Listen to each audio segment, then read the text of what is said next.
Doo-doo-doo. Good morning, Gunchannels.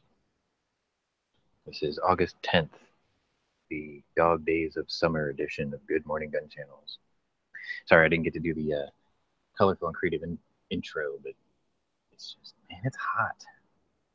I've been lazy. Sorry. Show prep was non-existent.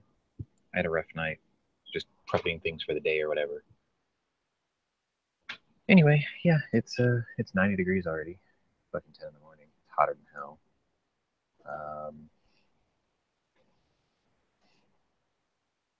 I was reading this morning's chat about G-Webs' transmission fluid. He's saying the fluid was wore out. It looks like chocolate milk or coffee with creamer. And the one thing I know for sure, you never, ever, ever should have transmission fluid look like that. Essentially, if it looks milky, it stands to reason that water got in there somehow and it sludged up. But typically, when you yank the dipstick, it should look like Robitussin cough syrup. That's the best way I can describe it. It should look just like Robitussin, like dark maroon, because it's got miles on it. So it'd be dark maroon with like a dark tinge. But it should never, ever, ever look milky. And if it smells burnt, like uh, like toasted coffee grounds or something like really bad brakes, then that transmission is probably not going to last too much longer. It's probably pretty hosed because that's clutch pack material that's been fried. I don't know, man. Like in that situation, like if it ran and it drove and it shifted fine or a little awkward, I mean, you can use obviously a filter change in the transmission pan and a fluid flush. What that's going to do is it's going to take a lot of the sludge out of the system, though, which means that the tolerances are going to be even greater or opened up even more. It might even misbehave worse. That happened to me on one of my BMWs. Has a 4HP 22E transmission, which is basically just a 700R4 in a BMW casing, more or less. And yeah, I flushed and fluid changed and put a new filter on it, and it it was nice at first, but then I guess having the extra gaps and stuff, the transmission started slipping a bit. Um, you can get certain additives for it that'll help, but I think like red line oil makes a good one. Another thing is I like Royal Purple products, so I mean, like you might hear me talk about them a lot, but they make a great synthetic fluid. You can put that in the transmission, rear end, engine, but you're probably going to want to put a little bit of an additive in there. Just nothing major. Like sometimes what I'll do is I'll put in like a bottle of B&M Trick Shift or something. But yeah, if it's milky, dude, you better flush that shit, get that filter changed out, and hope for the best. Because that's going to make long distance tours a nightmare. Milky anything usually means it has moisture introduced into the system. And the only real way on a transmission for water to get in the system is there's usually a breather vent tube on the top of the bell housing, not on the bell housing, sorry, behind the bell housing, where all the clutch packs and things are. On a GM transmission, there's usually like a little elbow with a vent tube. And when like in 4-wheel drive circles, when I used to build like Z71s and shit, we would take a rubber hose and put it on that vent tube, clamp it down, and then run it up the firewall up to the windshield. That way, you still have a vent, but it's so much further up the body that if that van was ever introduced to like higher water, that water never made it through the tube into the transmission and ruined all the fluid. I get to be a dork with mechanics. Not that. Anyway, definitely address that. Like if you can take a picture of it and show me what that looks like, we can confirm what that is. But like I think even Bob or Dr. No would tell you the same thing. He would say, yeah, there's some moisture in there.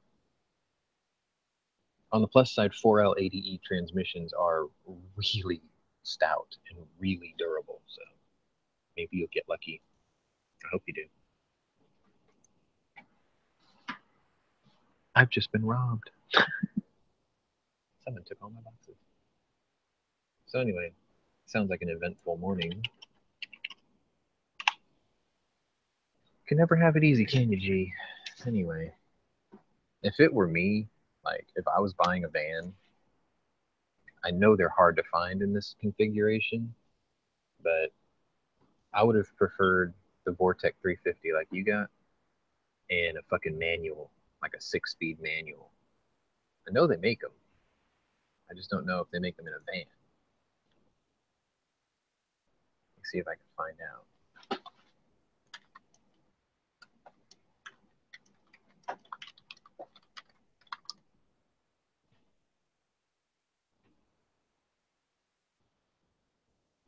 Because then you get to eliminate all the problems that automatics have.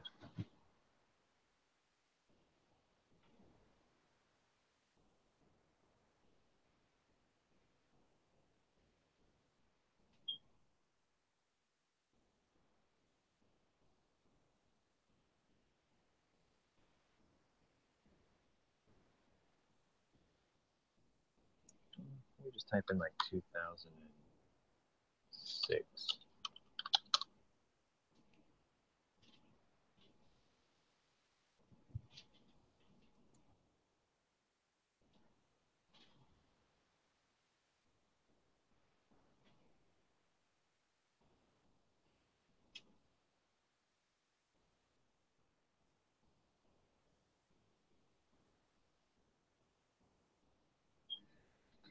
Oh, great. I get to deal with Amazon in the morning.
do.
See, that was a call I don't mind having. That was an engineer, so we spoke geek, and it was great. It was glorious. Apparently, those vans don't have manuals. Looks like they all come with 480s by then. Damn shame. I'm sure someone out there's converted one though. Not impossible. So anyway, my day is shaping up to be okay. I have 7 builds and a shitload of returns. And tomorrow will be I'll be on cruise control, just fixing power supplies. It's the way I like it.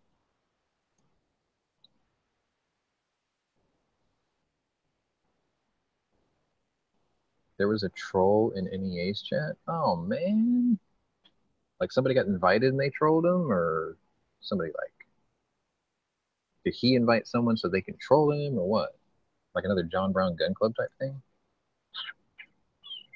I missed out on something awesome. Damn.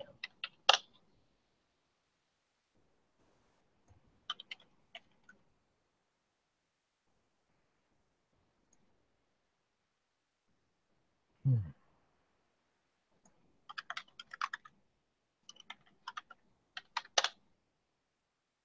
Oh, I should see who actually announced their retirement today. That seems to be like the in trend thing to do right now. Just talking boxing.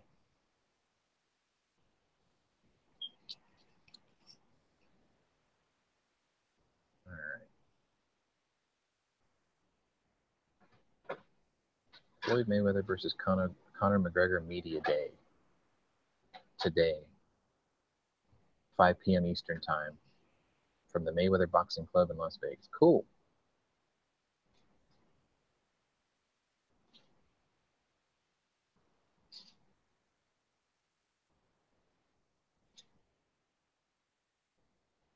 Okay, so it's basically just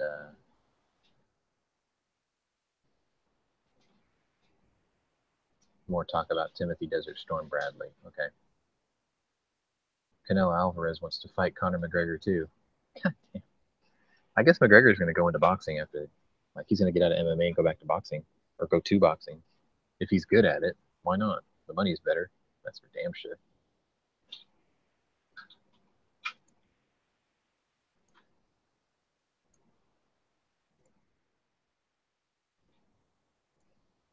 Why do I know this name?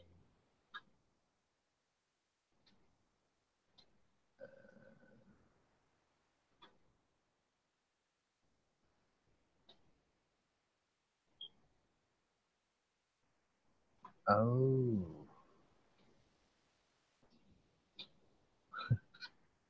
shit.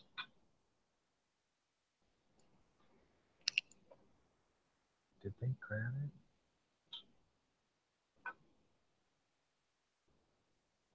Maybe not. Be right back. I have to sort something out.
Okay. Whew. Chaos was averted.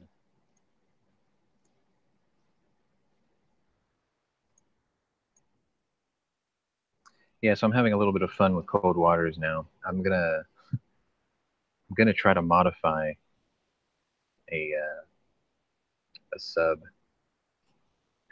into like God mode form just for fun, just so I can screw around with it. I've been playing with, for those of you who've been paying attention to that, I've been playing a game called Cold Waters. It's a Cold War submarine simulator. It takes place between 1968 to 1984.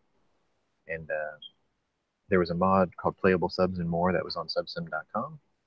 And the guy created, I think, about 30 different models for playable other subs. And one of them was the Hunt for Red October's Typhoon class, New Typhoon. And it comes in two configurations, standard propulsion, Caterpillar drive. So I've been modifying Caterpillar drive to behave more like the one in the movie. Um, and so far it's been pretty good. The one reason I like the Typhoon class is because while it is huge, it's also very strong, like durability wise. I played a battle yesterday where I had to go pretty much all the way into a Russian dock, which is deep, deep south of the Barents Sea. It's hard to get in there. It's really hard to get out to drop off Navy SEAL commandos. They were going to sabotage a base or something. And when you carry the commandos, you're only allowed to carry 6 torpedoes and your complement of ballistic missiles. Well, when you're trying to sneak in with only 6 torpedoes and you're in a net of all their ships, plus their surface and their subs, it's hard to get in and out. They don't want you to engage, but sometimes you're forced into it. And yesterday, in the very first confrontation, I had to use all 5 of my torpedoes and a Moss for the 6th torpedo. It's a noisemaker. And then I had to sit there and try to evade and escape the entire time. It took me 3 hours to get back to base. Usually you can get back to base in 10 minutes at the most. It took me 3 hours. It was a hair-raising challenge. And what was kind of cool was one of the contacts was a surface vessel or a group of surface vessels. So I had the missiles. So all I could do was pop up close to the surface, fire off a bunch of missiles, sink as many ships as I could on the surface, and then get back under and take off. It was exciting. Very cool.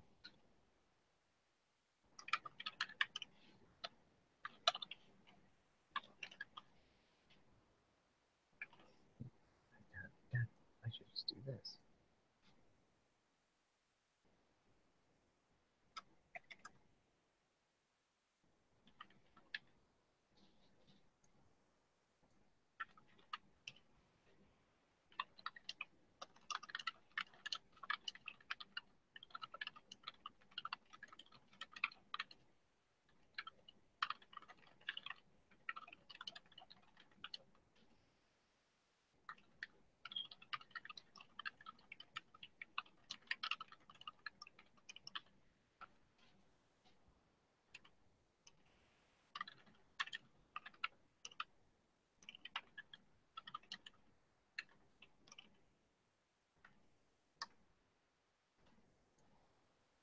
Okay.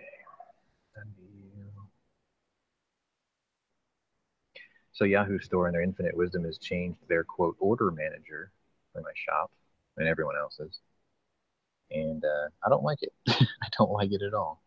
It looks a lot like how a PayPal business account looks like. And it really drives me crazy because there's a bunch of canceled orders and there's a lot of fraudulent orders. And when I flag them and I move on with my life.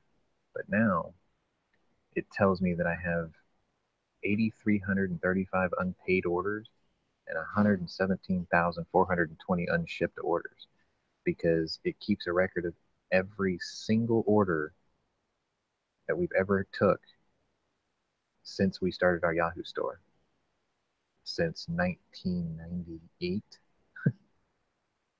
And I can't just mass flag all of them just to shut them up.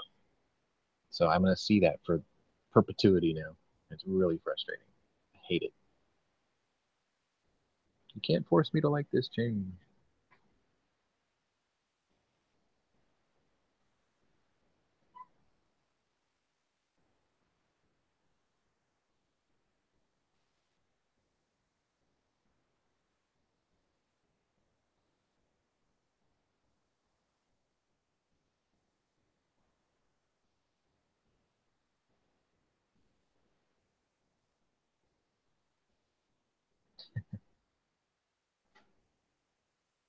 So today is a banner day.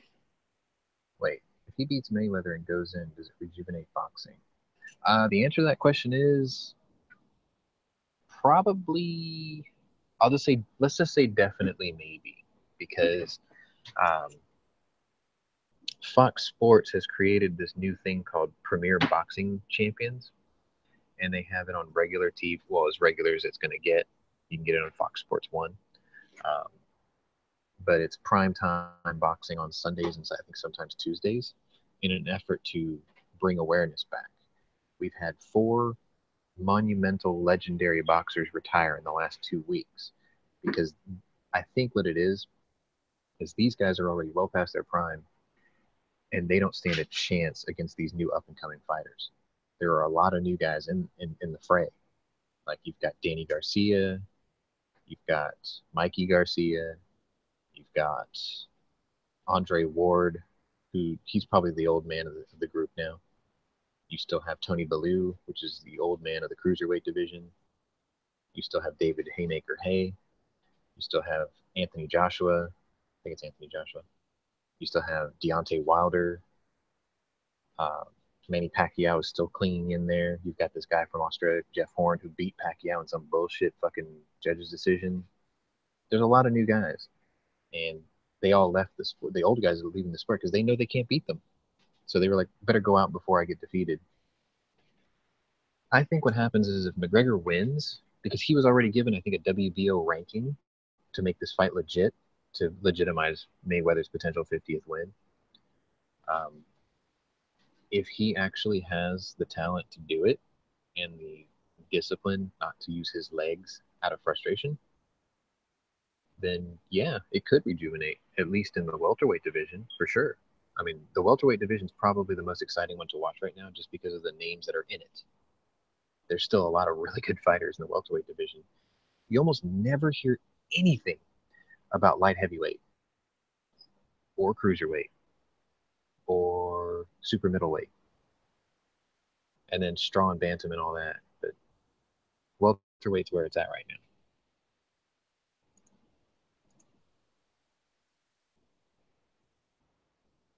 Matter of fact, I think the next big retirement is going to be Luis King Kong Ortiz because I think he's close to 40, who is a Cuban. Yeah, Cuban boxer. He's 38 and he's a WBA interim champion, and he has not fought another belt holder yet. I think either because people are afraid to fight him or it's a scheduling issue. Anyway, yeah, the cold water thing about nuking the fleet. The missiles I have are conventionals, but I can nuke what's on the surface, and I did. I got away. It's just it was really nerve wracking. You know, the thing about cold waters is it's like real war in a way. There's huge points of boredom and monotony that's interrupted very briefly by moments of excitement and action. Yesterday was 5 minutes of monotony to get there, and then 3 hours plus the mission time of just hair raising. Oh God, I got to do this mission and then get the hell out. And I managed to do it. And then just for shits and grins, because I did so well, I saved my game and I started a new one with something more difficult to play, just to see if like my skill set has improved. So then I jumped in an old Diesel Juliet class sub, and my first mission was pretty successful. So sometimes playing the old and slow is fun too. It forces you to do things very different and cautious.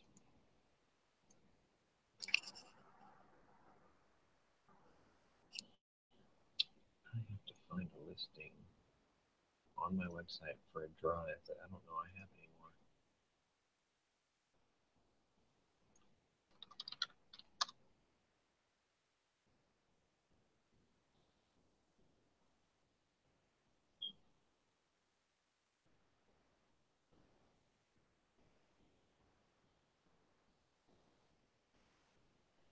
I do. Okay. I just have to reactivate it, essentially. As soon as these people stop calling my shop, that is.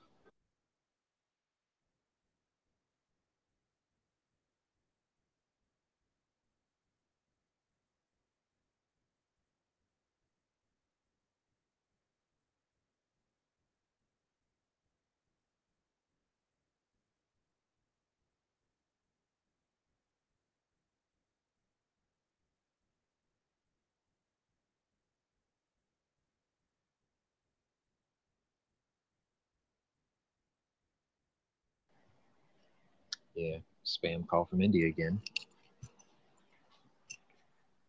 All right.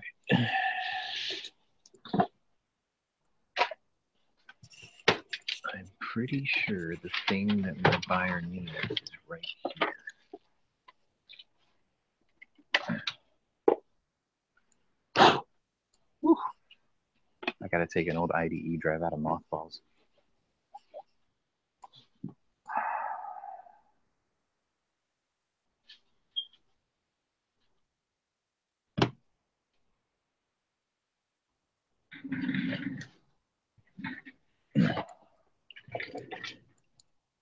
Got some air going in here.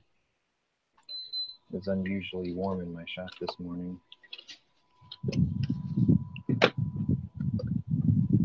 First things first. I guess you can see what I'm doing. It's different than usual. Slightly. Still with tools. What up? See this. I gotta take this out of this, which I put this together like over 10 years ago. First thing I gotta do is take the end caps off. I don't even know why I kept this like this. Like I originally built it to use for remote backups or whatever, I think. Maybe. I don't know. Actually, I think I set this up because I had an old laptop, like a laptop that didn't have an optical drive in it. So I put this together. And that way, because I used to do a lot of laptop work here at the shop too. All right, so this end cap, yeah, it's the right kind, that's for sure. Remember these? Tour down memory lane, IDE.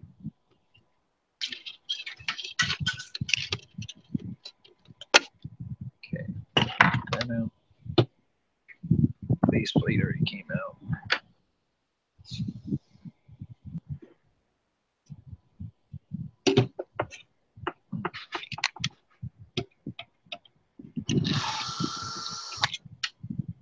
Oh, that's right, these come with extra long screws. I remember these. Hopefully I didn't run the screws so tight that I broke the base.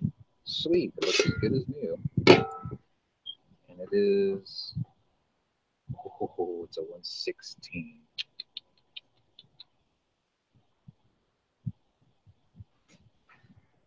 I gotta ask my boss about this one. I'll be right back.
Cool.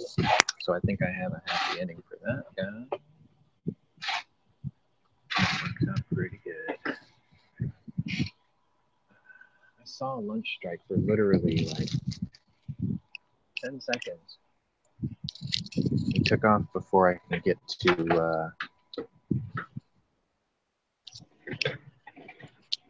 my microphone.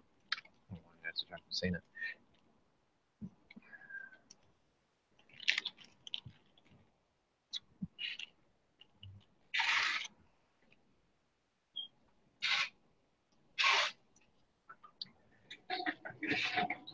Moving right along. Charger back in.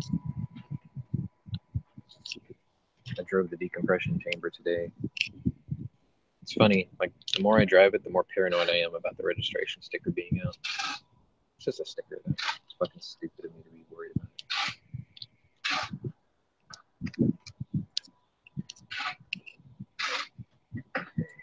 Okay, I gotta put my enclosure back together now.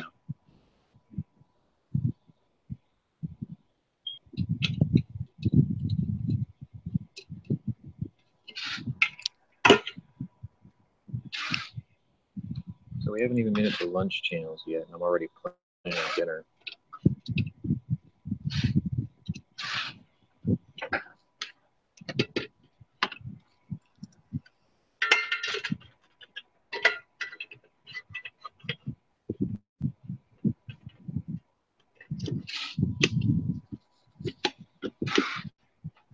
All right. Yeah.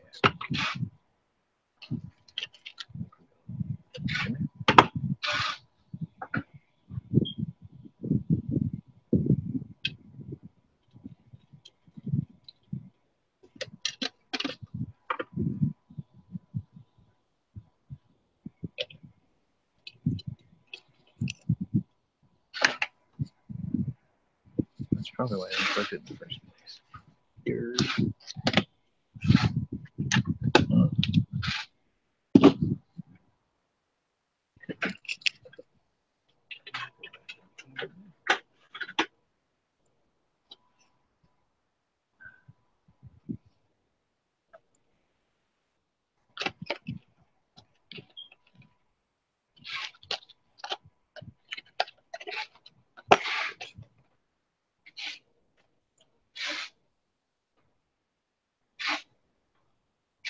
Ooh,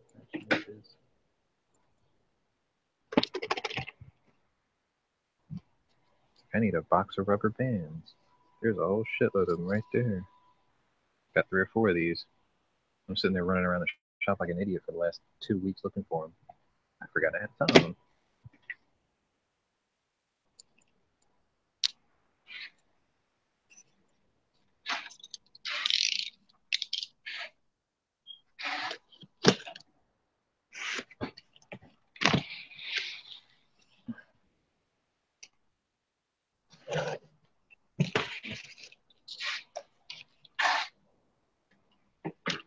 Chin up this Thursday.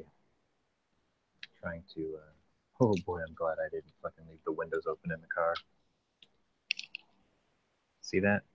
The last couple of days we've had 70% chance of thunderstorms, and I didn't get a fucking drop of rain. Today it's like 30% chance of thunderstorms, and it is dark outside. Works. I think weathermen all fucking, they should all work for CNN.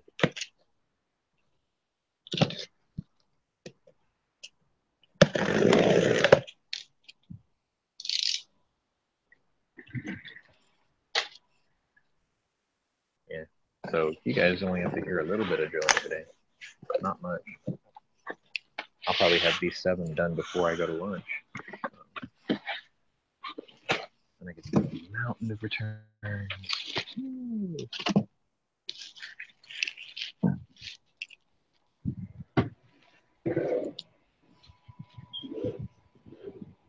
This face is missing feet.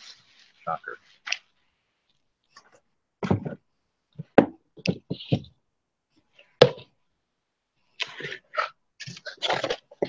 Think about making spaghetti. Ooh, who do I have here? pocket, so I can't see who it is. I'm gonna guess Tony. Seems rather dead in here. Well, as the title suggests, we are in the dog days of summer. Dog days of Gunchannels. Like everybody's out doing something.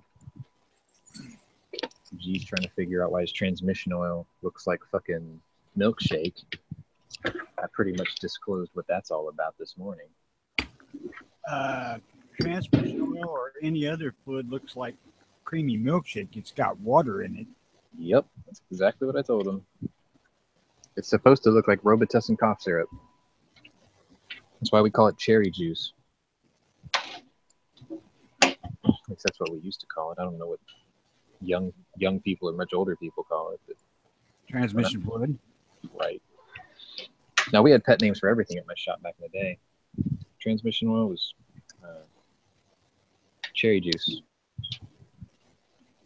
Water in the system, we just called it slushy. I remember I freaked out a bunch of people one day. I took a picture. We were getting ready to do a factory engine swap. It was warranty work, strangely enough. The rear main bearing cap was defective, and it spun the rear bearing. So the engine was going to get replaced from Chevrolet. So what I did as a joke was I dumped all the oil out, and then I took some of the stuff from the parts washer. I squirted it down into the engine, so the oil pan had like almost no oil in it. And then I took a gallon of antifreeze after I cleaned out the oil pan. I poured the antifreeze down the crankcase, waited about 3 minutes, and then I took the drain cap out of the oil drain, or out of the oil pan, and pure green antifreeze poured out of it. And I took a picture. I was like, this dude just brought his car in. You can't wait till you see this. And I took a picture of the oil pan with this big green beam of antifreeze coming in. Everyone's like, oh my God. What is he? Holy shit.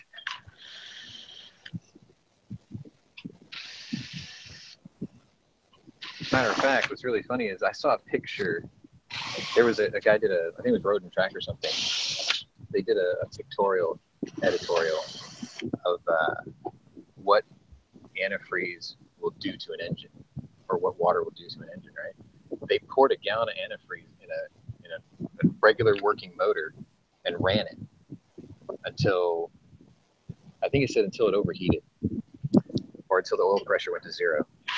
Then they shut it down and they stripped the engine apart, and it looked like the entire engine was caged in spackle. Like it congealed into big, like the entire cylinder head was just one big brick of spackle. Yep. And you can see all the mechanical parts inside it. And then when they dropped the oil pan, it showed like this giant stalagmites of this spackle, and it was just oozing off like alien slime off the mouth. It came down real slow. And they were like, this is what happens if you put antifreeze in the wrong place. It's like, it looks horrible. Yeah, generally that will pretty much write off the engine in short friggin' order. Oh yeah. Once it plugs the pickup screen, that engine is done. Oh, it was done. Yeah, they shut it off as soon as the pressure went to 0. I think because the pickup was completely just, it looked like vanilla pudding. It had the same consistency as vanilla pudding. It was gross. I bet it smelled like shit too. Anyway. Now, water by itself is not so harmful, but it's not good either.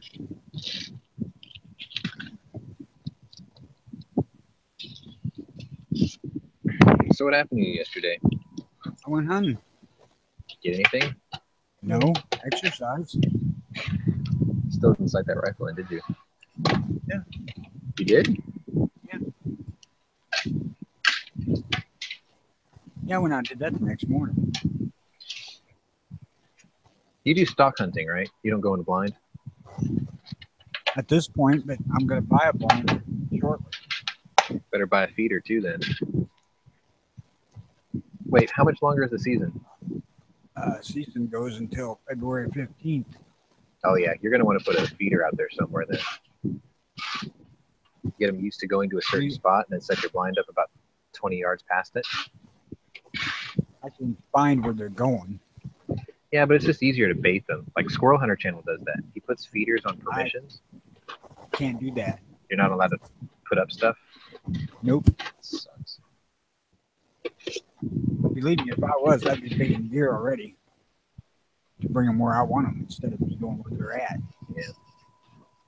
Like, here's where I park, here's the bait. Right.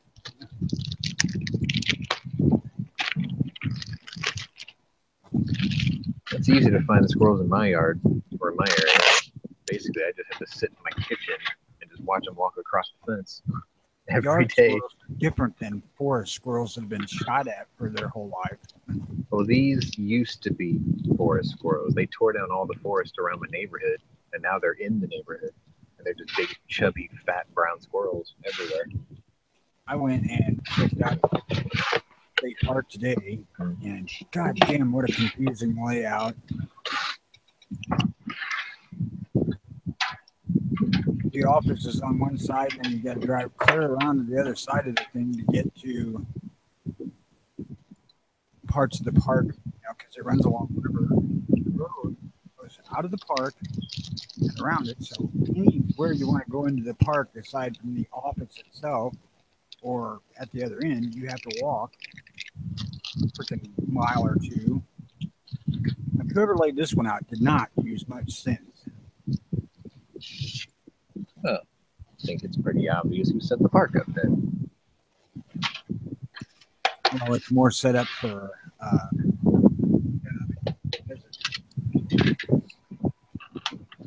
there's large fields of various low crop birds.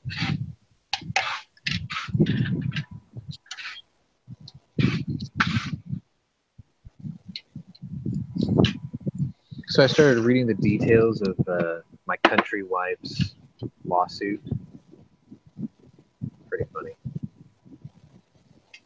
Apparently, she was in a photo with a DJ from a country music station back in 2013. And in the photo, it's her and I think her mom, and then this DJ. And you see this DJ's arm is like around her lower back area, like, you know, bring it all in type of a grab where you reach around and pull everybody closer together for the picture.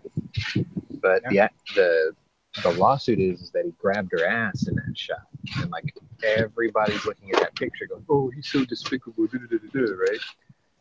And like she's not letting them get away with it, but he's suing her for defamation of character, plus he lost his job for a couple $1 million. She showed up to court and countersued him for $1 because obviously, number one, she doesn't need the money. Number two, she didn't even have to go to court, but she showed up anyway because it's a matter of principle to her. So she's countersuing this dude for $1 just to get the case thrown out. But obviously it happened because why would she even fight it, you know? Well, because she started it. I mean, I'm assuming that's what happened. Part of it. Either she did or her mother did, but somebody did. So there is a trial. She didn't have to be there, but she chose to go anyway. And she's only suing for $1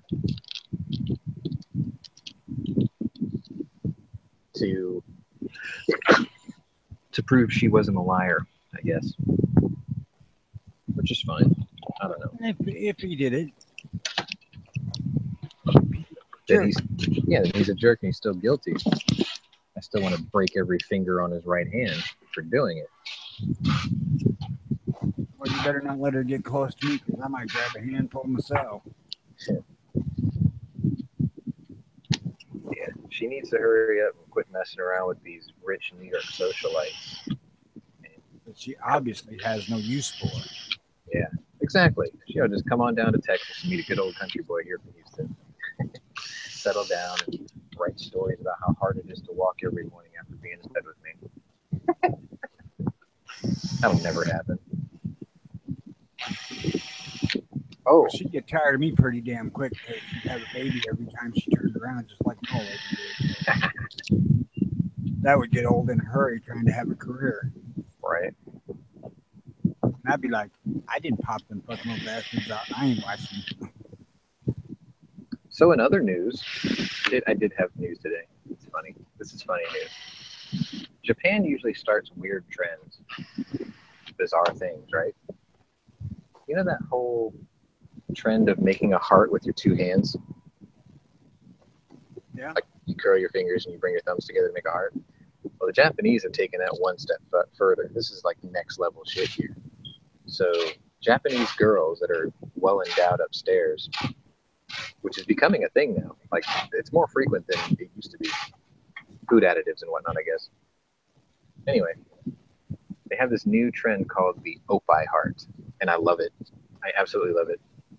So what girls are doing is they're standing in front of a camera topless, and they make the heart symbol, and their index fingers pushes their nipple out of the way, and they just grab a handful of boob, and it squeezes through the heart shape. I was like, I support this movement wholeheartedly. You know Go by. that massive increase in breast size that they're experiencing is due to American influx in the post 45 era.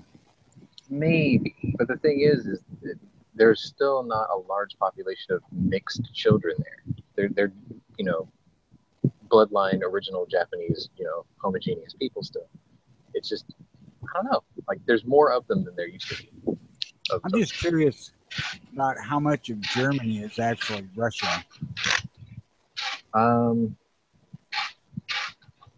Most of Poland probably too. Pretty much everything Eastern Bloc. There's probably a lot of Russian influence there. The thing about Germany, it's kind of funny. If you're East German, there's probably some Russian influence there nowadays, right? Because of generations past. I've got a friend who she's German by birth, but her heritage is all French, including her name and her last name. She speaks fluent French. She has family in France, but technically she's German. Like her first name's French, her last name's German. Her parents are both German. They emigrated back over to France before she was born. It's weird. So if you're West German, there's probably a lot of French influence. I don't know. I mean, we're slowly getting to that point where your identity from where you came from is one thing, but your genetic ethnicity, it's starting to all blend together. Like eventually we're going to just be like this coffee colored species, like I think the mixing will happen so much that eventually everyone will just be like this off 50 shades of brown, cardboard color or something. Then again, as long as certain countries and societies shun outsiders or whatever, I guess there'll be quote pure pockets of people. But I think we're all going to look like Jimmy eventually. Maybe just with less hairy. I hope not. Just with less hairy forearms. And less hairy shins like I got. I had to say that because he just joined. What the fuck? That's my name. The fuck? No, I saw the elusive squirrel man in the chat, and I had to jump in and say what's up. Yeah. Day 4 of vacation. I ain't all that list. Yeah. I've been in here every damn day, just nobody's seen me. So what's up, man? You bag you any Bambis? Hell no. It ain't deer hunting season yet, but I ain't snagged any squirrels. Oh. He's not allowed to hang up. No way. What? Actually, Tony, I got an idea. If you can't put up a feeder, take a jar of peanut butter with you and then smear it in the same spot every day, because that's not a trap. Fucking squirrels go crazy over peanut butter. So like just put a blob of it in the spot you want to set up your blind for a couple of days and just make sure that the peanut butter keeps getting eaten. And after about a week, they'll come back. I'll tell you what I'm thinking about deer, and that's taking getting some apples and just coring them and peeling them and throwing the cores and peels out there. Like, I ain't baiting them. I'm just pitching out the freaking cores. Hopefully we'll get apple plantations started here. Maybe. I mean, it depends on if they get to it before the ants and everything else does. But I know for a fact the peanut butter thing works. Just take a spoon and a jar, creamy, obviously, and just blob it on the side of a tree every day. And if it gets eaten, then put it on there the next day. And just keep doing it for like a week. And then set your blind up at like 4 in the morning and wait for it. Put the blob the day you're going to hunt them too. And you'll see how many actually come out to it. One great big fat one. Right. No, but I know for a fact that shit works.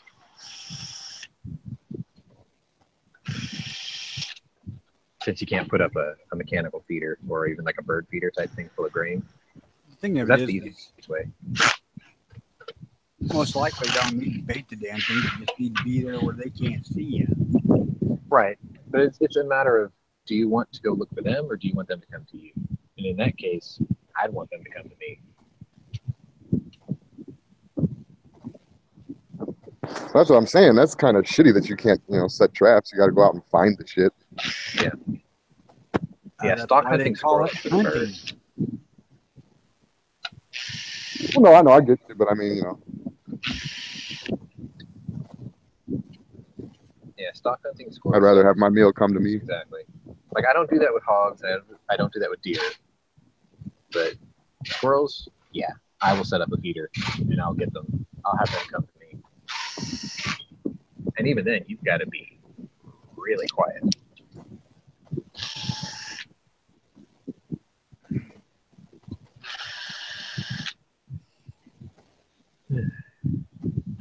Right now, I ain't that concerned.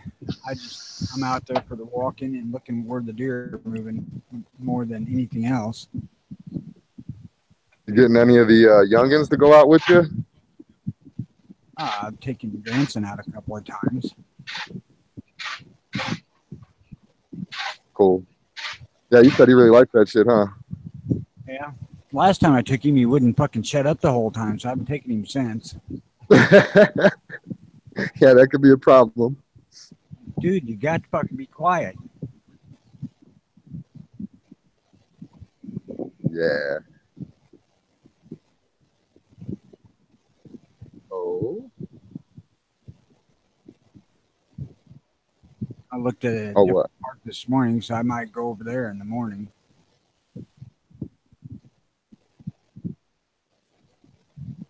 So how's the designated areas? Is it pretty much free range or what? At the forest I'm in, aside from there's certain areas near the ranger station and stuff that you can't hunt in, but most of it you can hunt everywhere. Oh, sweet. There's about 6,500 huntable acres there. Oh yeah, I haven't talked to you. Get your scope and everything straightened out. Hell if I know. I think so.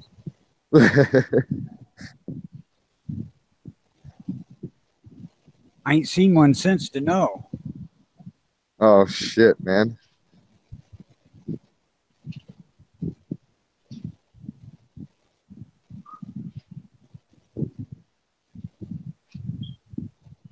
Just go over and start shooting the power lines and stuff. Well, hell, I could hunt all the squirrels I wanted if I just opened the garage door and shot them out of the neighbor's yard.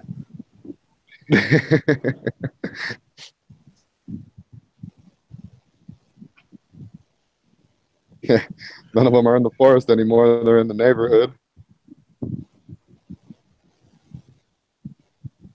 Oh, they're still in that damn forest. They're really, really man-shot. Man, that is gross. What? Hang on, I'm trying to make sure I got this correct. Okay, so they found the body of, do you remember that chick, Natalie Holloway? That girl that went to Aruba back in like 2005? And then that... After whatever, well, bam. And then the Dutch kid, like, was convicted with her death or whatever, Mhm. and they never found the body. Well, they found the body Oh my God. 12 years later. So the story goes that, like, here's how the story plays out. An informant claims that this dude tried to kiss her, but she was foaming at the mouth. He panicked. She choked on her own vomit. He continued. She died, and within 2 to 3 hours, his father buried the body. His late father, because his father's dead now, but he buried the body, right? So then this guy Gabriel revealed to the Dutch dude that he shared information with a mutual acquaintance named John Ludwig 5 years after the teen disappeared, so in 2010. He said, "You guys were getting close to finding the body." Gabriel explained to Dave, Natalie's father. So Joran told John, this acquaintance, "I'll pay you $1,500 if you go and dig the body up." They uncovered the body in a national forest, dug it up, took it to the morgue. The body got cremated, then they threw the ashes in the ocean. So they sort of found the body. Like this acquaintance found the body, right?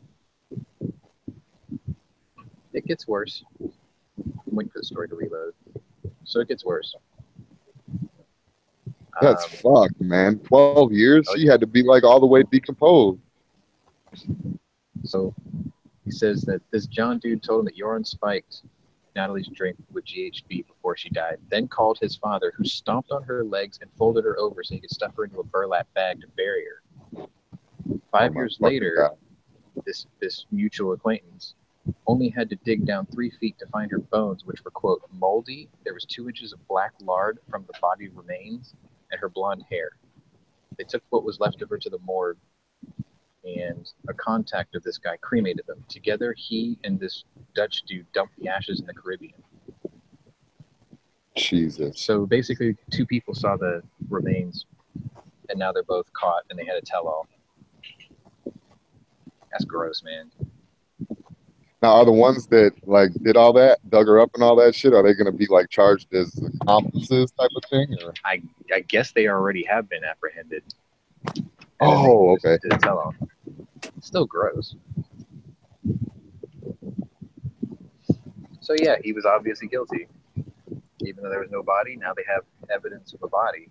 Or, well, they did find a body 5 years later because he actually dug it up. Then they have a record of a cremation, and then they spread the ashes. So the family never saw the body. It's still messed up. So I guess the only thing missing that we need to find now is Flight 370. Which I still can't believe they haven't found that yet. That's ridiculous. That's nuts, man. I told them where to look. Big motherfucker now.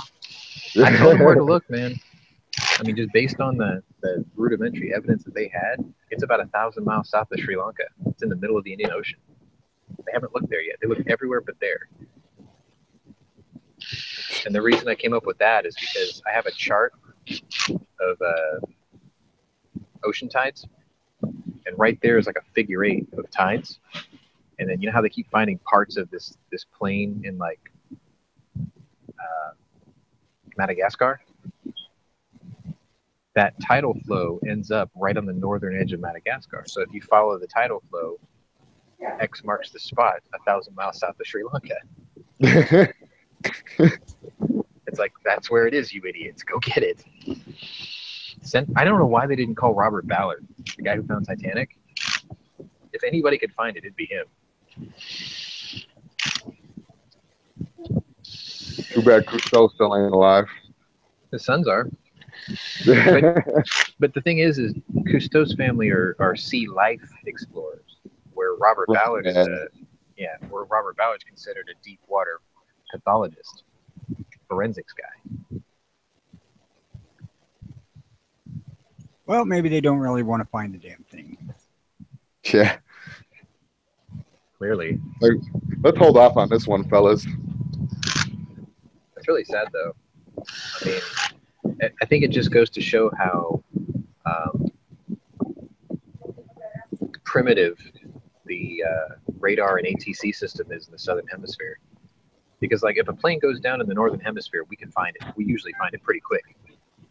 But I guess on, you know, south of Asia, between Africa and Australia, it's shitty. Like the coverage is weak or something. There's a lot of fucking ocean there. Yeah, but I mean, sonar operators can hear noises all the way around the world, 24 hours a day, and nobody heard it.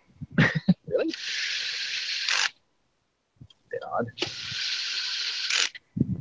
It was lunchtime. Sounds like whales fucking. Who knows?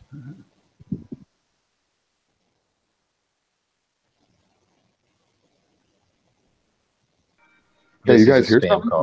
Nah, fuck it.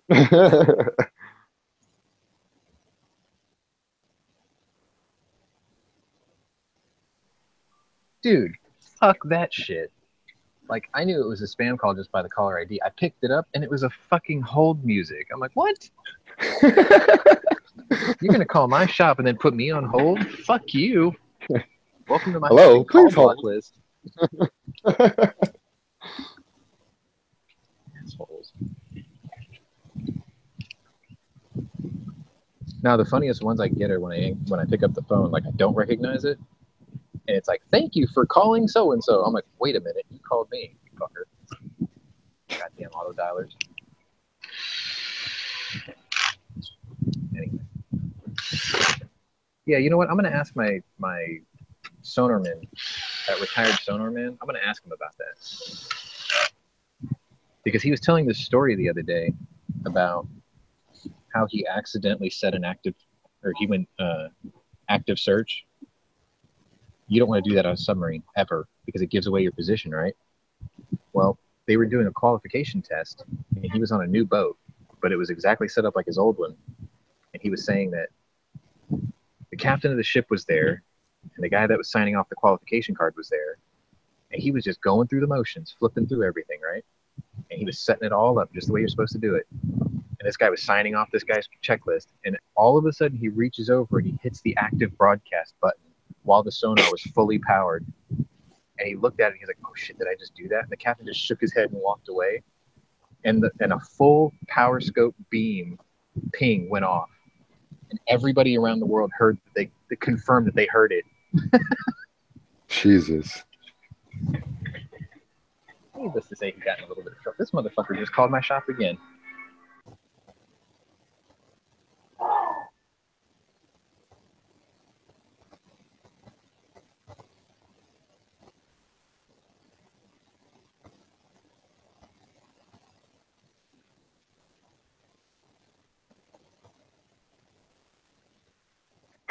He's waiting for the old music to be done so he can tell him to piss off.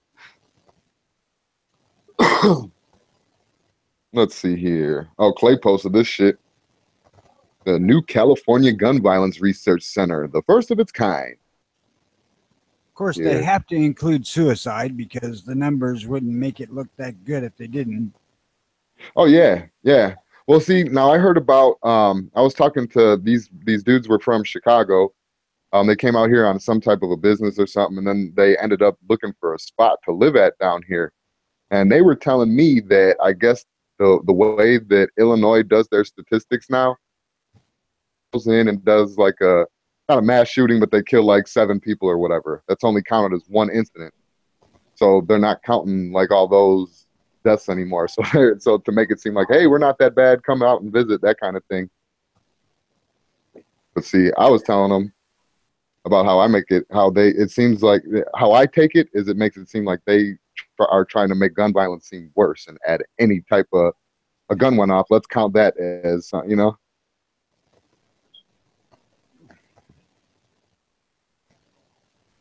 But let's see this here. The mass shooting on Monday nights, fatal Stockton, shooting in Stockton. Oh, this is a while back. So over the next 5 years, $5 million of California taxpayers' dollars are funding a research center to study gun violence. So they're going to be wasting $5 million. Long story short. Jesus Christ. The criminals commit violent acts with guns. No shit. What can you do? Put them They also fuckers in use jail or kill them. rocks. They use axes. They use hammers. They use cars. You're right. Criminal will Anything. use whatever they can use. Anything. And then I laugh when they talk about guns, and then I'm saying, you know, the terrorists, their main method is bombs. That's like what they prefer and shit. Is just guns are easier for them. So take away the guns, then you're gonna have explosions.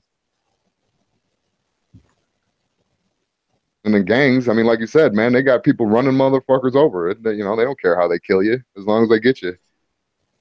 They don't get you. As long as we gonna get you. Well, the crux of this whole thing that everybody fucking knows and ignores is the fact that no matter what they do, it don't matter. The criminals are not going to pay attention to a fucking law or a regulation anyway. Yeah, put up 1,000 laws, and it's just 1,000 more on the rap sheet. No way. Clay's saying they include police shootings in their numbers too. The best way to prevent a criminal from committing another crime is to make him a dead criminal. Simple. Yeah, there's some people that can't be rehabilitated. Sure they can, with lead. Well, That's yeah. right. Yeah. At high velocity. Generally a lethal dose of lead poisoning. You start killing these fuckers for simple shit like purse snatching and stuff, the crime rate will go down. Yeah. Automatic death penalty. Whatever you do, any violent crime, death penalty. That's right.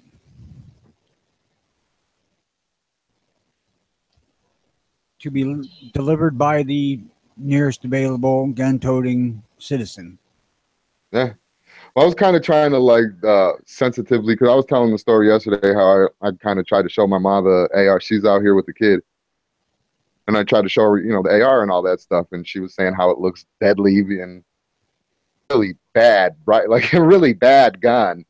So I nixed that. I'm not going to show her guns like that anymore. And I was trying to talk to her like, well, hey, you know, what would happen if, say, you're in a mall and somebody's over there starting to shoot and the kid is close to you, or, you know, you have a chance to defend yourself, but you don't have a chance to run away. Wouldn't you want to rather defend yourself? Her exact words, and this worries me about how many people think like this. Her exact words were, if something's meant to happen to me, it's going to happen. Oh, they're one of those, like. Well, Mom, here's the deal. Sadists. That bad guy is meant to be dead before you are. You Right. can make that happen. Yeah. A good person's life, a regular person's life, you know, is worth more than a criminal's life, if you ask me. And here's another thing, Mom. What the gun looks like don't make a damn bit of difference. It's the same for functionality in any of them. Oh no, yeah, seriously. Because I was showing her a picture of something, like I got little like photos in my phone and shit of some guns, and I was showing her the 30-30, the 94, and she was like, "Oh, well, see, now why can't you just have something like that?" Yeah. And I was like, "Well, see, I couldn't break that in half and put it in my duffel bag, you know? I don't know." My mom's the same way. Like the sight of my Marlins doesn't trigger her at all. The sight of an AR makes her fucking lose her shit. Well, dude, the AR versus even the 1903, the 30-06, that would do some real damage to a motherfucker. Whereas the AR, you know, that's what I like to pull out to those people is, you know, Take the here's bullets the and shred AR those. round from that terrible, evil black rifle that you are so terrified of now. Here, beside it, is the round from my 30-06 hunting rifle. yeah. Like, oh my God. Yeah, who did? I think Crowder did some shit like that. I mean, I'm sure a couple people have done it, but Crowder's they're like, the one yeah, that got attention doing it. they're like, yeah, ban this gun. And then he showed them the ammunition. They were like, yeah, ban that ammunition. And they're like, well, this bullet goes to this gun. And they're all, oh, you know, like fucking dumbfounded. So I don't know, man. She was even scared of the North American Arms mini revolver, dude. So it's like hopeless. Well, yeah, there's no way to get a good perch on that tiny little bastard. Yeah,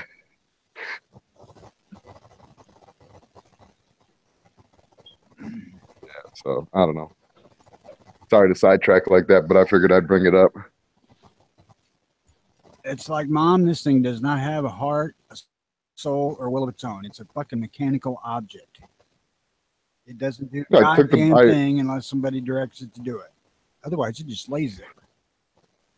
Well, yeah, I was telling her that I could do more damage with this here screwdriver, with this here little baby hacksaw, with this here. I could do more damage with this multi-tool than I can with this gun empty. So I don't know. Like Will Smith, what Will Smith said, parents just don't understand. Okay, here's the situation. My parents went away for a week's vacation and they left the keys to the brand new Porsche. Would they mind? Well, of course not.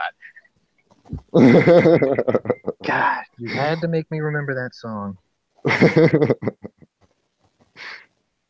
Oh, When man. the cops pulled me over, I was scared as hell. They said, "You don't have a license," but I drive very well, officer. God damn. Oh, And you can add nostalgia. that to the list of songs I'm glad I've never heard. No, dude, it's hilarious. Like Will Smith was once really fun to listen to when he was like an upstart, and that was one of the songs that put him on the map. Right, he had a very good sense of humor at the time. Yeah, that song tells a great story of just being an over hormonal teenager with parents with money. I liked his Which he Nightmare on Elm wasn't. Street song. Like which he was not. You know, he grew up No. poor, so. Well, my mom owned some guns, so she was. I wouldn't classify her as pro gun. I'd classify her as rather indifferent. Right, like a gun, that kind of thing. Yeah. Yeah. I just wish she would because, listen, I can't really talk for the boys right here, but So I mean, like the boy, he's kind of scared of gun. Like he's like, oh, I don't like real guns, but the BB gun he'll sit there and fuck with, but he's like scared of real guns. how old? He's 8, right? Exactly. And I got the 4-year-old out there fucking around with shit.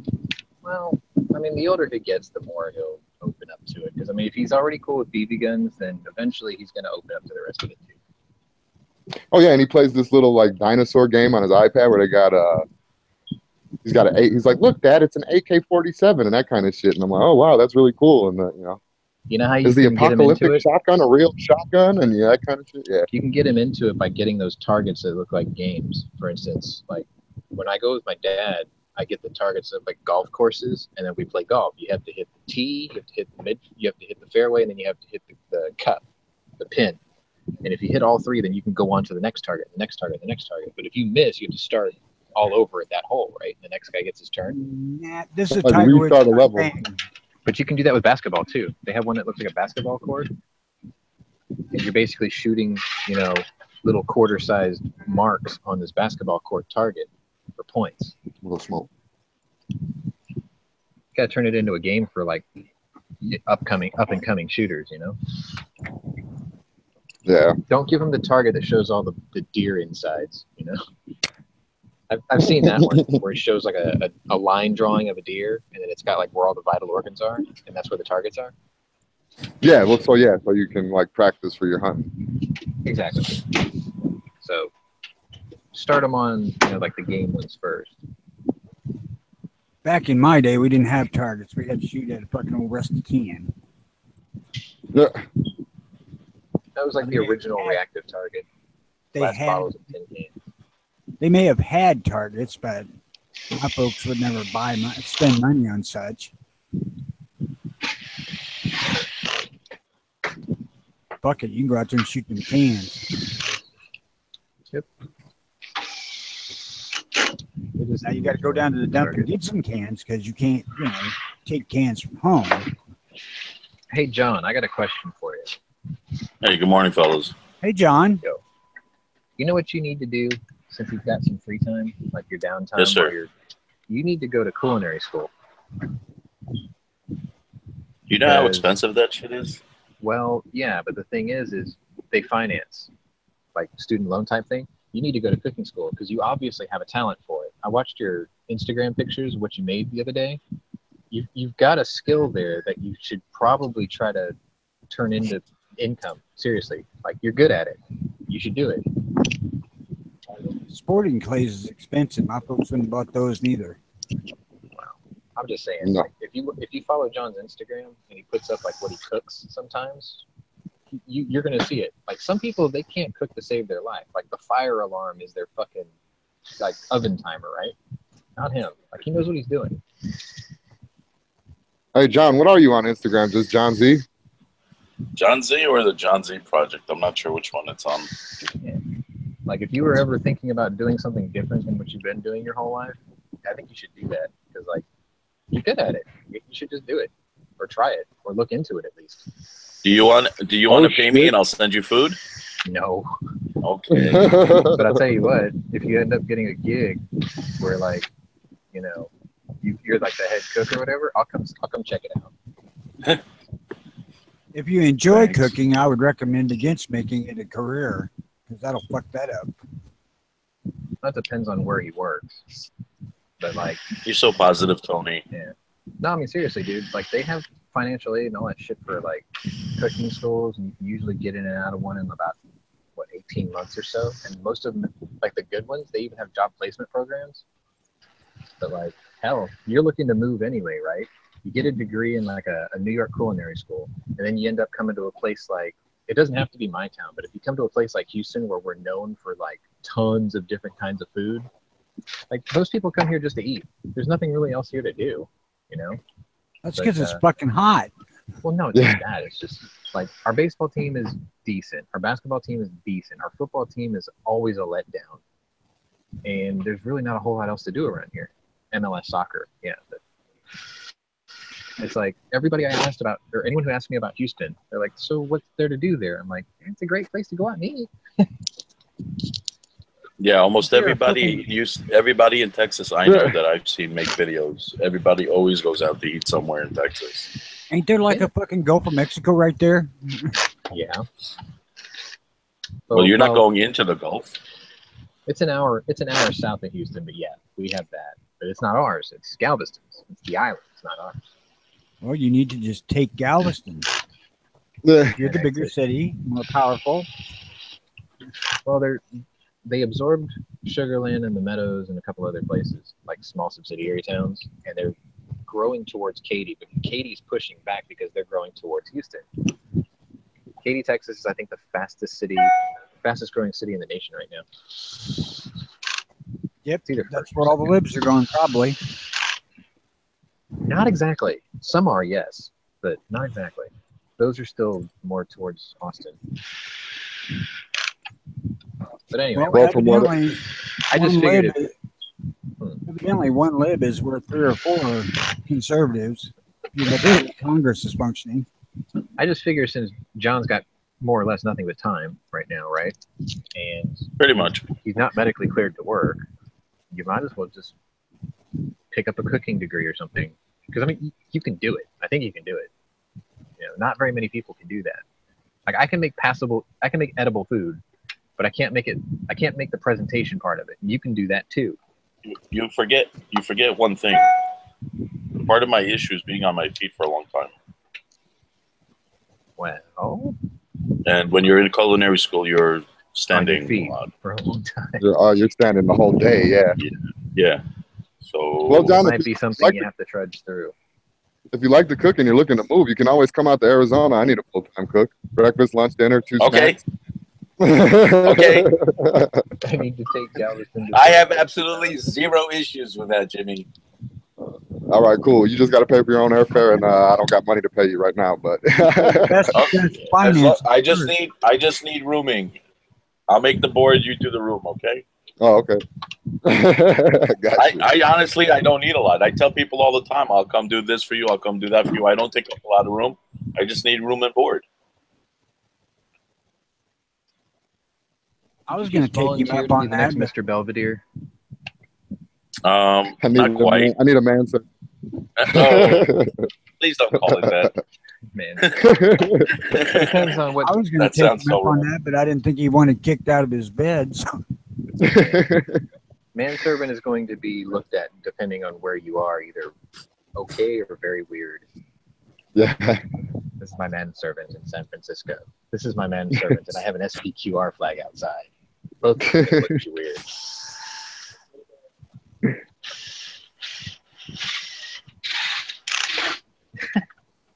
No, but yeah, I mean, you should consider it though, man. I mean, Andrew's gonna be moving out here. Heavy's gonna be getting a new pad sometime soon. So I mean, yeah, Jimmy's gonna be moving in with both of them. yeah, yeah, alone. Nah, we're, we're working stuff out, maybe. You know, another thing that's worth considering. I don't know if y'all can pool your resources like this, but there's a lot of real estate out there, isn't there? Like viable land. Oh, fuck yeah. Dude, these dudes from Illinois that I was just talking, they were from Arlington Heights, Illinois. They just found a spot right now in Gilbert and paid right now. And I think they paid $350, and it's a 5-bedroom, 4-bath, 4.5 bath. Well, no, see, I was thinking like, we keep joking about Gunchannels Island and the Gunchannels compound, right? But oh, you're talking about acreage. who's to say, yeah, I was gonna say, who's to say you guys can't like split the cost of 5 or 6 acres and build like 3 houses on it and have a big ass gun range in the middle of it all? Fuck yeah. 500 or 600. Yeah. Instead I gotta of look into buying the price of apartments that and shit. you know? Because there's I would totally be into that. there's fucking acres of gravel just waiting to be bought right now. Like seriously, they're for sale Yeah. everywhere. And we Something can you build put a up a simple- manservant cave. Okay. You could have your own little cave. Yeah. Like, yeah, this is our ranch. Where's your cows? Well, we only raise 5. Why do you only raise 5? Because we only need 5 because we only slaughter 2 a year. We only got one manservant for the time being. Yeah, our manservant likes to cook So veggies. fast. Our manservant can't be on his feet for long. He's either on his back or on his knees. That is fun. Oh, I don't know. yeah. No, but that'd that would be cool, totally man. awesome. Hell yeah. I just thought that makes sense, you know, because like I got a buddy out here in Sugarland who did that. Him and his father-in-law, they ended up buying, I think it was 15 acres just outside of Sugarland, and he built a house on one side, and his father-in-law built a house on the other side, and then they bought all the land in the middle, and it was like this big shop, like a hangar type thing, and then on the other side of the hangar, they built like a small shooting range, and I think it cost him because they bought a prefab house, which is different than a trailer. Prefab house comes in like modular sections, and then they just put the modules together, and then you have a house. They call that a modular house. Yeah. So what they did was the land costed them, I think, like $200K, but then the modular houses that they had put up, each one was less than $100K, and it was all financed. Usually they're between, depending on how the size is, it's usually between $8,000 and $40,000. Yeah, they're And not you know very the sad expensive. part? You can get a house 10 times the size of what you can get in the big city for a fraction In the of the country. cost. For Exactly. a fraction of the cost. But It's you not like also the have to modular put house up with is bad. nothing being around your house for like 100 miles. Pretty much. No, I mean, all they did there's, was they there's put up a plenty, simple there's barbed wire plenty of fence things around it. nearby. There's always something nearby if you pick the right land. And you don't have to be close to the city. It's better not to be close to the city. Yeah, No shit, absolutely. eventually that fucker's going to come out and swallow you and fuck up your freedom. Well, by the time the city comes out far enough to buy this guy's property, You'll be already dead. no, his Yeah. father-in-law might be dead, but by the time he's his father-in-law's age, what they're going to offer him to buy him out, he could retire on probably the rest of his life. You know Or what I you mean? could build a wall. No, I mean, I would totally do that. Squat on some property, and then like in 20 years, they're going to offer me like 1,000 times more than I paid for it. Hell yeah.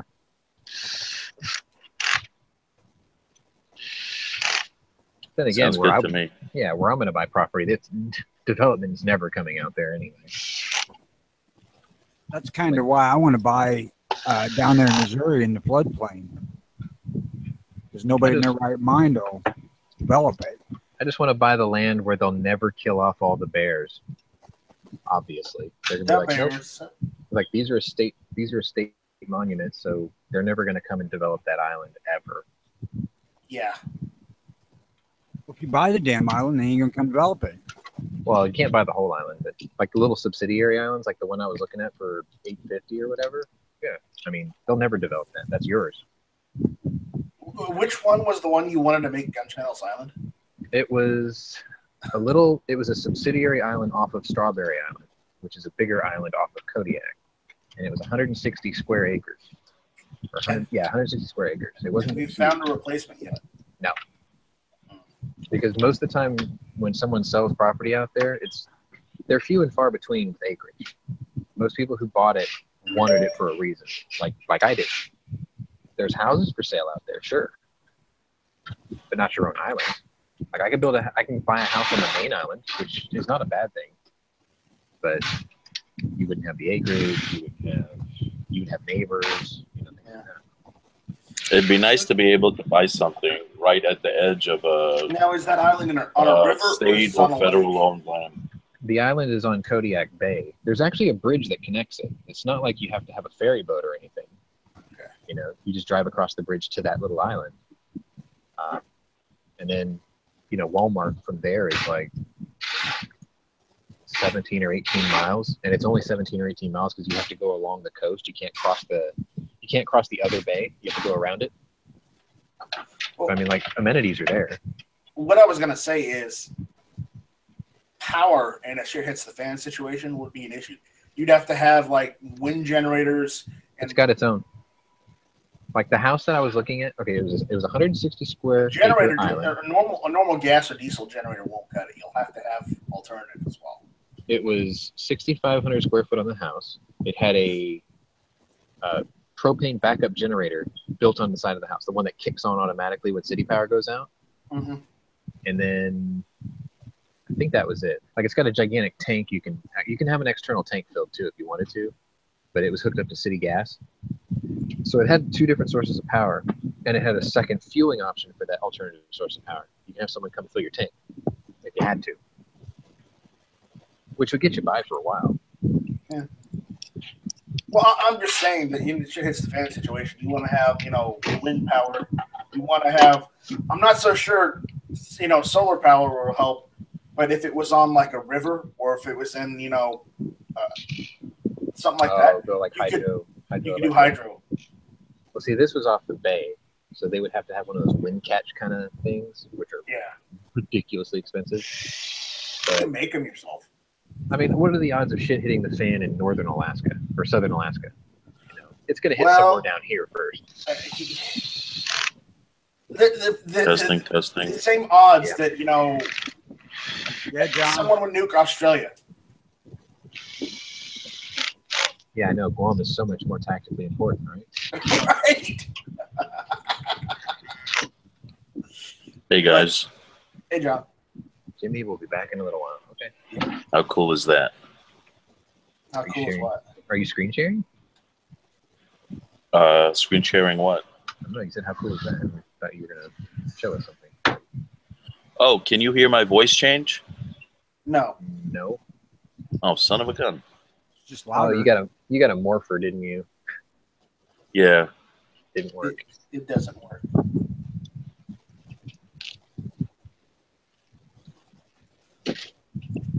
Oh, yeah. I guess I better get my P51 before I go up there, huh? Well, I don't have to worry about that until 2074. And I'll be 95 years old by then. Be old as dirt.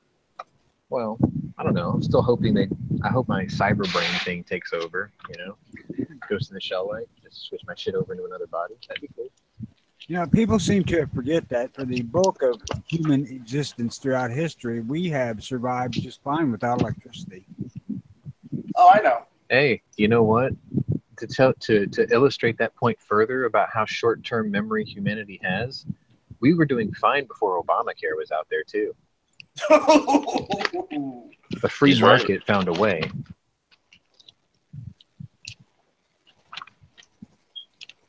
Look at that. He laughed so hard he tripped over the cord. Wah, wah, wah, wah. NSA popped. Yep. Who got kicked out?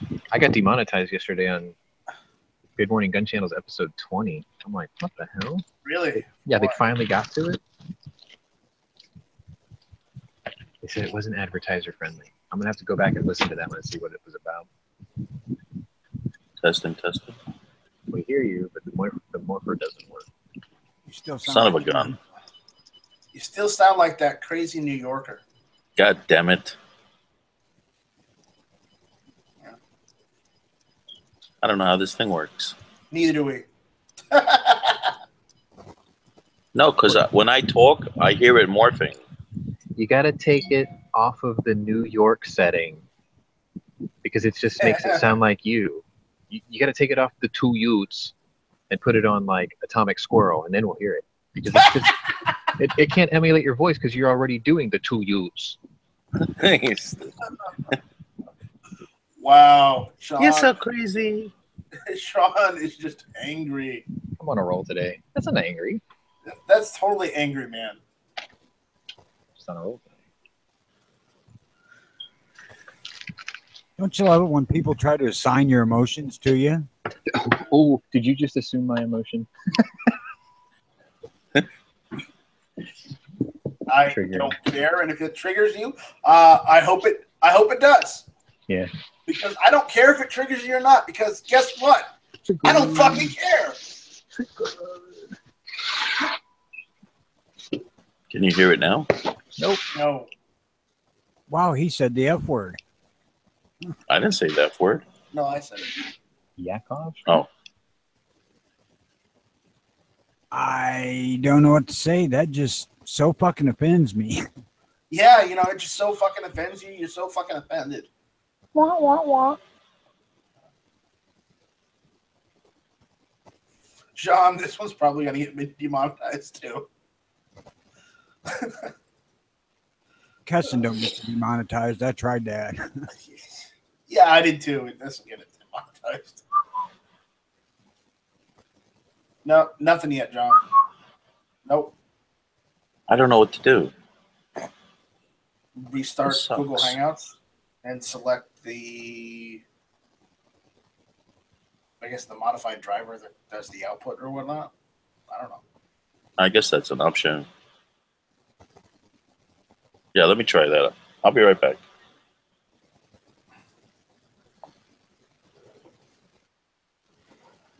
If he comes back in here sounding like Taylor Swift, Connery's going to lose it. As if he doesn't lose it anyways.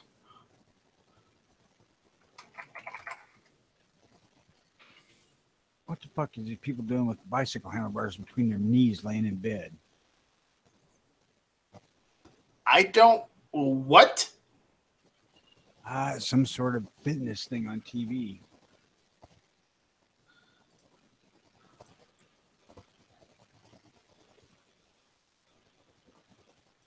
I don't have any idea. I don't have the sound on, so I can't hear it. Neither do I. Ooh, hot chicken spandex. That looks different. What the fuck are you people trying to accomplish here?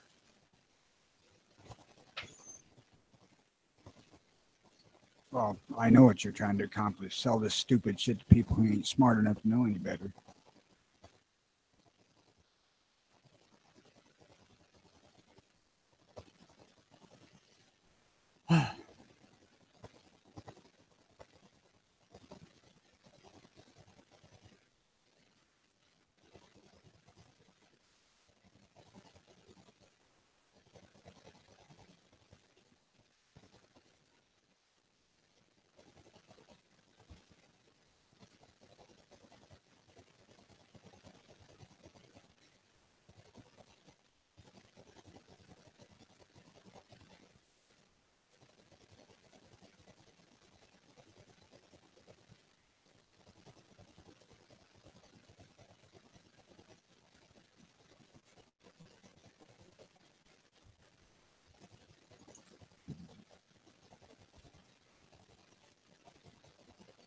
Damn, I certainly hope that the granddaughter wants to take a nap today. Because Grandpa does.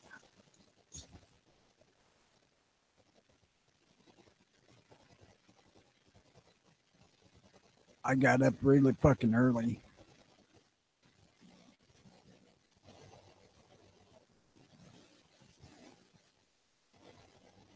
And decided I didn't want to go hunting after all, so I need a nap. I ain't one for medicating my children like that, my grandchildren either.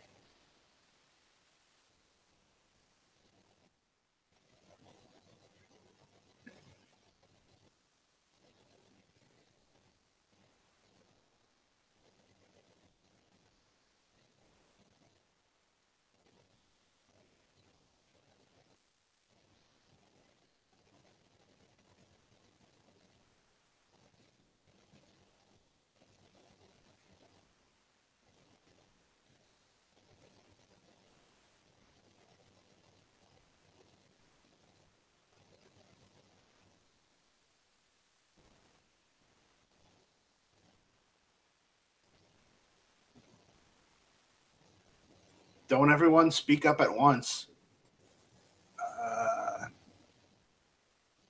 Doesn't seem like that's going to be an issue.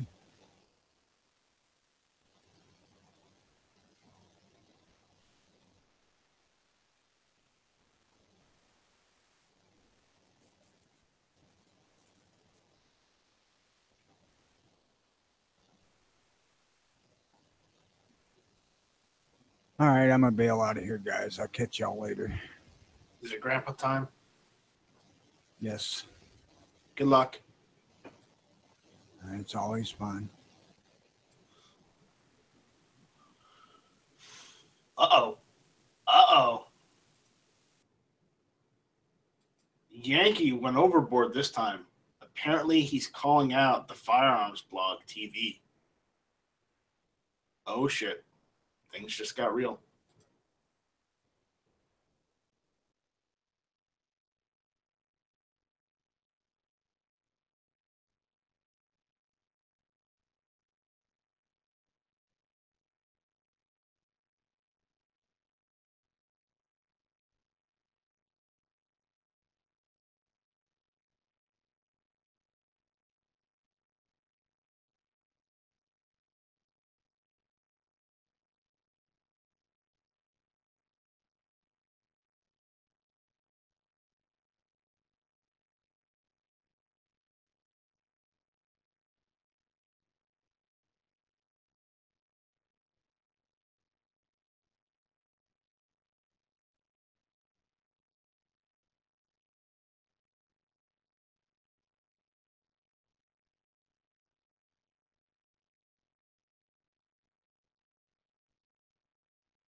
Wrong earbud.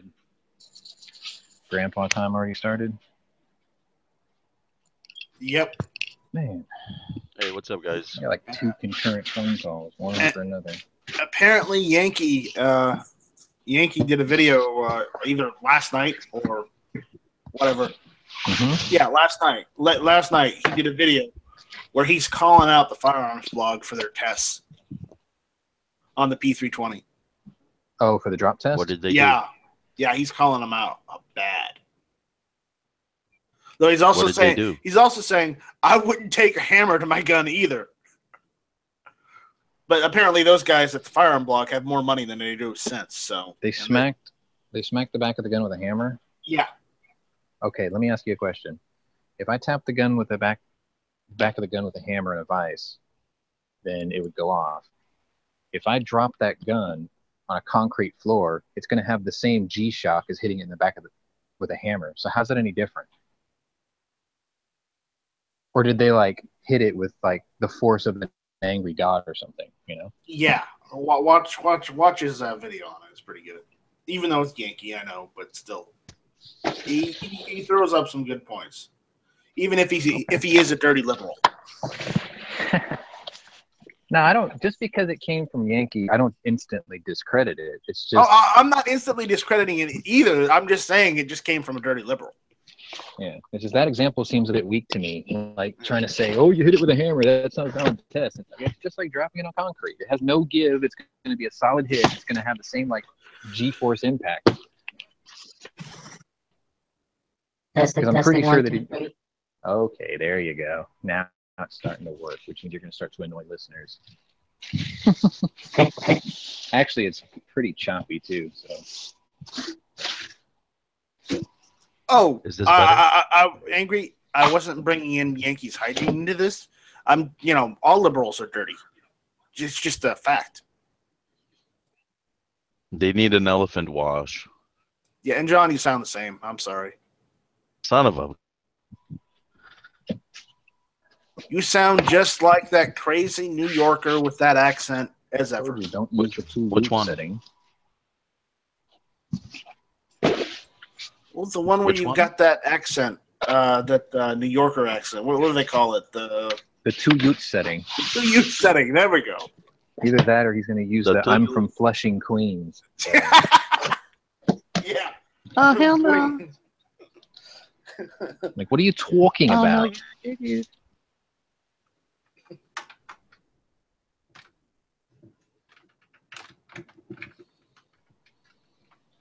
So I don't sound like a child at all? No. Nope. Sorry. You sound like a pedophile now.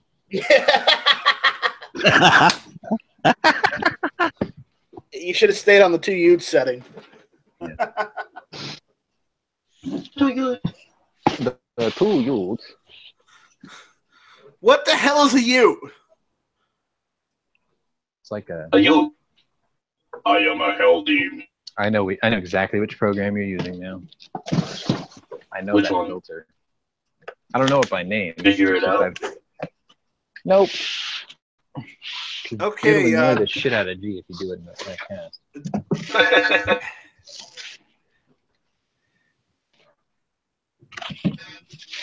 Now start breathing, John.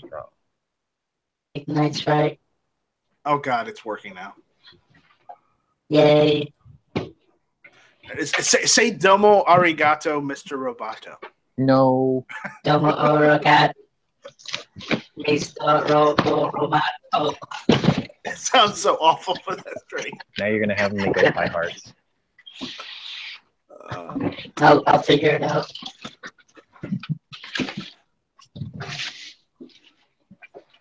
Come on, guys, let's all make opie hearts. It's the latest craze from the country that brought you hentai, tentacle porn, and J-pop.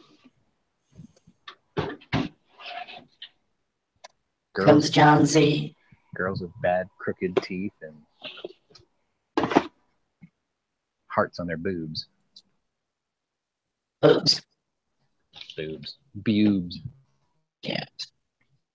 No, not pubes.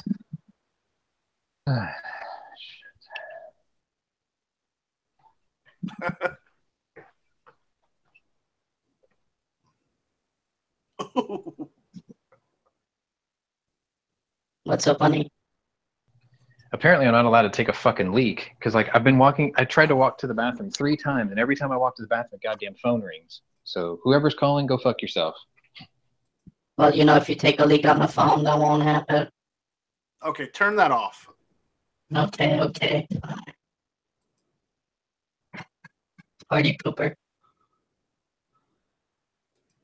No, it's funny for a little while, and then it gets annoying.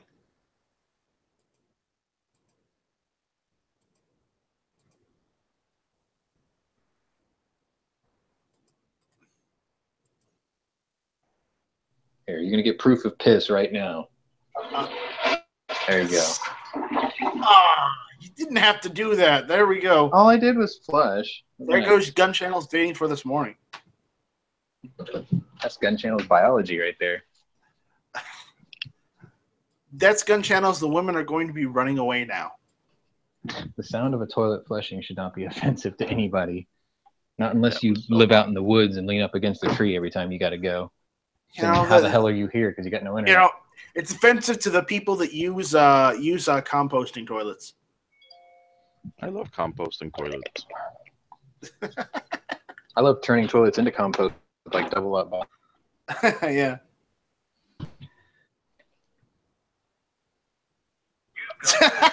No? Angry's like, you don't need to, Night Strike John. He's not even your real dad. Wow. Thanks, Angry. Thanks. Nice. I'll keep that in mind.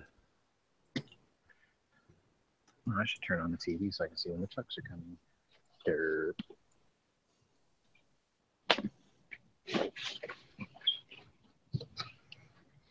So what's everybody up to today? Anything special going on? Here, I'll show you. We were talking about monitors being TVs or whatever. Right. Check out my monitor at the shop for my surveillance system.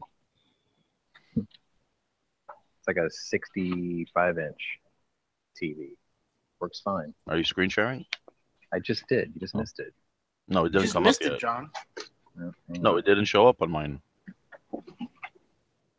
There you go. Damn, Oh, nice. my. See, That's just I don't for want surveillance something that system. big because it's too much, but I want something big enough where I could actually have four full size. How far can you sit away from your screen, like on your desk? Oh, like if I'm at the desk, it's right there. Let me reword the question. Can you sit at your desk and reach your arm outstretched and just barely touch the screen? Yeah.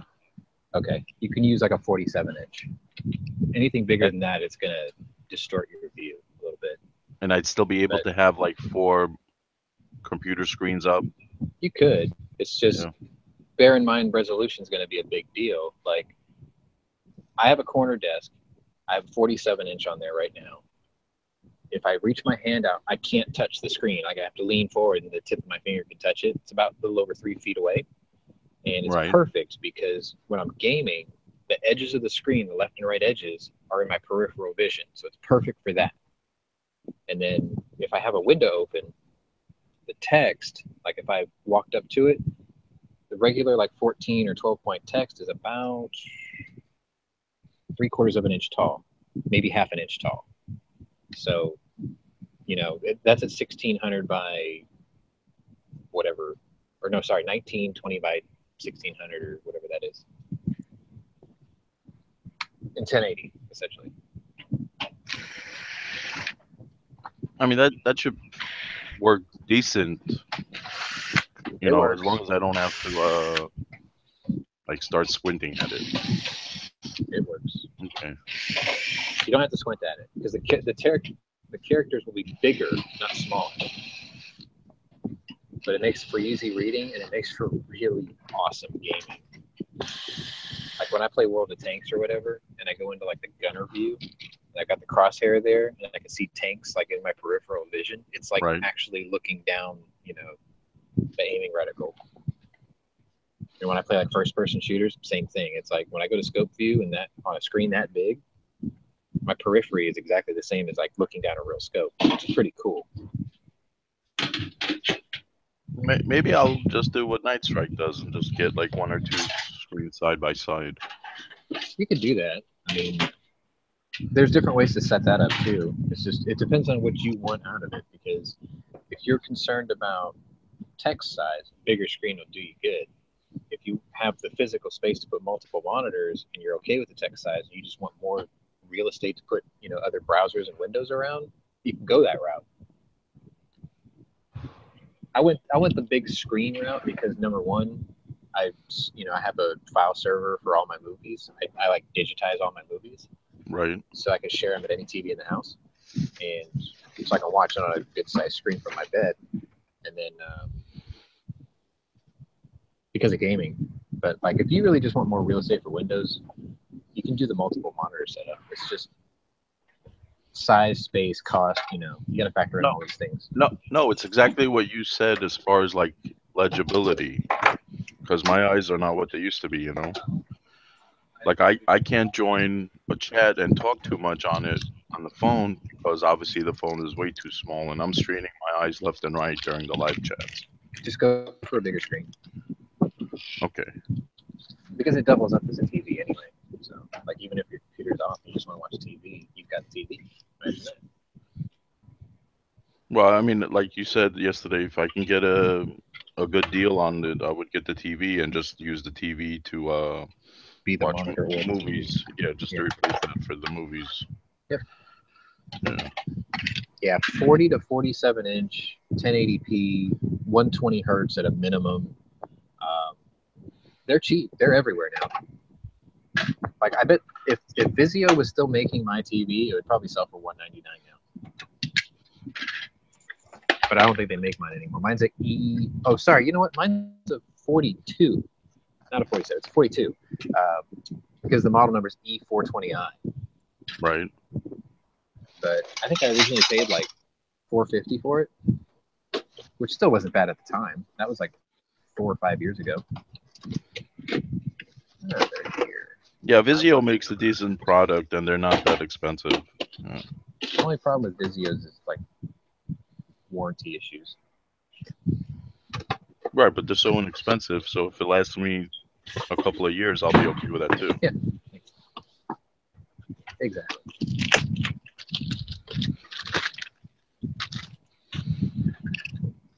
All right, so if I do that in the next month or two, I'll post it up for you guys to see what I did.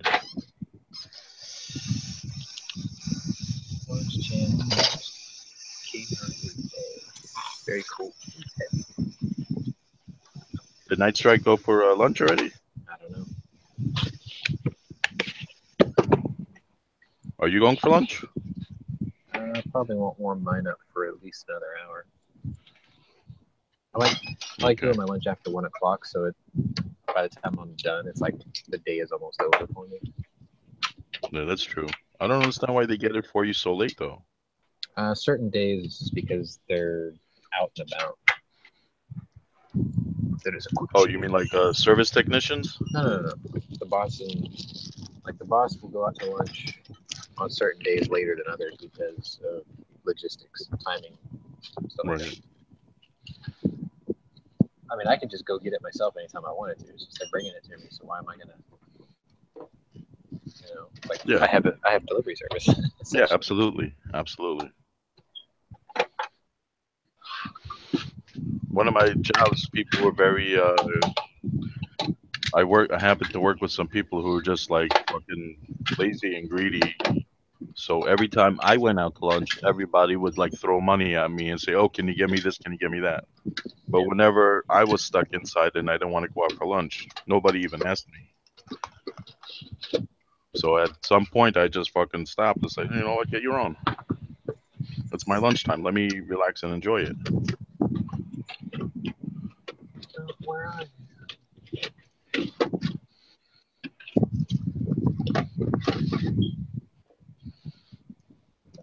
There should be. Oh, he brought the Merc today.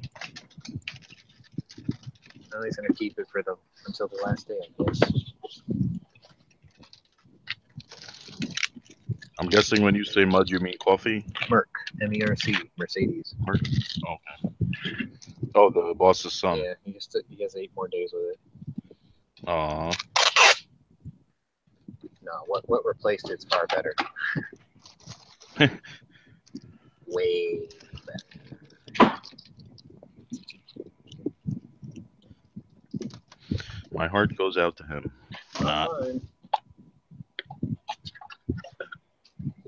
Oh, so when you make, do you make smoothies at home?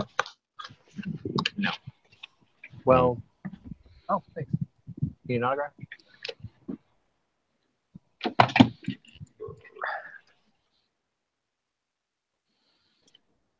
No, because I'm just curious. Because some people I know make the smoothies, but they don't freeze anything.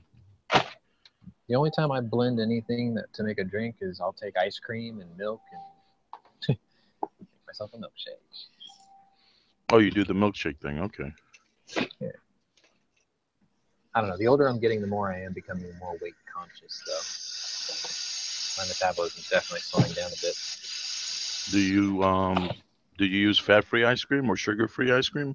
No, I use Bluebell ice cream. Ah, there you go. I don't count calories. Not yet. I probably should, though. Yeah. Like you said, it catches up with us. Yeah. Not thrilled. Like this morning, I was driving to work, and since it was the automatic car, I put my hand over my stomach, and I'm just like, "Whoa, this isn't going anywhere." Where the hell did this come from? This needs to go somewhere. No, I know where it came from. It came from beer. In the last 11 years. I mean, it's not terrible. It's kind of funny. Like I think I bloat a little bit. When I first wake up in the morning, there's a six-pack there. By the end of the day, it's not there anymore. It's like buried. Wake up the next day and it's back. So it's a lot of water retention, I guess, on a little bit of fat that I do have. But at least now I finally understand why it's so hard to lose body fat. Like I couldn't wrap my head around it when I was skinny. But now I get it. Well, we don't think about it when we don't have to. Well, I mean, you can dehydrate the fat, right? You make the cells shrivel up, but they're still there. And as soon as you rehydrate, it comes right back. The trick is getting rid of what's rehydrated. Like, I bet I can go in. I'd probably be the perfect candidate for like a liposuction because I don't have that much body fat. It's like if I squeeze it, it's just barely over an inch in only 2 spots. They could scrape all that out, suck it up. It would hurt like hell, but it would take. I'm just not going to do it because if I was like really, really overweight, I would consider it as a health risk thing to do it. But I'm thinking of it as just a cosmetic quick fix, and that's stupid. Agreed. I'm not even that vain. I say that, and I found 2 gray hairs, and I immediately plucked them out. But Well, they'll come back. Don't worry. I'm sure they will. They'll multiply. I started losing my hair in my 20s, in my early 20s. But what was really reassuring to me was when I complained that I found 2 gray hairs at 38, everyone jumped my shit saying it's about fucking time you had some. I'm like, what? Like everyone else had it before I did. Oh, so they were happy it finally got to you. Yeah. I was like, bastards. I don't want them. Well, it's a part of life. It happens. Well, I gotta look presentable when my country wife finally comes to her senses. Or my South African wife, who's 42, actually.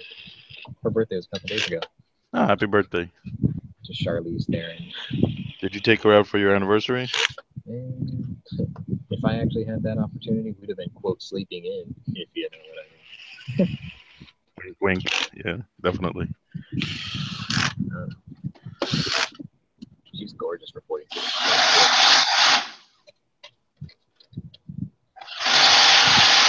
What is that? Oh, I'm sorry. That's the blender. I get it. It took me a minute to figure out. What the fuck was that? The blender. Oh, sorry. I was just blending my my smoothie. He's using the pulse button. Yeah. Your milkshake brings all the girls to the yard? It's the IQ pulse. What'd you say, Knives? Your milkshake brings all the girls to the yard? Yeah. I wish that was the case. Then that's all I would make, but no.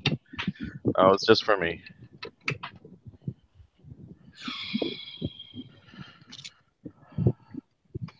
No, so I use the pulse because I freeze my blueberries and my strawberries.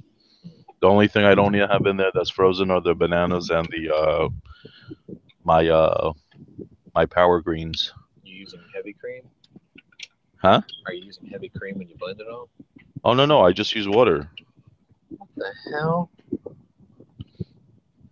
That's, Wait. smoothies are supposed to use heavy whipping cream.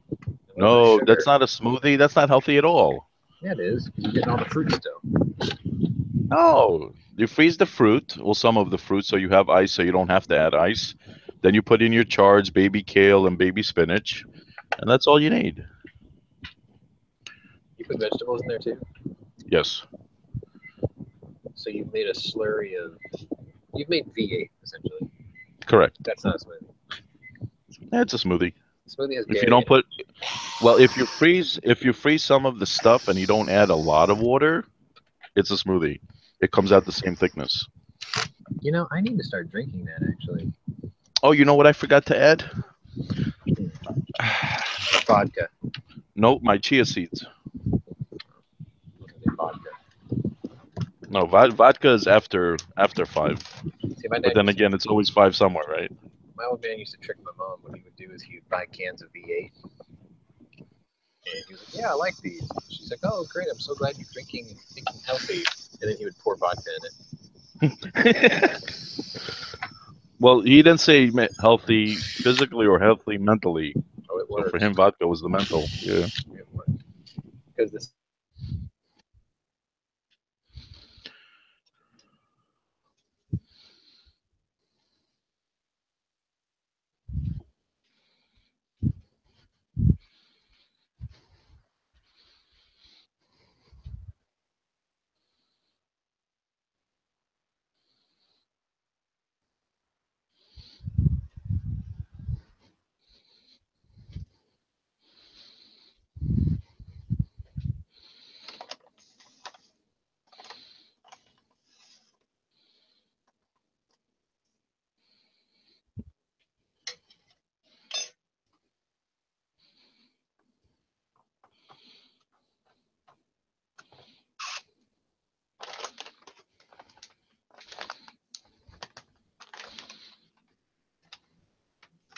Ah, what the fuck? They're going back after her fucking emails again. Shit.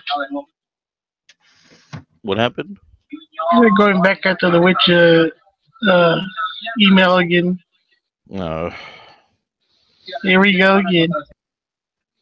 why are they wasting their time? Just fucking lock her up.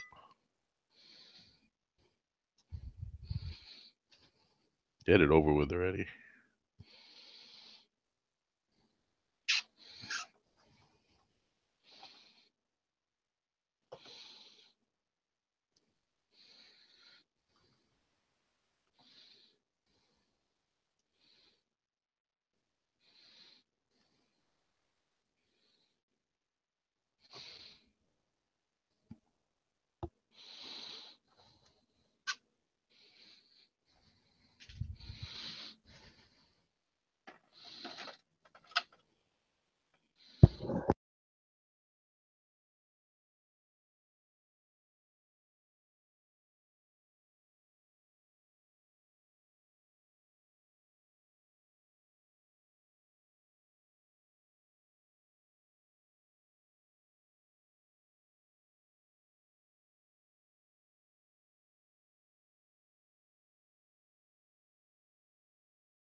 Well, that was interesting. What happened?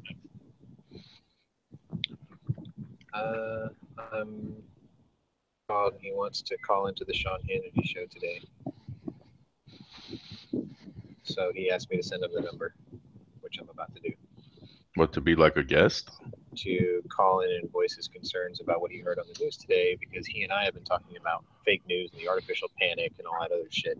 And today, the liberal media went crazy by announcing that they know that North Korea has miniaturized the nuclear warhead that will fit in their delivery device, and they have over 60 of them. And now they're all freaking out. And I told him, I'm like, no, it's not a time to freak out. Now it's just a time to reevaluate how to handle them. Because when a nation becomes a nuclear power, they get to come to the adults table now. And, you know, India and Pakistan were in such a rush to do that because they wanted to be equally eye to eye with us and Russia and France and the UK, right? Well, North Korea technically can do that now because they have nuclear capability. We wanted to quell or eradicate or stop it before they had it. Now it's too late. Now they have it. Now you have to let them come to the table. Now what do you do? That's where we're at now. That's where the nation or the world is at. What do you do now? Because you can't get them stopped. They know how to do it. They have the tech. They have the knowledge. And with that knowledge, they're going to give it to Iran. See, the Iran nuke deal was you couldn't develop a weapon, but what they were doing is the Iranians were sending envoys over to North Korea to monitor the progress. And now that they have a working weapon, all they're going to do is take back the blueprints. They didn't develop it. They just collaborated with it. Like Knives says, send in the Moab. Well, it's too late. That's what I'm saying. Like, even if you did, right, and you eradicated North Korea, the tech is out there. They know how to do it, and they've probably already shared it with Iran. And we know Iran is not wasting time. I think it's bullshit. They got it. If they got it, they got it. I mean, you can thank every president since Eisenhower for that. You literally can thank every president for fucking over the world since Eisenhower for that. Because nobody has stopped that conflict from developing into what it has today. They've had 3 generations of that dictatorial family of assholes that they ignored. And what happens when you ignore a protagonist? They eventually become the villain. And now he's a super villain, supposedly. Or at least that's what they're selling to the people. $1 billion. $100 billion. Now you're gonna have to make deals. I wonder who's going to play his mini-me. Angry's going for ice cream. Angry, Bluebell, cookies and cream. You'll thank me for it. I think they put cocaine in that shit. It's that good, huh? It does something to your taste buds and it tingles down your throat the whole way down. It's just good. I keep saying I'm gonna buy some and I keep not doing it. I keep saying I'm gonna have fried chicken too. I've not done that either. I want fried chicken. We all want fried chicken. I want some ribs for like fucking 4 months already. Yeah. Did Knives just say he ate enough ribs for 4 months? No, he's wanted them for 4 months. Oh. It is summer. I mean, just barbecue. I want beef ribs. Yeah, I don't get those very often, as much as I'd like. Like my dad likes pork ribs, so. Yeah, everybody does pork ribs. I want beef ribs. I like beef ribs because they're like steaks. They're like little steaks. Yeah, exactly. They're better quality also. Depends. But yeah, Honey glazed beef ribs. Is that a thing? Yeah. Oh my God. Oh. I remember having those every day. Give me an idea. If I took short ribs, the same way I do steaks, that would be really good. If you barbecue those things and honey glaze them, like first when you put it on, and then when oh God, no, Angry. Really? Is that a thing? What's Angry? Buffalo ribs. Oh wait, no, he's talking about the animal, not the style. Okay, I had to think about Buffalo that. ribs sound good. That actually does sound good.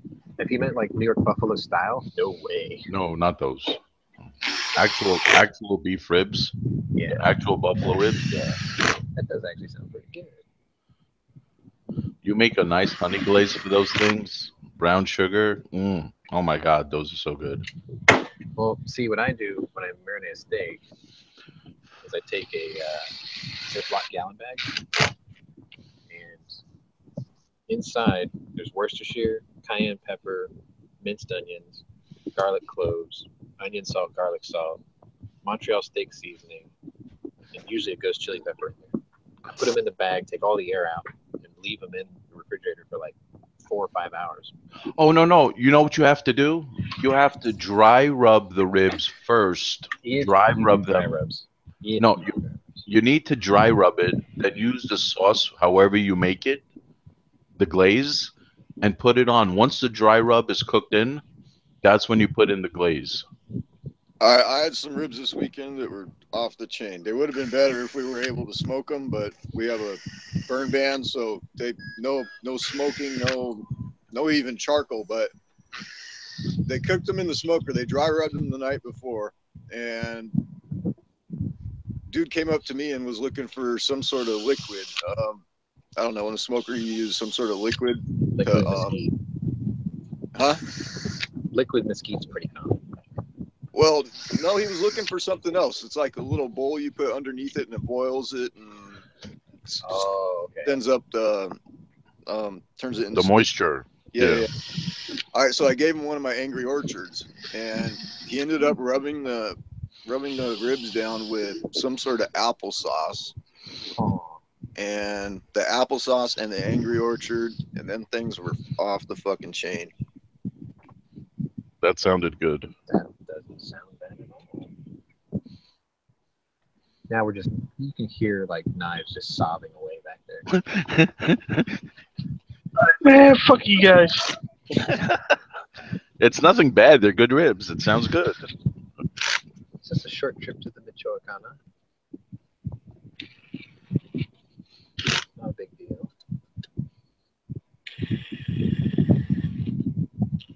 Ooh, that sounds pretty good too. I'll make an Indiegogo.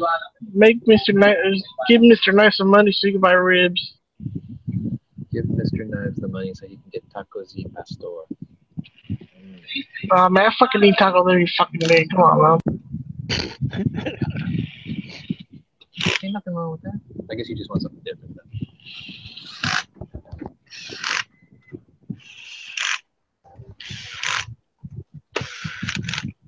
I'm the only one in my family that likes corn tortillas.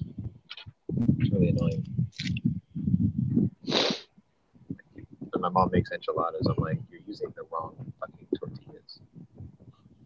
Like flour tortillas, sometimes with chicken. Sometimes with chicken. Oh, get over up. Just another day in the hood. No, any real good Mexican food should use corn tortillas. Yep. Or like if I have chicken enchiladas with the cream sauce, it's got to be flour. If it's the green sauce, it has to be corn. What the fuck? If it's beef, it has to be corn. Y'all Texas people are weird. What? You use corn on everything? You guys use cream. You've never had that? No?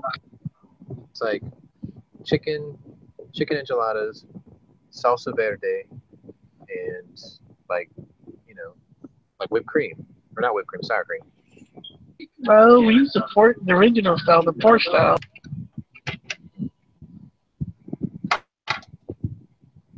I'll do both. But I'm the only one in my house that likes them. Like my mom doesn't like the smell of corn tortillas when you warm them up. I sort of get what she's saying, but it's not. That's not the point, you know. We got the bomb. Just go buy a bag of Guerrero, you'll be okay. The warrior tortilla.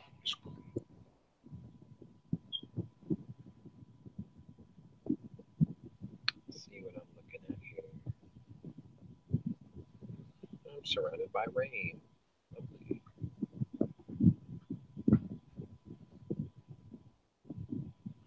Man arrested over jogging footage of jogger pushing woman into bus. Okay, good. They got him.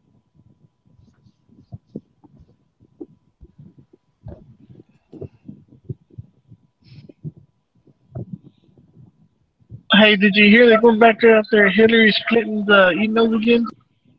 Yeah, and they offered her a plea bargain too.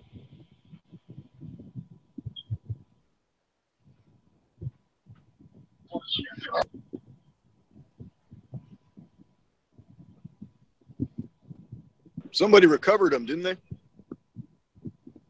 Probably Russia.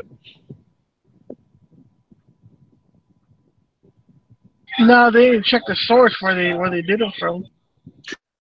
Man arrested for drugs after attempting a $1 million deposit. That's pretty stupid.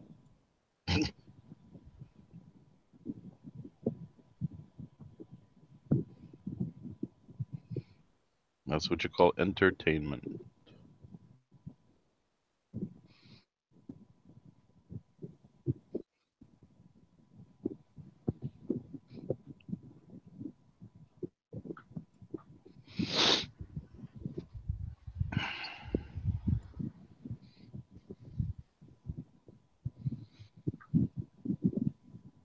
Is there anything else in the news today?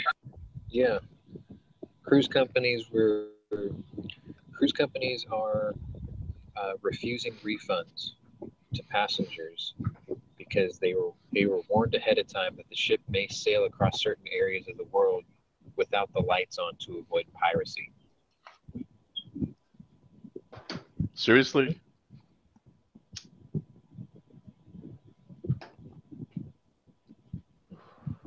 Well, if they had it in small fine print, it's there at least. Yes. No, they probably warned them during the check-in or whatever. Why would a cruise ship go near Somalia anyway? It's stupid. It's like an adventure cruise. Done a dark Friday. Black light party. I don't know.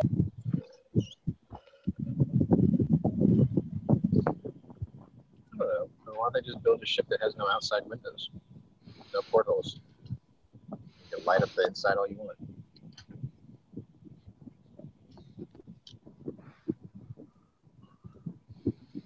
That would give the pirates more incentive to use explosives. I downloaded a picture the other day of my Powerball fantasy boat. Someone sent a picture in and I saw it and I was like, I have to have that in my life. Something I can take to Saint Tropez.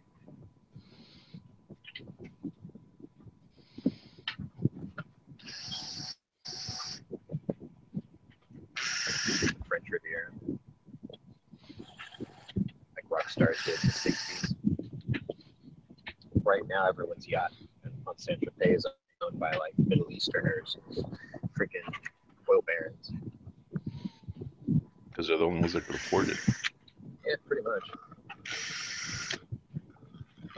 But then you see the girls that are in that area, and you're like, don't care who the neighbors are.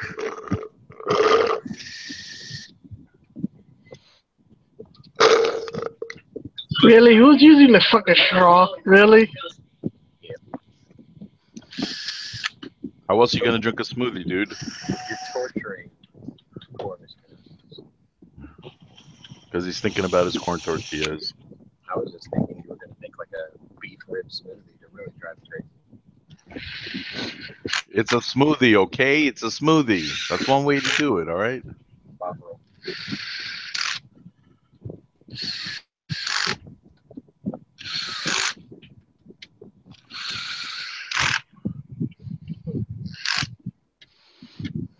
So where's the Webs this morning? Unless he's doing the transmission flush that we were talking about earlier. Didn't he say he was almost done and he was just washing the van? Probably.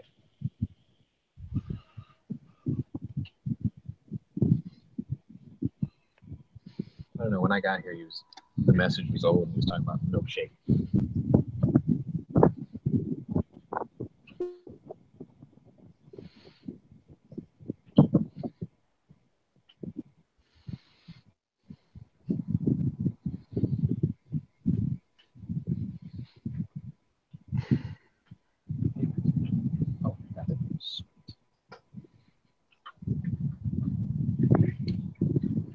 know that sound. I think someone upgraded to an iPhone at my shop. Yo, did you guys watch Matt's chat yesterday? What happened? Yeah. Some troll try to fucking troll the chat on the YouTube side. Oh yeah, the troll. Yeah, that was funny. Tried to what? Someone tried to troll Matt's chat. I bet that went real well. Not for the troll. Of course. That was pretty funny. Was it just an anti? No, just someone being a dick.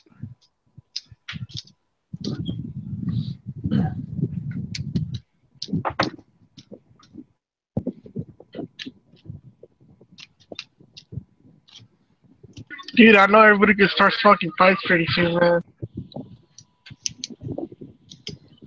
Did DB make it into that chat last night? Because I know he wanted in. No.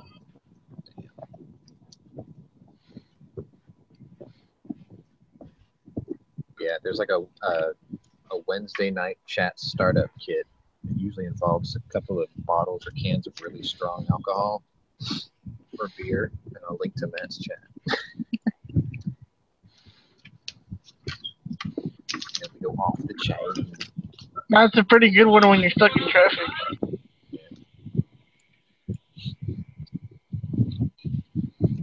He's getting pretty close to move day, actually. That big trailer's done. The little trailer and here he bought. I think he said his house was already sold. Hold on a second. Matt is making 2 trailers? Yeah, big one and a small one. Oh, I thought he just made the one with the NEA on the outside. That's the big one for his Suburban, but then he has a smaller one for his wife's Explorer. Okay.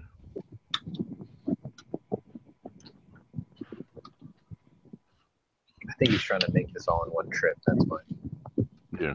He'll probably pull a heavy and liquidate a bunch of crap that he can just repurchase when he gets up there. Yeah, when you're moving that far, it doesn't make sense to take everything you got, you know? See, that's why I was wondering why he didn't use like Mayflower or something where they come and load a 53-foot trailer. But he said it was really expensive. And what was funny How much was did he say it was? Well, I think he said he was quoted like $4,000 or something, which is pretty steep. But then if you think about it, mileage plus the guy who moved it and loaded it for you versus what he paid for both trailers and all the parts, plus the extra amount of gas having to tow a trailer, it probably would have turned out the same. And the cost of the insurance. I don't know if you have to get insurance when you buy a trailer because he's already got. Well, no, you don't need insurance when you get a trailer, but when you have someone else doing it for you, they need insurance. Oh well, that's why you contact a company like Mayflower. Right. They're bonded. Like, it's probably part of the cost of the move anyway. Right. I don't know. That is kind of steep though. 4,000. Well, I mean, I know it can't be ridiculously expensive. Someone recently moved into my neighborhood with one of those big ass trailers that came across the country.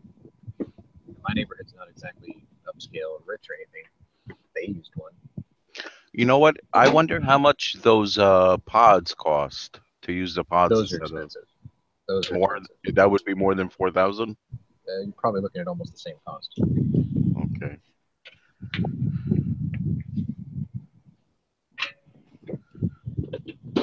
That was the first thing I asked him when he rolled out the trucking company. I'm like, why don't you just use a pod and have them go with the pod? He's like, yeah, it's about the same. He did his homework.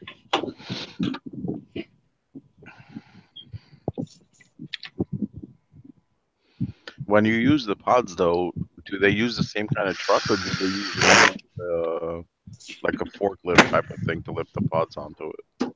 They use a flatbed. Okay. But when they put the pod on it, it locks in like a container ship or like a container trailer, and they use a crane-like thing to get it up on there, or a forklift. It's got partitions for both. And then the trailer ends up, or the flatbed ends up looking like a box truck once it's mounted in there. Right. But they don't make a 53-foot pod either. I think each pod is like what, half the size of an actual shipping About 20 container. feet. Yeah, it's ones, I about think, half are the about 20. size.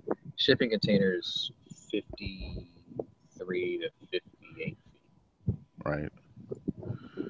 It's a big difference. somewhere in there. I wish I had the money. I would buy shipping containers and have someone build me a house out of that. You can buy them already made.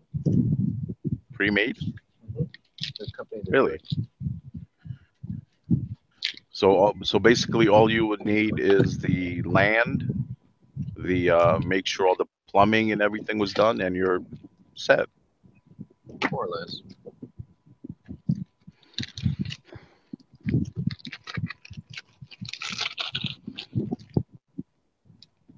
The micro log cabin thing that we were showing each other a couple of months ago, that was cool. I think it was only like 360 something square feet.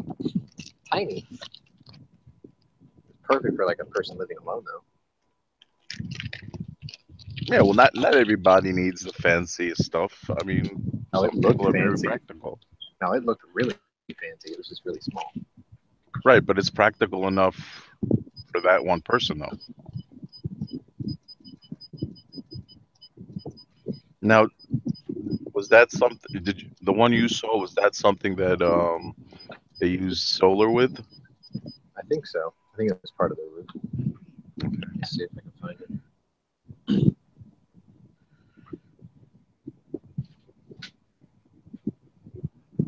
There's a channel. The guy made his own trailer, little house type thing, and he bought land in Arizona, so he bought desert, and he uses solar for everything. So he doesn't even need to be connected to the grid.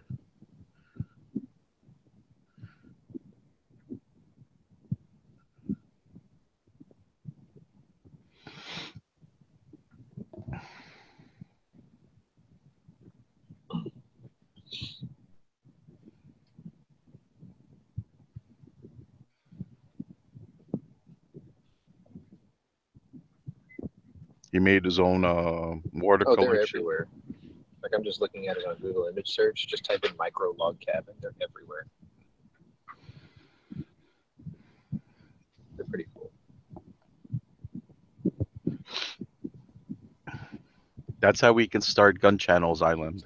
Everyone builds one of those on the property. Yeah.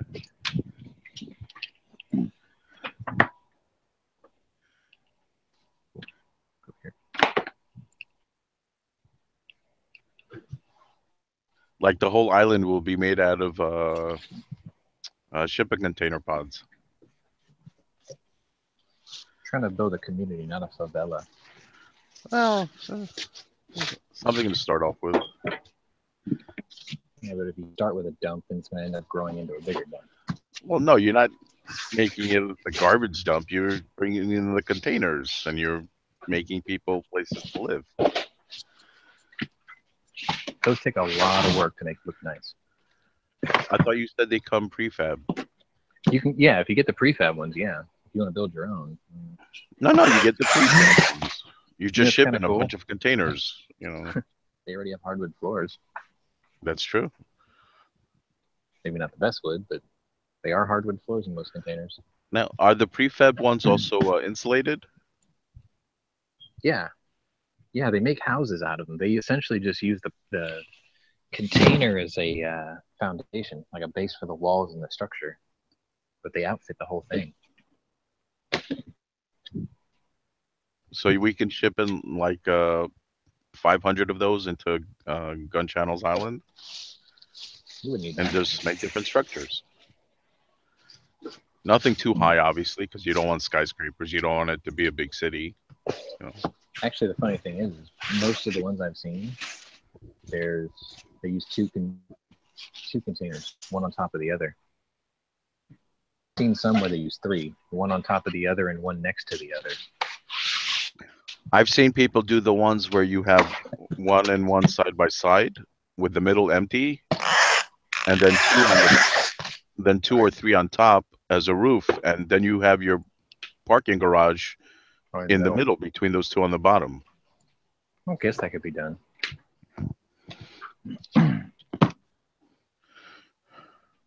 3 more to go. I think I'll start my lunch just a hair early.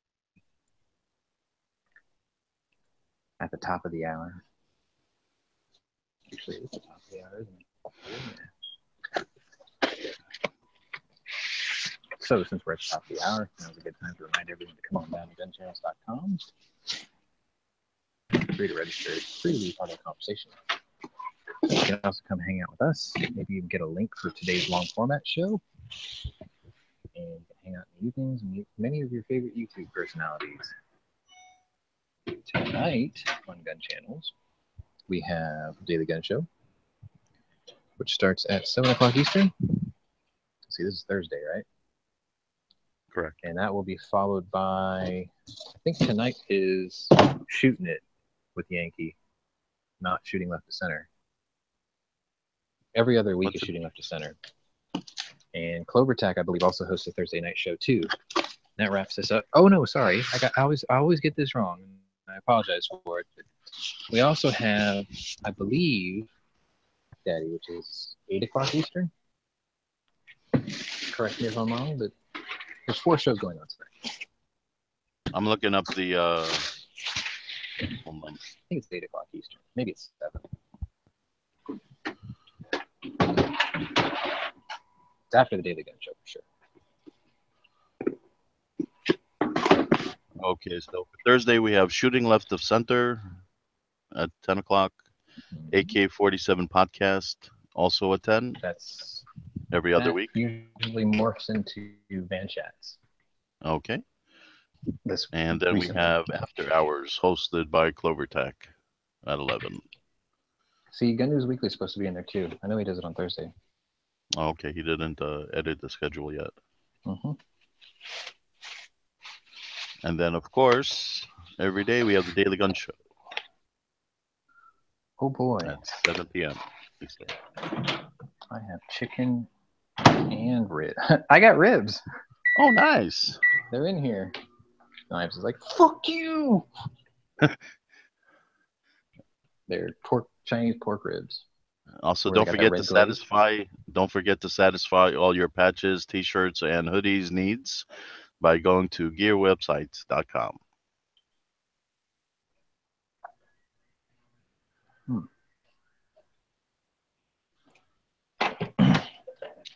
And now Knives is going to need 2 jobs because you just corked his job.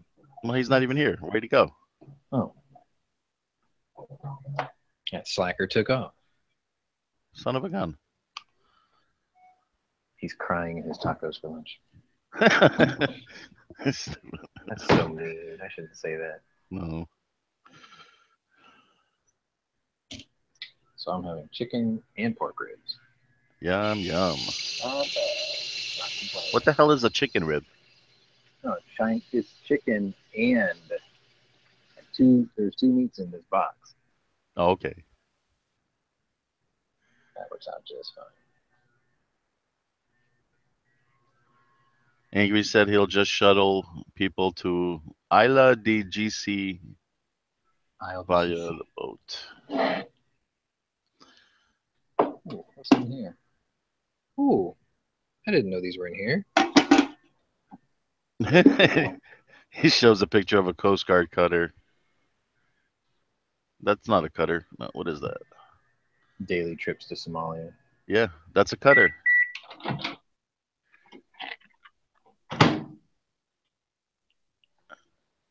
Hashtag cutter in Qatar, also sometimes pronounced cutter, is now trending on Gunchannels. Cutter in cutter. Mm-hmm. Out of soys again. Oh, and on the cutter there is a galley, so I can be the chef. You, sir, are no Steven Seagal. Well, not a fighting chef, just a cooking chef. You know, I can't remember the last time I saw that movie. That makes 2 of us? I'm trying to see how much they're charging for this Coast Guard cutter. $250,000. Ooh, 43. That's actually not a bad deal. Wow. Let's find out.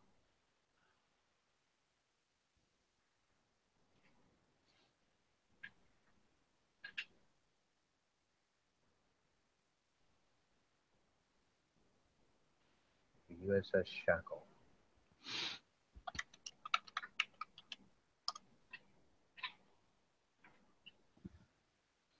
Angry asks, what if the shipping container pods are underground?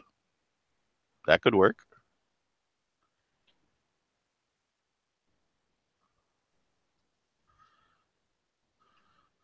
This way, at least you keep the containers naturally cooled. Oh. Okay, so the Shackle was originally a diver-class rescue and salvage ship.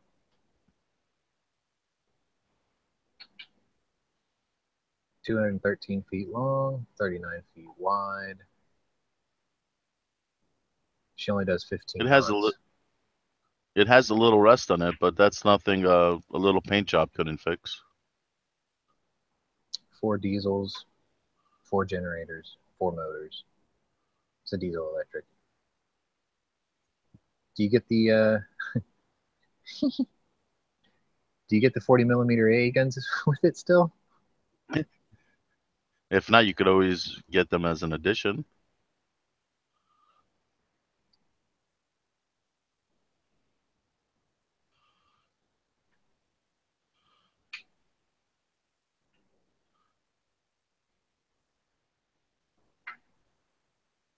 Now, Angry put up a link for the Somali cruises. Now, where are the links for the Somali pirate cruises? Ah, I recognize that smell now.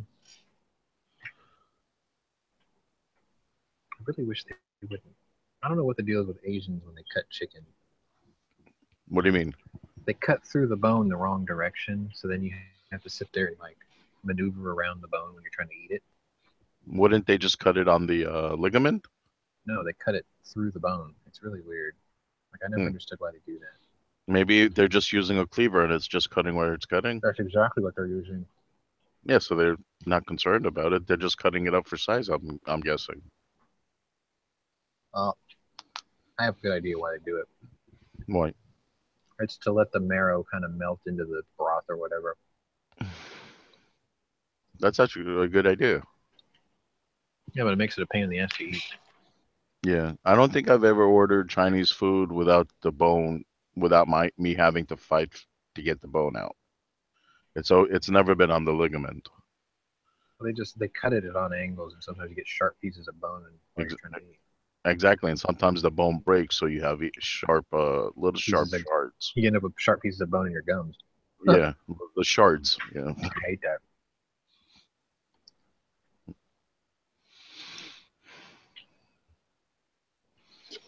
No, Angry. The Somali cruise thing is real. It's just the pirates that are posting the ads.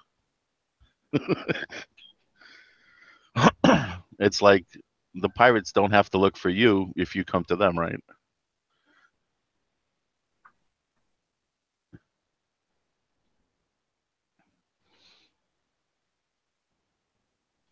Oh, well, if it's for sale here on boats.com, that means the original effort to move it to the Great Lakes dropped out from under it.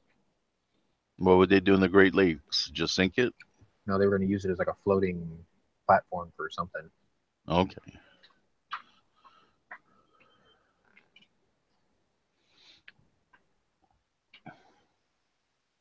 Are you still checking that page out? I'm looking at it. I would love to get the where is it? The Sun Cruiser. Do you see that? The boat review?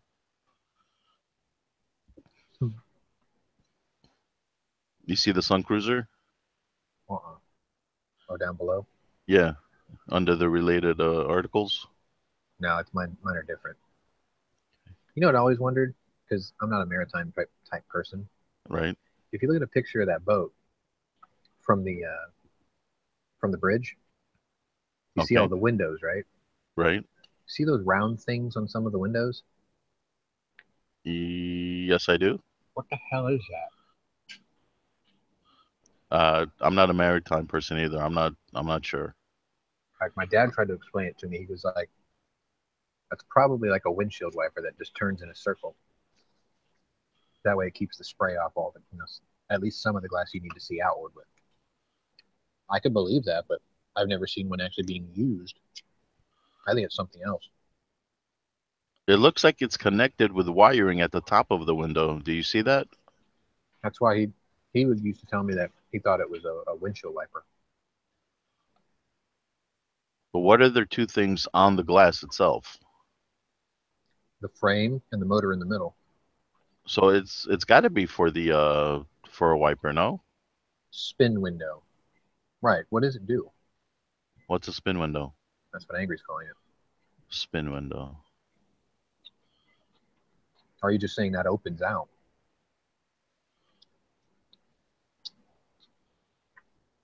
I have no clue what the hell a spin window is.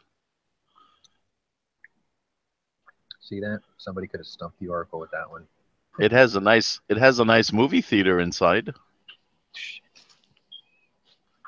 You could put up a projection screen up there.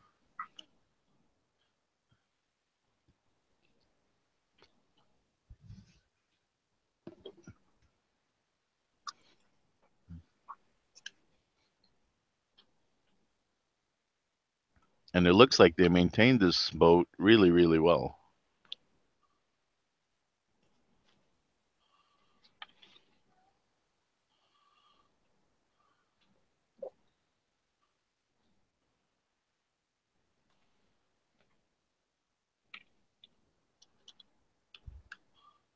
I'll Google spin window, see what the hell that is.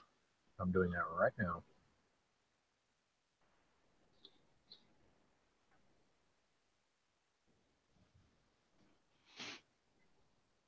Clear view screen is a fancy name.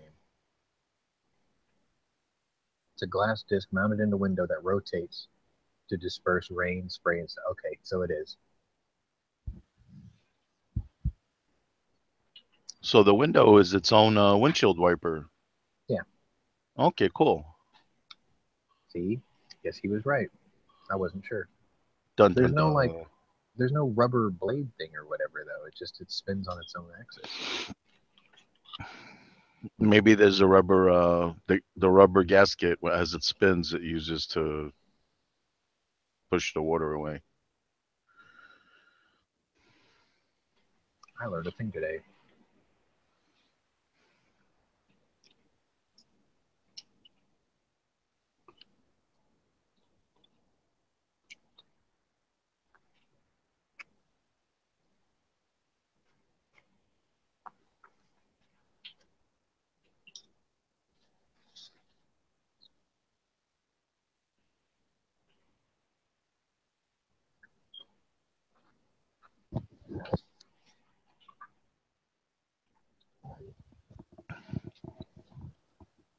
Did Too Hottie go to lunch also? A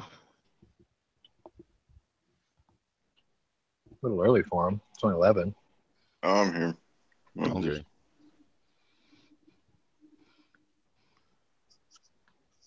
Multitasking. Your gun channel's napping. That's you, man.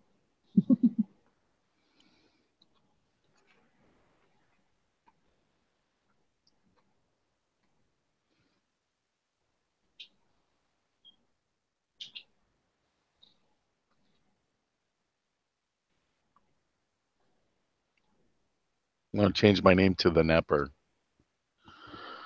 Nap on. Nap off. The Napster. Napster. Reclassified that. Napster.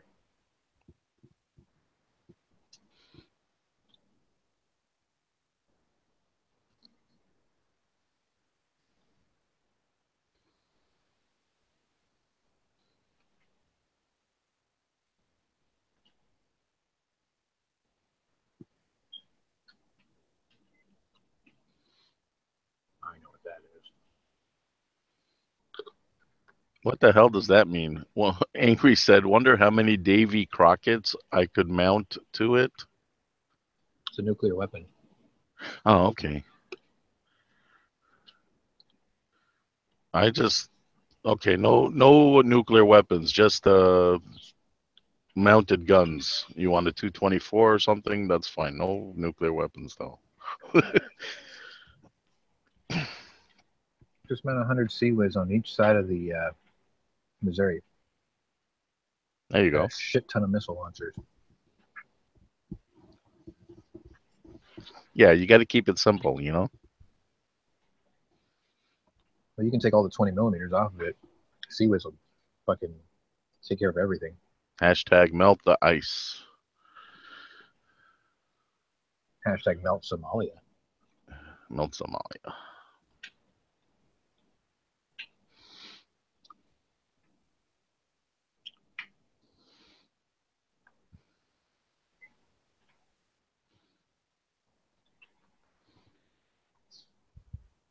Gun channel cruises.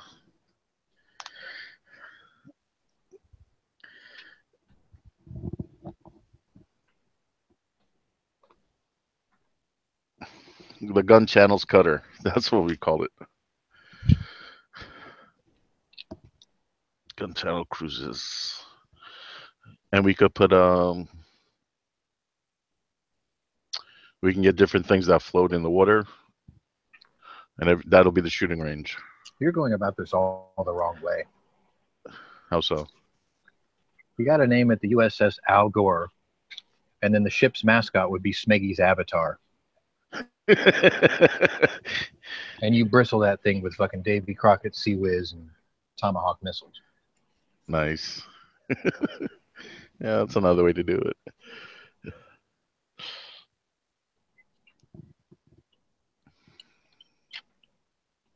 That's how it's done.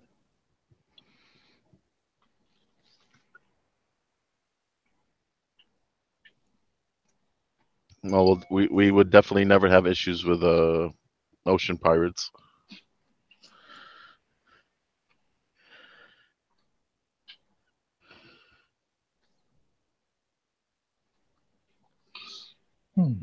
How far on a cutter? What kind of radar could you have, and what would be the reach of the radar to detect other vessels? 40,000 yards, maybe. Okay.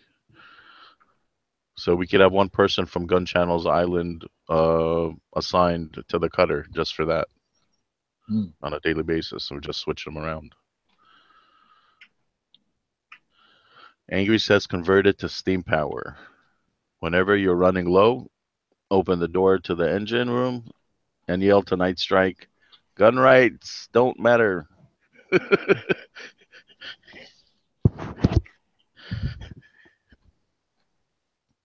I see what he did there.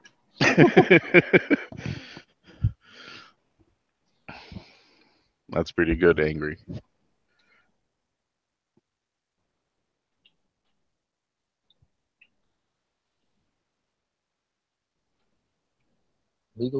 Legal gambling offered at Post Oak Poker Club. Oh, really? Where is that? It's in my town. Really? $1 million Powerball tickets sold. God damn it. Call me when they sell $1 billion Powerballs.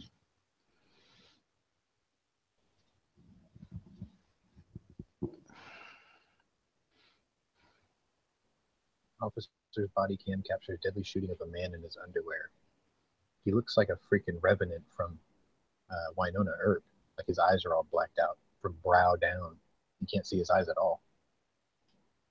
That's creepy. He is creepy as fuck. It's probably just the graininess of the footage. Wouldn't that be cool if his eyes were like totally black, like like an oily black? Now you're talking about like the vampires in Blade. Exactly. Mm-hmm. Or it'd be some kind of zombie vampire. Bram Stoker's Dracula. That's what I was thinking. Yes. There you go. Those eyes.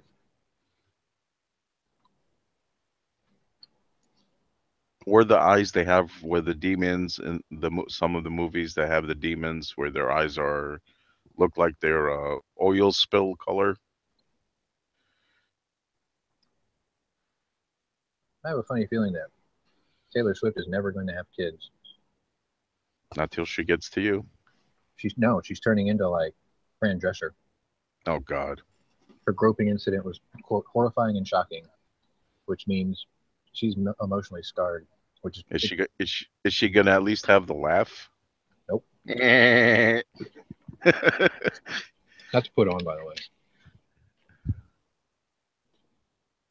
That's a total turn on. What are you talking about? No, I mean she puts that voice on. I've met her.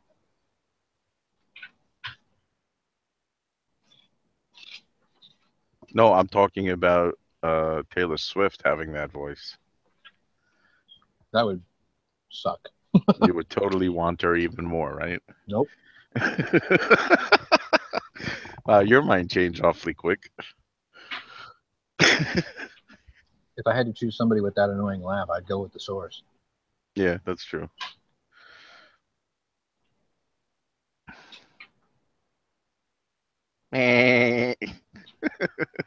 Even though she is already too old to have kids, and she would never have them anyway. That's for you to worry about. Perfect.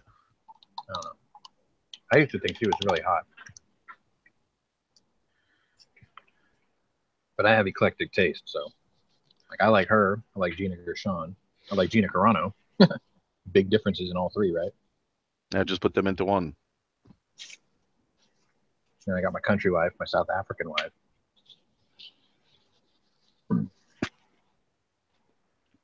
You're so hot for the nanny, and you can't even admit it. Well, back in the day, I mean, she's like in her mid-50s now, I think. Damn.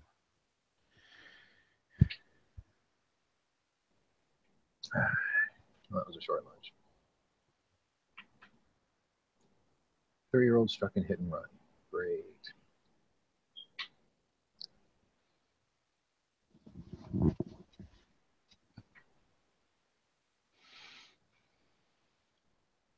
Ooh, Hurricane Franklin is the first official hurricane of the season.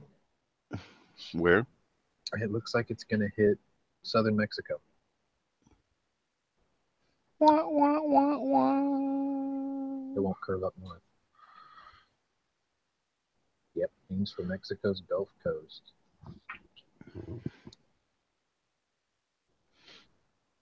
Is it heading anywhere near Florida? No, it's going west. It's going west. Okay. Let's see.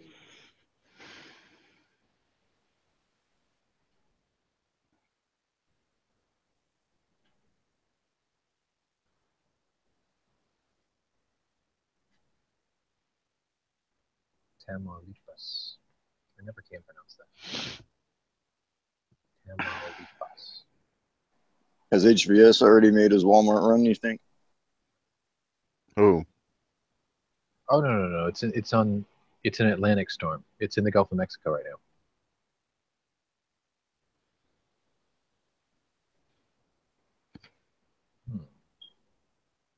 Mexico.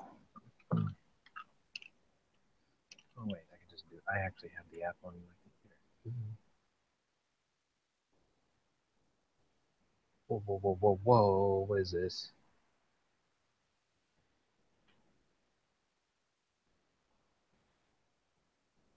$261.99. Huh.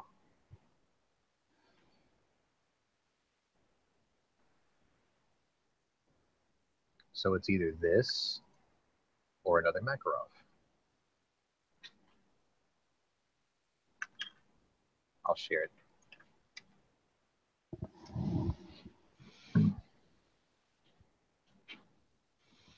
Are you looking to make a new purchase? Yeah. Power Armor.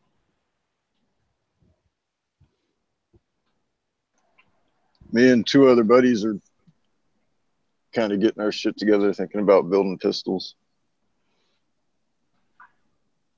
That'd be cool. 10.5-inch uppers. What kind of direction do you think you might go?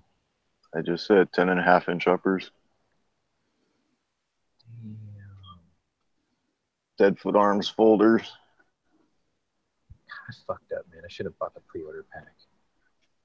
those Pit Boys that came with Fallout 4 in the collector's editions, they're selling for $350 now. Good God. Although my buddy was talking about wanting to go shorter than 10.5, like more like 8. With Yeah. 5.56, I tried to talk him out of it and say, no, you want to go about 10.5. What's your thoughts on that? 8s are fine if you use a flaming pig.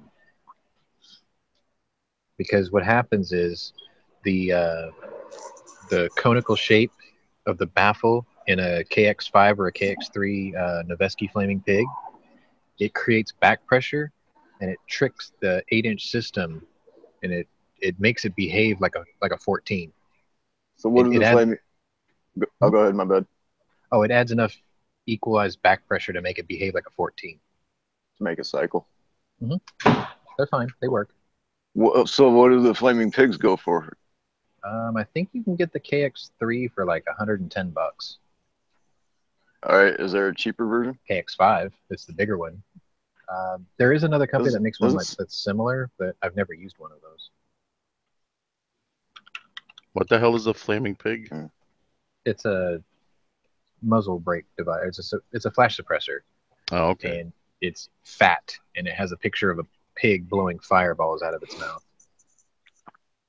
Nice. Yeah, the KX5 is listed as at $125, but they're currently out of stock, which means they're probably not making these anymore because you have to get the KX3 instead. But if we go with like PSA 10.5 inch, and say he goes with the PSA 8-inch or 8.5, whatever, free floated, we're gonna have to swap out the rail on something that will actually fit that, because he's gonna want a longer rail. Well, my plan was to build a pistol with the rail that covers the pig almost all the way to the end.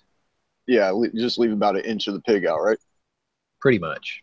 Like, I would be cool with it just covering the back 3/4 inches of the threaded section, because I want that pig to be visible, you know? But it would still look like it would look like a bigger gun than it actually is, because the pig looks like a gigantic fat barrel. Well, yeah, it almost looks like a suppressor on the end of it, doesn't it? That's the baffle. Like, it comes with a tool, and you unscrew that, and you can take the baffle out and clean it. Oh, okay. They come apart real easy. Not like in a cheap way. I just mean, for servicing or whatever. Oh.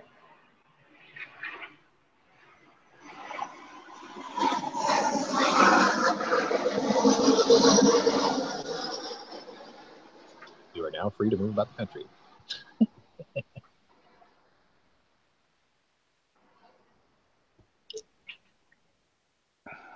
Yeah. Goddamn smoke will go away. It's keeping too much heat in. And it's going to screw up my meteor shower viewing. Oh, the Perseid? Yeah. Is that how you say it? Perseid, something like that. Proceeds. Yeah. It's the Percy Slade meteor shower, y'all. Main Street Man. I don't know if I want to answer this. Be right back.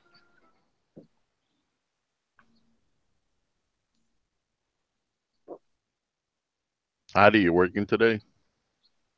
Nope.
Howdy, you working today? I just answered your question. I had my mic off. I'm sorry. My earphones off. Said no. Hmm.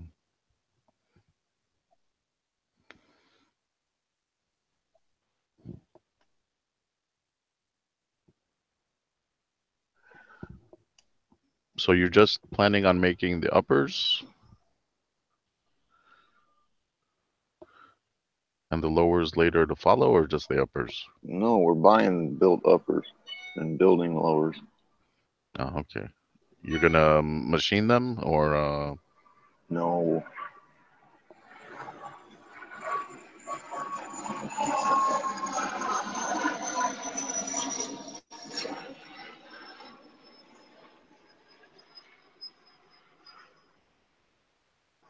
I guess the better word for it is we're going to assemble a pistol. copy that? Okay.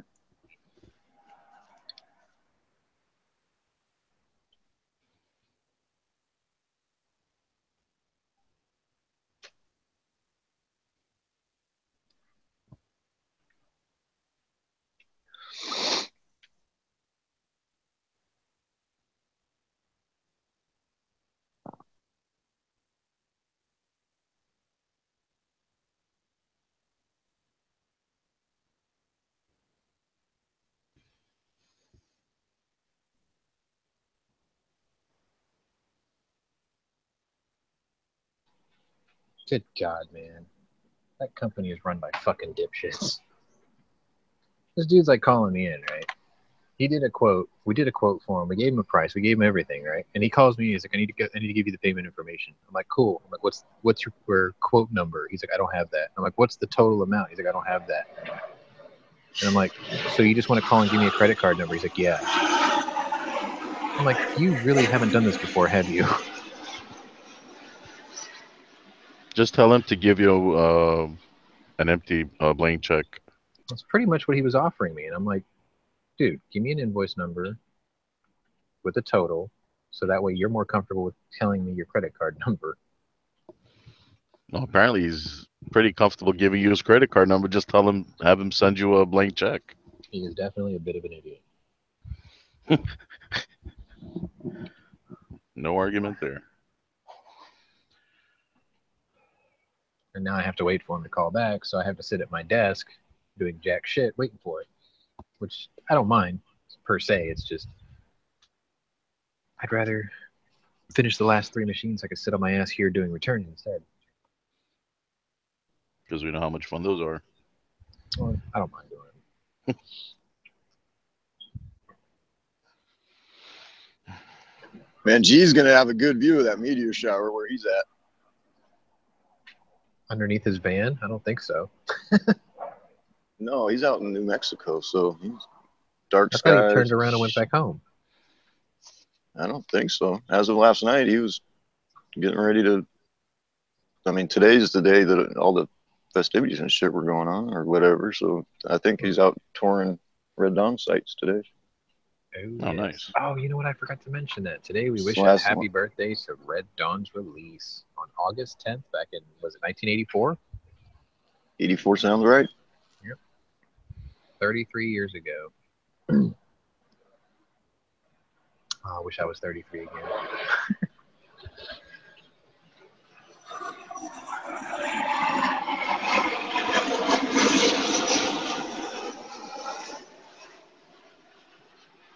How can I be sure my game was deleted on my Mac? Somebody sent in a picture of a Mac with a bullet hole in the side of it. It's pretty sure. Oh, you know what? So I went to the dentist yesterday, and as they're working on me, him and the tech are talking, and they're talking about their big ass fire extinguisher from the 70s and how none of the chicks around the place could even pick it up and use it if they need.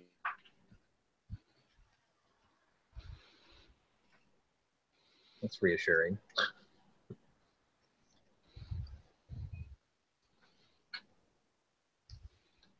Did we just lose Tuhati, or just the signal cut out? Bit of both, I suspect.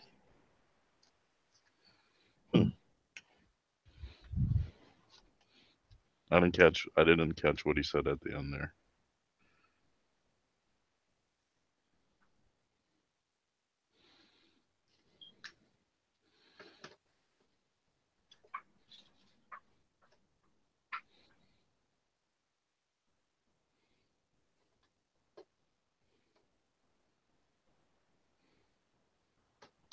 Seems dead.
Good God. Figured What this happened? dipshit would have called back by now.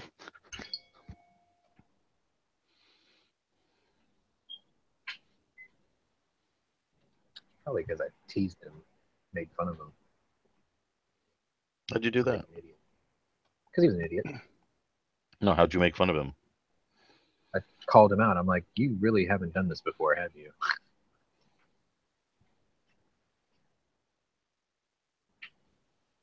Oh, so in other news today, Queen Elizabeth announced that her grandson, William and Kate Middleton, will be king and queen after her abdication.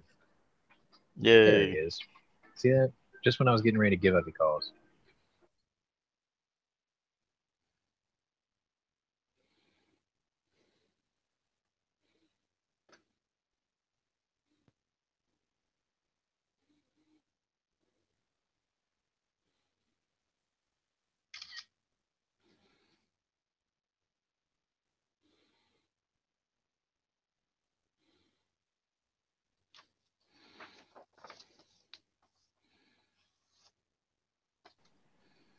Now apparently he doesn't know how a phone works.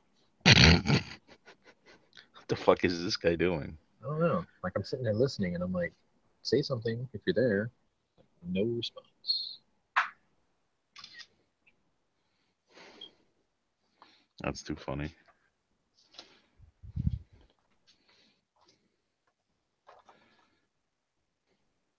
All right, I'll let's get try it this eventually. again.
Did he figure out how to use his phone?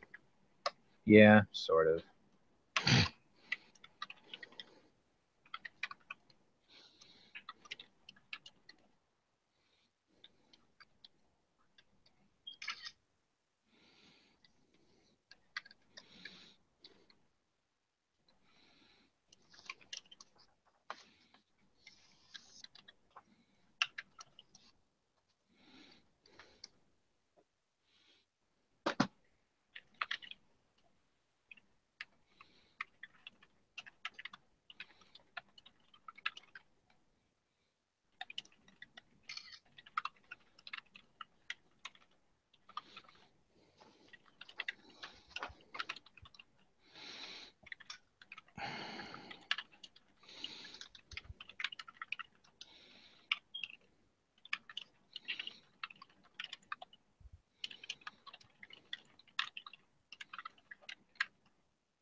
Jesus.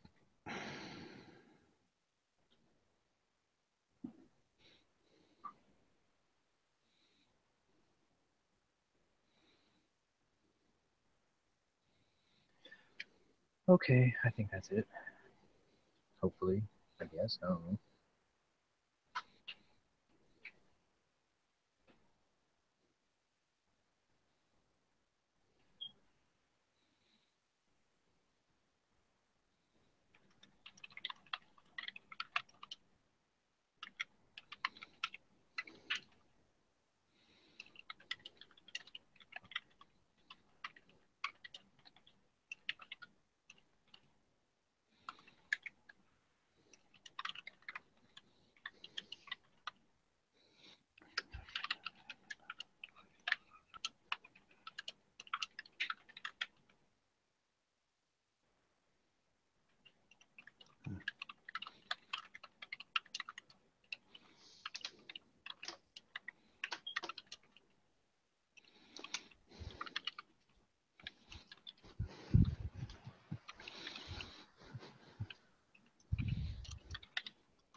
That's smaller.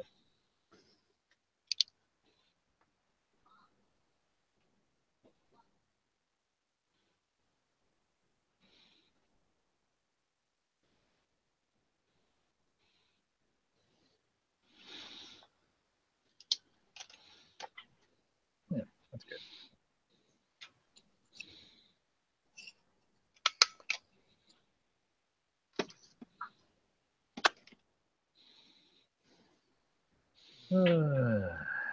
Jesus. So quiet. All right. He's done.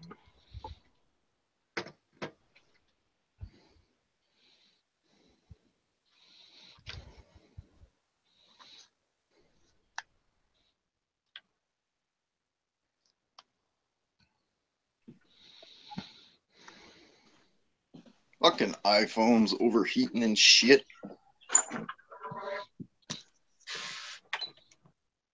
What model iPhone do you have? 5S. Yeah, I got the 5. It overheats all the time, dude.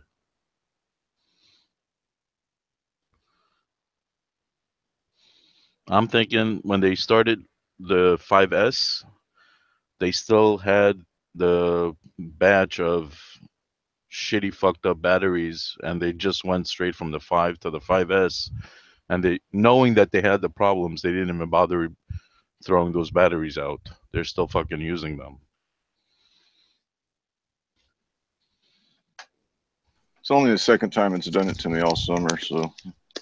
This is the third phone, my third iPhone 5. So you know they're still using the same batch. There's no way they're gonna tell me the odds are so low of getting it, and it's the third time it's happened to me.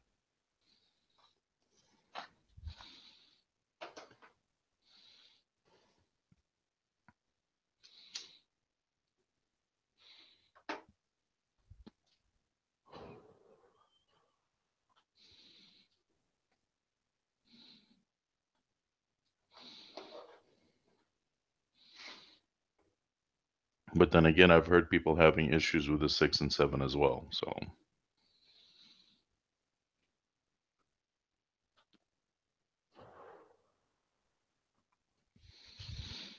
try to figure that one out.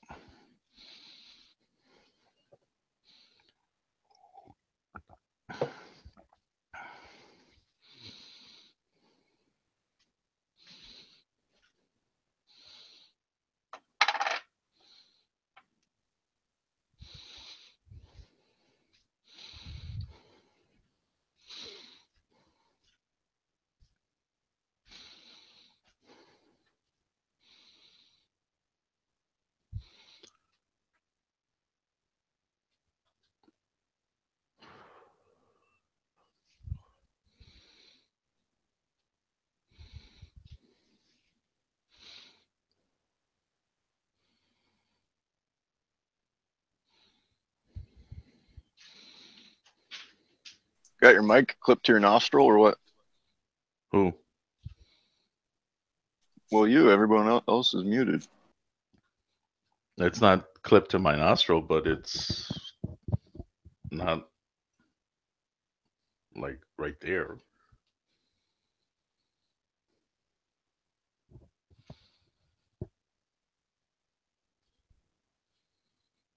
It's just a really good mic on the headset.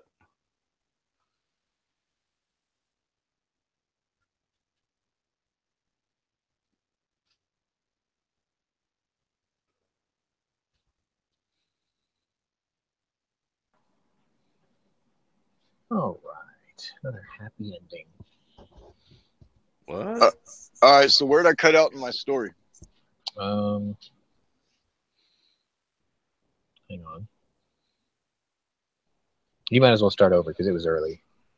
All right, so Dennis and assistant, while they're working on me, They couldn't pick up the fire hydrant. That's where you left off. Or the all right. extinction. All right, so they're talking about how the chick it's so big and old that the chicks couldn't even pick it up if they had to, and so they're getting new ones and they're trying to figure out how to dispose of the old one. Shoot So, them. so as soon as they got their fingers out of my mouth, I'm like, you know what you do, Doc? You give it to me. And he looks at me with a smile on his face and he says, you want to shoot it, don't you? Yeah. And I say, you're damn right. and he says, all right, well, as soon as we get the other ones in, when you're around next time, if we still have it, we'll give it to you. Nice. And I'm just like, all right, I'm good with that, But I'm going to give him a call here and just be like, hey, when you get the other ones in, just give me a shout and I'll come down and pick it up just so they don't go dispose of it. You know what I mean? Yeah. Now, if you're a really accurate shooter, like I don't know what kind of groups you can make, but if you're a pretty good shooter, if you want to have a little fun, what you do is you take it and you put it in the water, like in the bay, and then you shoot the back of it, and it turns into like a jet ski across the water. Yeah, it's illegal to awesome. shoot anything over water, so. Man, that's like the safest place to shoot. Yeah. I never understood that. You can't shoot over water. It's like, what am I going to do? Kill a fish?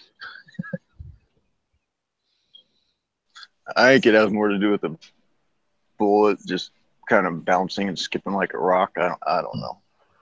I did that in a lake one time. I shot a fire hydrant and it jet skied across the water about maybe 30 yards. It didn't go very far, but like the jet wash coming off the back of the hull froze the top of the water. It was really cool looking. My mind goes to tannerite taped to the side of it.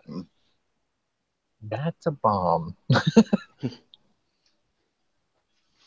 Don't want to see you on YouTube like that idiot that shot the lawnmower. I'd be at a safe distance. He thought he was. No, he was an idiot. He was an idiot and couldn't hit it, so he kept walking forward and walking forward and walking forward. And now he can't walk anymore. What came back at the guy that was shooting the lawnmower? Shrapnel.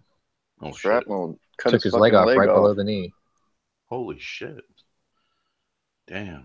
You know what's really funny is before that video broke, IV8888 shot a car that was packed full of tannerite and blew it up, right? They were finding pieces of it all over the place.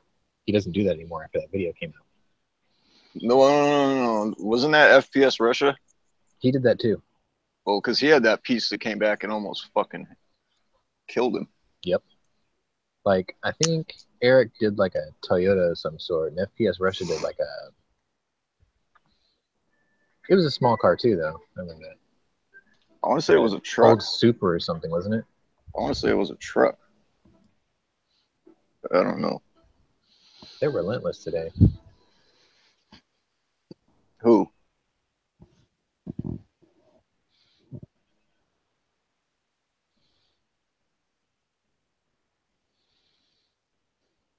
Who's relentless today? Oh, he's gone. Phone calls. Busy day. Fucking assholes making him work and shit. Yeah, the nerve, right?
Callers, relentless.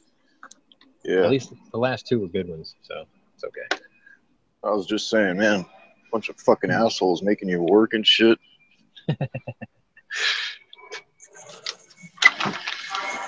No, it's like I'm working a job or something. Damn.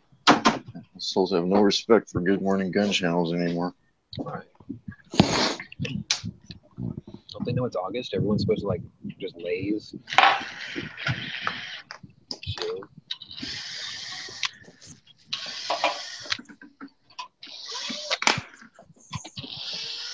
See, ever since Dano finished his tactical response stuff, he doesn't come here in the middle of the day anymore. You're right, he doesn't. He used to pop in. He used to pop in all the time when he was working out and doing all that shit. See, that means he gave up the treadmill. He's like, fuck that, I'm going back to pizza and Tokarevs. No, he said he was going to keep up the workout routine. We haven't had a live from Helga's in a while. Yeah, has been a while. Dano slacking. Well, it is August. The dog days of Dano. With Katie in the picture still.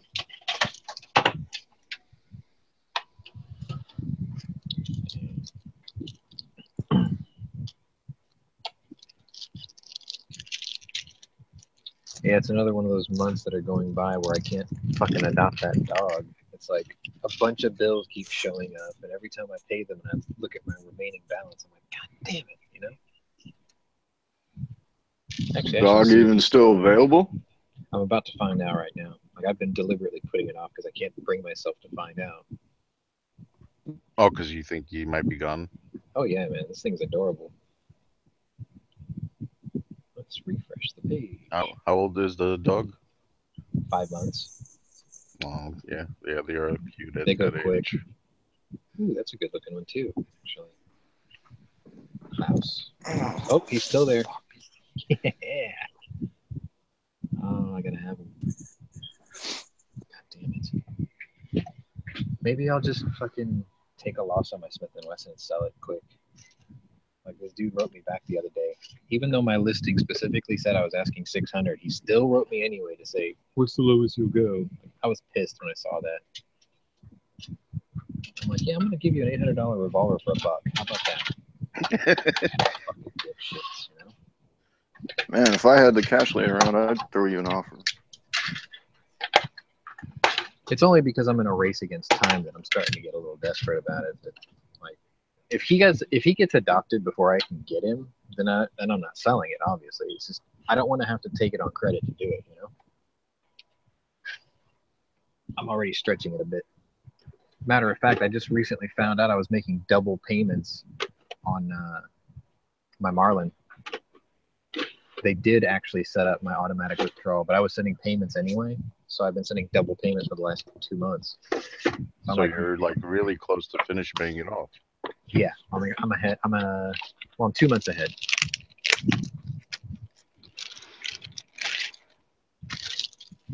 Which is fine. And I guess not going to that shooting thing because everyone backed out on Saturday, that saved me a couple of bucks too.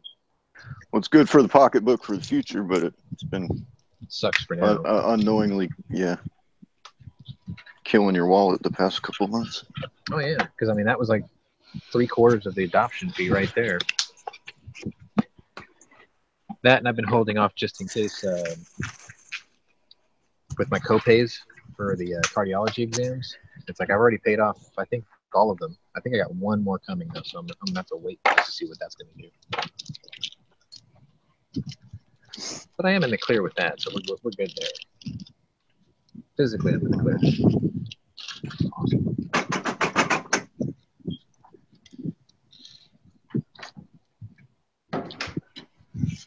I couldn't find that story my buddy called me on. Like he was in a panic.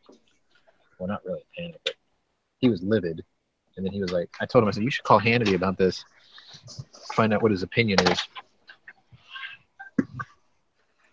And then you can, because he has to go through the screener, Linda. I'm like, yeah, you can tell Linda she's got a fan in Houston, thinks she's hot.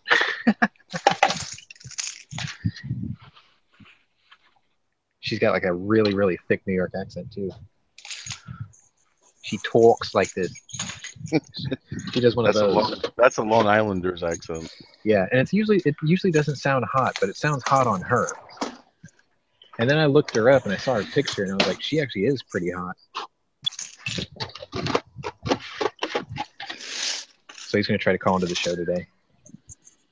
Because supposedly a story broke that North Korea has miniaturized their nuclear weapon so it fits in a warhead that they have in inventory.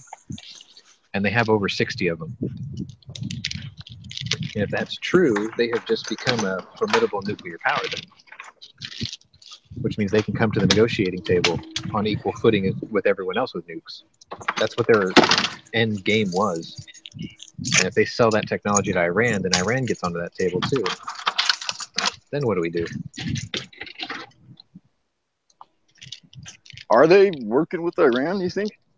Oh, yeah, dude.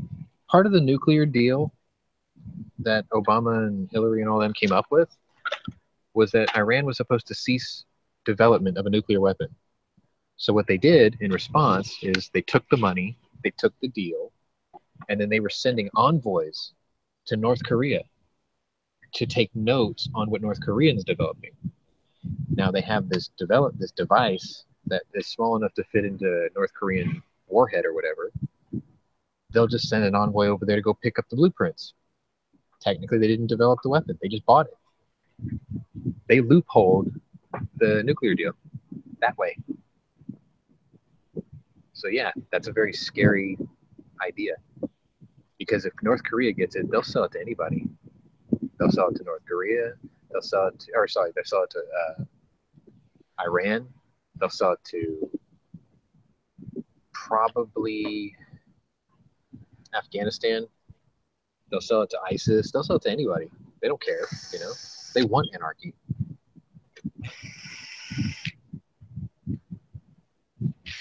The global nuclear initiative or whatever, to prevent certain entities from having nuclear weapons is to stop this very possibility that a rogue nation will just sell to anybody and everybody, making anybody and everybody on equal footing with those who already have them. All of a sudden, there's no leverage, no bargaining chip anymore.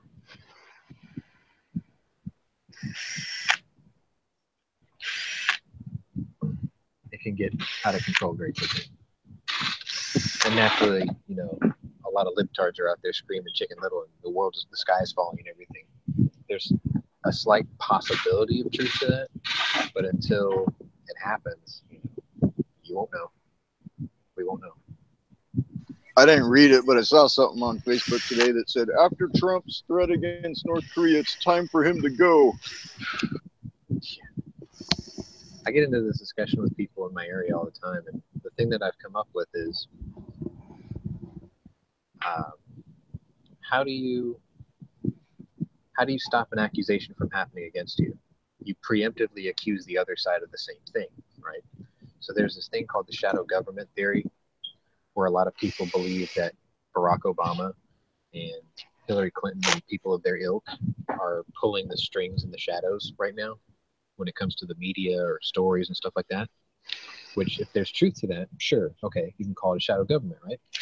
Well, what they did on Monday was, before they can publicize the shadow government theory for the court of public opinion, us, to judge, they put out their own story about Mike Pence having a shadow government of his own to plan a takeover once Trump is impeached. And Pence caught wind of that, and he was livid. He went off on a press conference on Monday saying how ridiculous that was, because they preemptively struck with the accusation that they're probably guilty of themselves. We got into that a lot. Like, my buddy wants to put together a group because he's kind of wealthy. He's influential in like the Jewish community in Houston, and he's trying to put a bunch of people together, and he wants me to be part of it because I guess they're influential, whether it's politics or finances or whatever. I'm kind of flattered. I just don't know how far I can take it.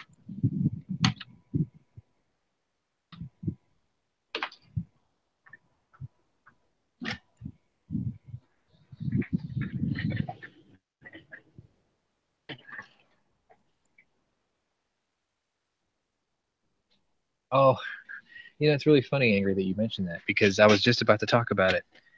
Yes, it's still there. And today it looks less and less like a human torso. Like, it's collapsing. Whatever it is, it's collapsing. It's getting smaller. And now it doesn't look like a shirt and pants. It looks like all one piece. It's just bicolored. But I didn't get a chance to stop because there's traffic behind me. I'd have to stop in the middle of the road on a busy street. Tell you one of the heartbreaking parts of my day yesterday, though. Did I tell you guys about a BMW Bavaria that I saw abandoned in my neighborhood? I think I might have mentioned it. I was driving home the other day, and I took this blind corner and I almost rear-ended a car that someone just dumped. And I really wanted it. Like, I liked it. You could tell it was like a restoration that just didn't get finished because all the glass was removed from the car. No windshields. Probably stolen and stripped and dumped. Oh man, my day just keeps getting worse. Be right back.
Damn, Squib got his old lady to go shooting.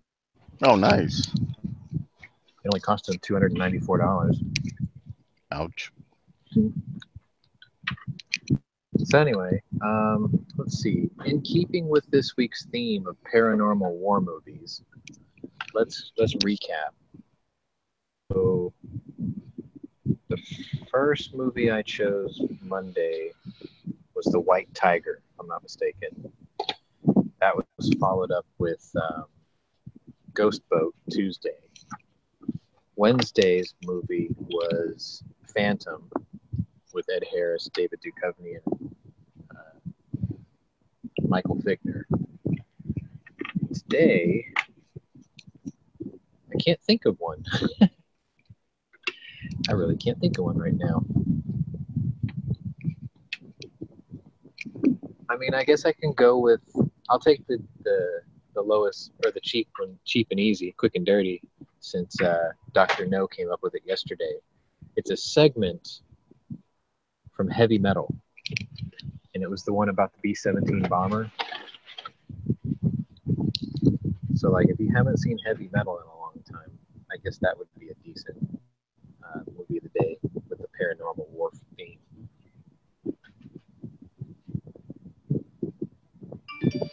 Would the Time Machine, would the World War II Time Machine movie fall into that? You know, where the ship Maybe. goes back in time? Maybe. Hang on. I can't remember what it's called.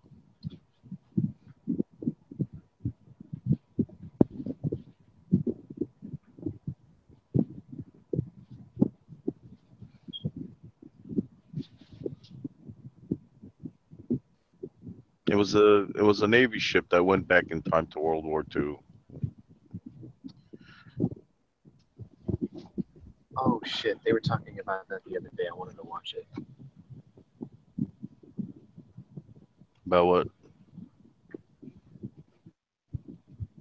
I think it was an aircraft carrier that went back in time to fight in World War II before Pearl Harbor. Yeah, exactly. That's the one. We'll use that for tomorrow. Okay. Yeah, the segment I'm thinking of is called Neverwhere Land in Heavy Metal. And it was about the Loch Ness attacking a B-17 bomber. That's what it was. The Final Countdown. Yes. That's what it was called. The 1980 version. Yes. That will be tomorrow's. That'll wrap up the week. And I should go find it tonight. So I can say I watched it. It's like you would think the first time they said it, I would have remembered it over that stupid song. What song? The same song. The movie song? No. The song named the same name as the movie. Oh, The Final Countdown. Yeah. Oh, it's the final Yes. countdown. Yeah. One hit wonder. Yeah, I want to see that because I think you guys said the effects on it were decent. I thought it was a pretty decent movie for 1980s. Yeah.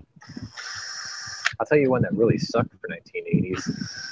I watched it anyway because I was fascinated with the idea. They did this movie in the 80s called Race the Titanic. It was terrible. That doesn't even sound good. It was cheesy, but it was before Ballard found it, so they thought it sunk in one piece. Oh, the Final Countdown song was written by Europe. Yeah. Oh shit! Kirk Douglas and Martin Sheen are in this movie? Yeah, you didn't know that? I haven't seen this before. Oh. I will when I get home. This is a thing. This is going to happen. Doo-doo-doo. We have a Tech Daddy. I did plug your show. I remembered this time.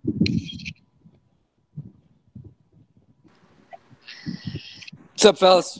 Hey, what's going on? What up, Tech? Not What's going on, much. Tech? Not much. Rainy day in Florida. Roger You don't that. have to deal with, what is it, Hurricane Franklin or something like that? You don't have to deal with that. I don't. They try to scare all the little old ladies down here constantly with different named storms. I don't pay attention to them, but yeah, I'm sure. Well, while you're here, man, go ahead and plug Gun News Weekly for tonight. I had no idea what we're talking about other than SIGs. I was hoping you guys could help me out.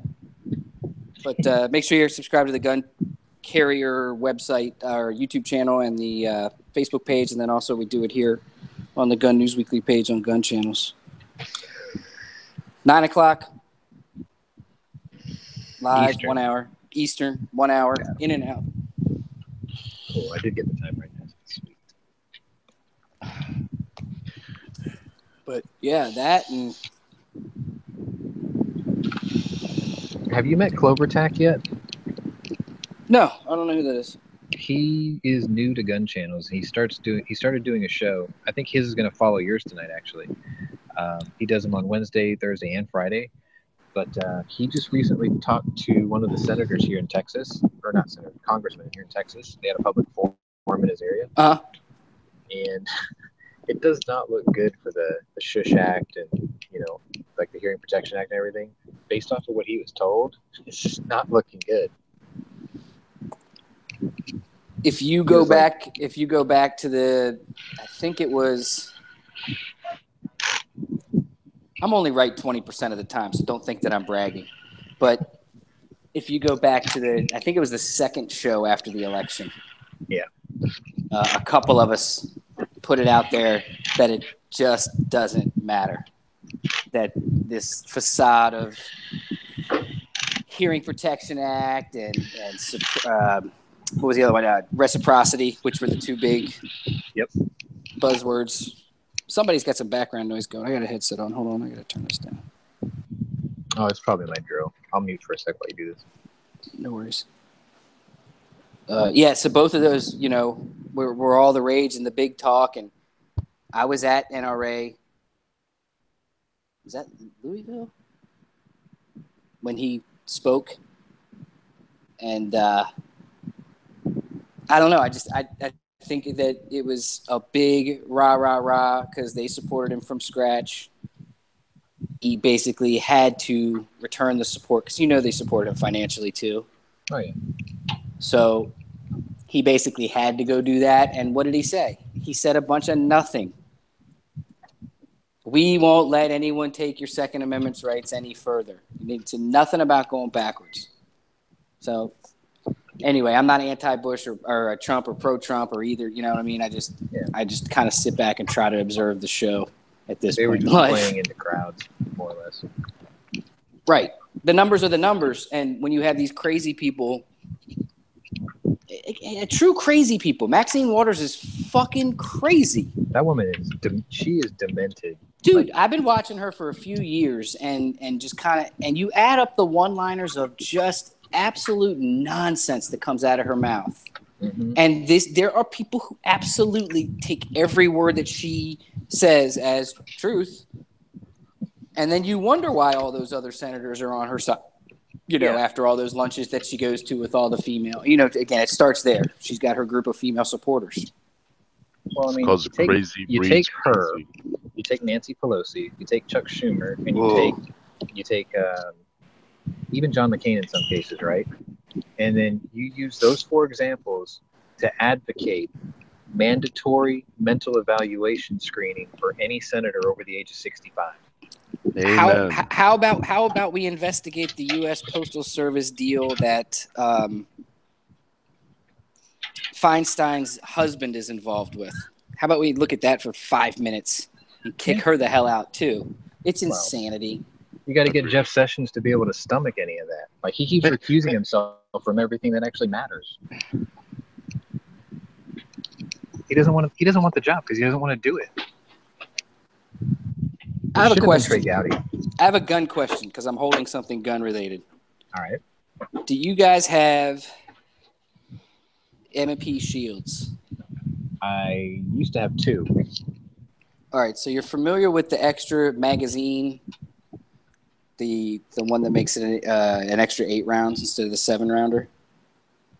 And it's got the plastic floor plate that's not connected. It's like a sleeve. The slip-on thing, yeah. Yep. So I've had people say screw it on. I've had people say this, that, and the other. The question is, do you think you could with a soldering iron, like stipple seal it together? You can. Because I'm holding one and I'm thinking I can. You can. It's not going to last. Eventually the it'll shock pop loading off. against it will. Yeah. But I mean, I ran into that same problem because I bought extras because I ended up buying extra 8-round magazines, and I kept buying those pieces, and I kept playing with ideas like that too. And they work for a little while, but just the shock load, because the magazine does vibrate a little bit inside the magwell. Right. It'll break it loose eventually.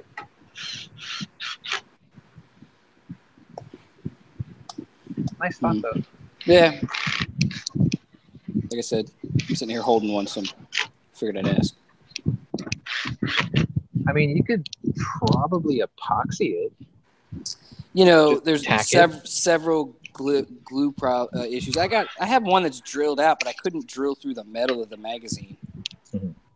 I was just thinking you just put like little dabs, not like make a seam or anything. That way you can reverse it if you had to. You know, that's an idea. Well, in conjunction with the stippling. Yo, I got a question for you, and I've posed it to basically everybody I've talked to since I had the experience. All right. Hypothetical. You're on the lake. You're on the beach. You're carrying whatever you normally carry. Me, I'm 2. Inside the waistband and pocket carry. You're chilling with friends, and you hear a help come from the water. You hear a second help come from the water, so you realize, okay, this is no joke. And you hear a third one that's help me, I'm fucking drowning type of help. So you look around and nobody's doing nothing, so you decide you're getting up and it's time to act. Do you take the time to do your whole pocket pat down and take your shit off and all that, or do you just go? No. You know what I would do? I'd just take my pants off. I got boxers anyway. I thought about that after you asked it yesterday. I would literally just jump out of my jeans and then just go in my shorts. What kind of holster are you wearing? That day, filster inside the waistband, and then just pocket holster for the LCP. So the gun is it loops that you would have to undo? Is it a clip? What is it? One quick snap loop. If I was in that situation and I'm at the beach and it happens, it takes about a second for me to take that gun out of my inside the waistband. And you're saying that there's someone there that that's responsible, that I can put it on the ground and say, "Watch my gun," correct? Or hand it to someone and say, "Put it in your purse." Yes, you're sitting next to three friends, and you're able to set it at their feet. And all right, the answer is, to be honest, is if it is a family member that I fear is in there, I don't think I would react. If it's somebody else and it's kind of one of those, well, is anyone going to help? Yes, I would stop, take 1 second, take my guns off. You don't want to run into the ocean with your guns on. You're going to lose your guns. Well, and for me, maybe. See, that's a great question. I don't know. So, all right, and then you also got to think about it. You got somebody out there who's panicking and flailing around. You do not want a gun on your hip that they're able to. Right. Number one, you can get wet in the water. And number two, the real question is, do you have maritime spring clips on your dog? What's up, G? Oh, Jesus. What are you doing today, G? Working on the van. I see that. I was looking for a specific. Oh. Did you hear the part about where I addressed your coffee with cream thing this morning? No. Go forward. You need to, if that was in the transmission and it really looked like coffee with cream, you need to drain that fucking transmission and swap out the fluid, change the filter like stat. Because that means there's water in there. Change the what? The filter and the fluid in the transmission. You have to drop the transmission pan, you already did that. Okay. Thumbs up. Yeah. No, that's when I pulled it. Welcome back to Garage Talk. Now over. Your audio's cutting out real bad. Video's good though. Video is good. I like the tripod. I think I Yeah, had the exact tack. same one. You know, for me though, it was just a half second of Oh, he's what doing you it do, right now. What Yeah. you do every time you get in the water. You do your quick pat down, and it takes half a second to a second and a half to get that shit out of your pockets and throw it on the ground and go. Now, extra magazine, knife, wallet, that I would not worry about. That fluid looks fine, G. And it actually depends, man. I keep thinking about what you said. I'm going to have to think about this one. If you're on a boat dock and someone's in danger, it's a little bit different than having to run 50 yards, hit the surf, get into the ocean, get through waves, get to somebody to help them. It's just a big difference to me. See, that's why I said I'd take my pants off. Yeah, because my pants will cover everything anyway. That's not bad. I'm talking lake. I'm talking lake with beach and, you know, you can get to the water within 25 feet and guys 25 yards out. You know what I mean?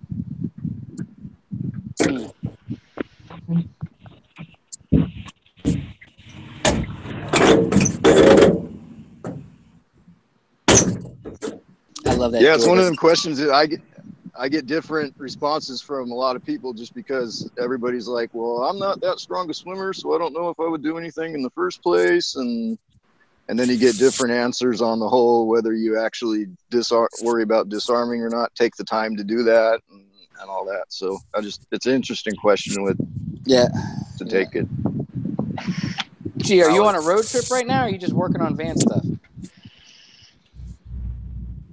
Is he on a road trip? He's prepping the van for a large road trip. Got it. Last thing I knew, he was in New Mexico. Pants are coming off in that situation every time. Trying to maneuver in salt water in jeans. Every time you're in Albuquerque. Pants on the ground. Pants on the ground. What the fuck you wearing pants? Why are you wearing pants at the beach? That's the other weird one. So if I go to the beach, my gun is usually off body already. Yeah, I ain't carrying that heavy if I'm at the beach.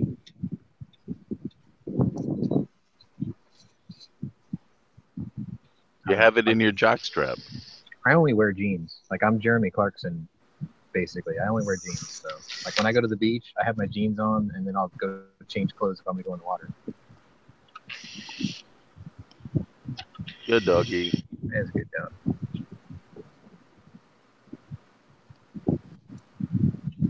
Dog will eat your baby. The dingo ate your baby. I don't know if that particular dog will eat your baby, because G was even punking his own dog yesterday. He's like, look, he has to squat like a girl now because he's an old man. I was like, oh, that's mean.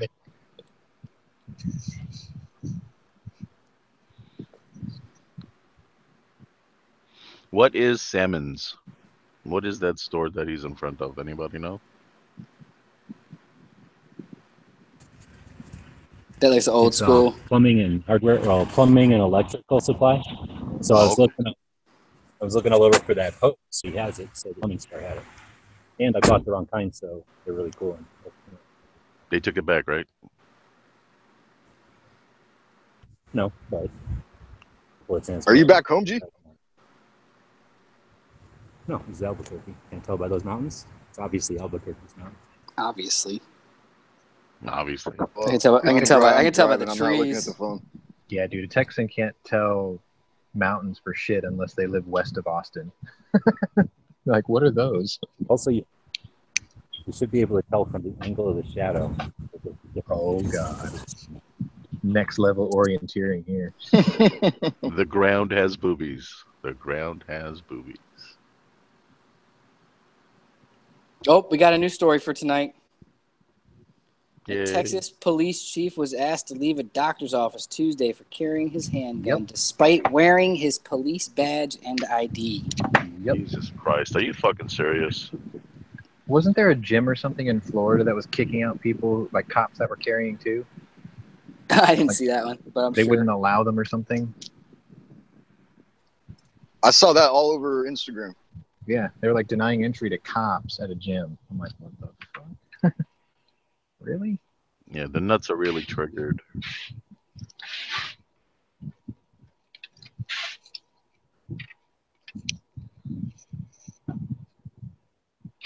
The juice coming out of that bottle, if you're pulling fluid out of it right now, or if you're, I don't know, siphoning it back in or whatever, that looks fine. That's I the don't right think color. that typical. I don't really know how that's good. So I was this morning, diagnosed to him over the phone, and I figured, well, I was doing like a neutral drop, like 3 times yesterday. After I would be driving for a while and I'd stop for gas, I'd go to lean and it would be like it would rev and then hit, like a neutral drop, and it happened 3 times, but then it went away and everything was fine once it warmed up. So I was talking to Noah, and it could have been from an air bubble or something. Right. So I thought, well, I'm going to add another half a quart. So then I went over to BMT Tactical, a shop here in Albuquerque that are friends of mine, patches and stuff, but they come from auto salvage and repair, so they know everything about engines. They showed me how to read, and it was full. So I'm pulling some out. So this is brand new typically a fluid and filter flush, it never fully drains the system because, I mean, like the torque converter is still full and everything. You're just topping off whatever you took out of the pan and whatever might have gravity dripped out. Right, and it was confusing me because I dropped the pan, right? And there is a drain plug. You open, hold the pan to change the filter and everything anyway. So, and I couldn't collect it all. Basically, I'll pour it on my face. Collect all of it. I collected about 4 quarts though, so there was like some unknown amount, right? So I knew there was at least a quart missing or something around a quart missing. My book says 5 quarts, but I know that the torque converter was like 4. So where the hell does that get into play? Just don't count the torque converter. And anyway, so I took approximately 5 out. I put 5 back in, and I wasn't sure if maybe I needed 5.5, right? 6. Yeah. Well, I mean, that's a 4L80 anyway, so I mean, it's going to be electronically assisted shifted. Can I ask you a question? When you, so you said when you finally flush out the oil, and there's stuff still in certain parts, when you put in the new oil, it doesn't clean it out eventually as it cycles through? Well, if you want to really clean it, you would flush it, right? They have a machine for that, G. They actually take the feed and return line off the transmission cooler in the front, and they feed it into a system. Yeah, and what they do is because the transmission's like it's like a mechanical machine, basically. Yeah, exactly. From I understand, the transmission's so intricate, it's like a mechanical sponge. There's all kinds of crazy little nooks and crannies. So that valve body looks like instead they just pump clear in this side. I mean, the valve bodies in those damn things look like a maze, literally. And then you got electronic solenoids out the ass on the underside of it. And then you've got that little nylon screen filter at the bottom of it. But like the wheel or the radiator and stuff like that, you can just drain them completely and then fill them and drain them and fill them and drain them, and that'll work. Oh, yeah. Yeah, the quickest way to drain it is you take the feed line. It's the fluid, you don't get rid of any of the sediment. You can take the feed line off the trans cooler and put it in like a gigantic barrel, start the car and count to 10, and it'll dump it. It'll push all that out real quick. And that'll cycle everything out through the entire system? No, it'll shove everything out of that hose out of the entire system. But like usually at the dealer, we had a machine that you hooked up the feed and return line to, and it acted like a heart lung machine. It literally cycled input as it flushed output, and then when all the color equalized, you were done. But that's something only a mechanic shop would have, right? Mostly, yeah.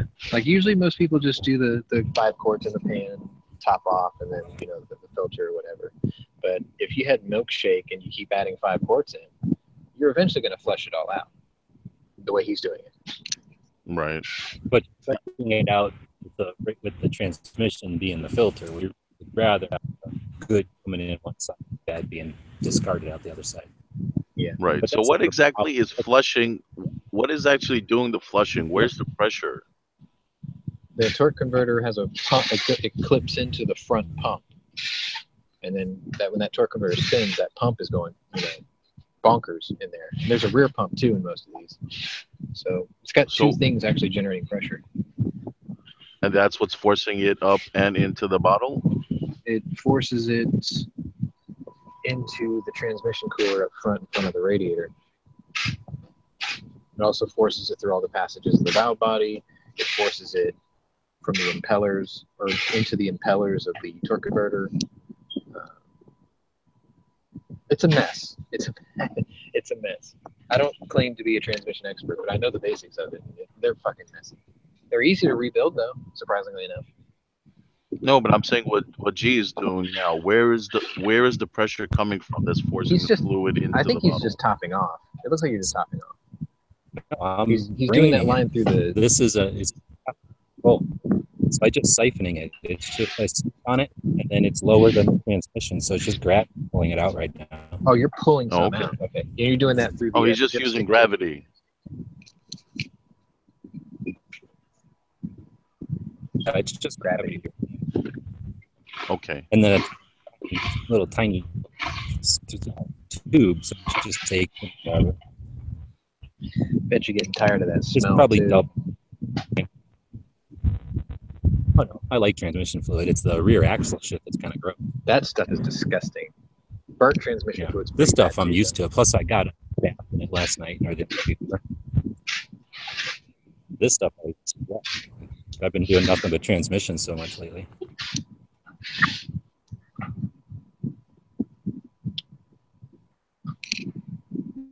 Well, is the rear judging from that line, one line, of those hand pumps, I would have been done in like 5 minutes. Yeah, judging from that line though, and what's in the bottle, that actually looks pretty clean. I thought it was worse than that, based on your description. That looks actually pretty good.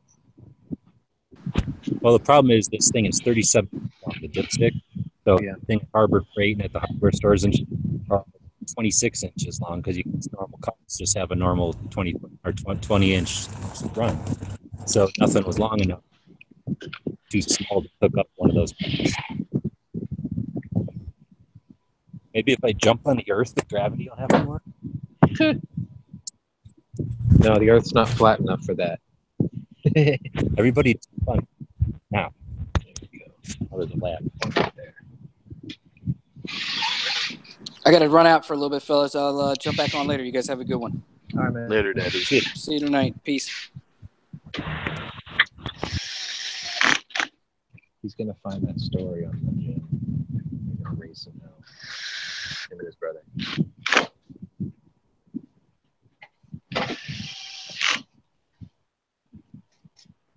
I'm gonna jump out and do some content. That's good later.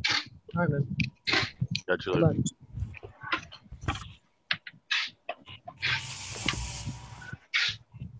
Oh, there's proof of G right there. See, he was pulling on the strings to get his puppet back into the van.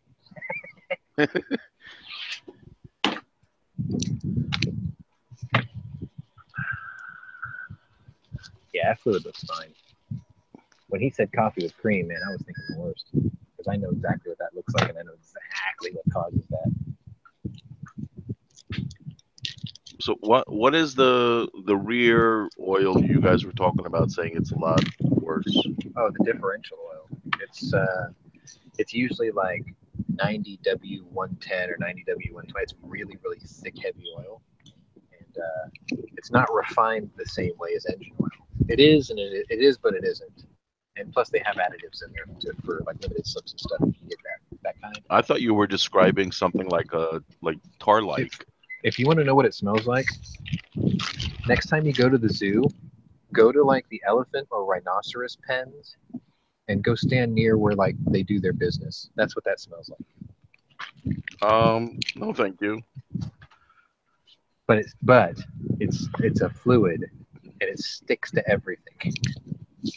Is that something you can do yourself, or is that something that has to be done? No, that's one of the easiest things you can do yourself.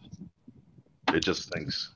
Yeah, you break the well, knowing G with a 1-ton van, he's got a 14-volt rear end, which is the biggest and most durable axle that Chevrolet has.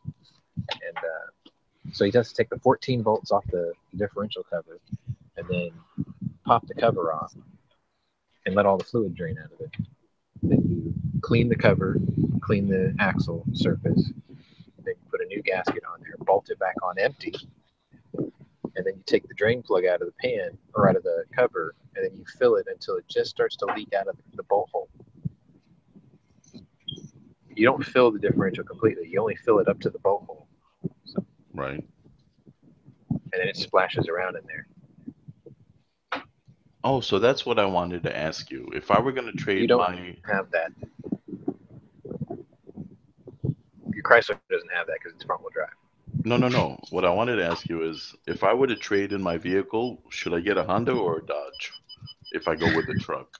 Is that the only choices I get to use? Well, it depends on the dealer I go to, and those happen to be the two brands that Right, I I'm would... going to ask you a series of questions. Based on your answers, will be what I tell you. What are you going to use your truck for? The same thing as I would use the Honda for. Daily back and forth. Okay, so it's a commuter, Just as a commuter. and if on the occasion you might carry something large. Right. All right, so we're looking at either a compact truck or a half-ton, nothing too fancy. Correct. Do you plan on staying in a region that may see snow? For the time being, yes. Four-wheel drive is probably going to be something you're going to want then. Would I get that in a compact truck? Yes, they do offer them in compact trucks. Towing? No towing. Okay. No off-road excursions, but you still need the all-wheel drive system anyway, though. Well, I don't know if I need it.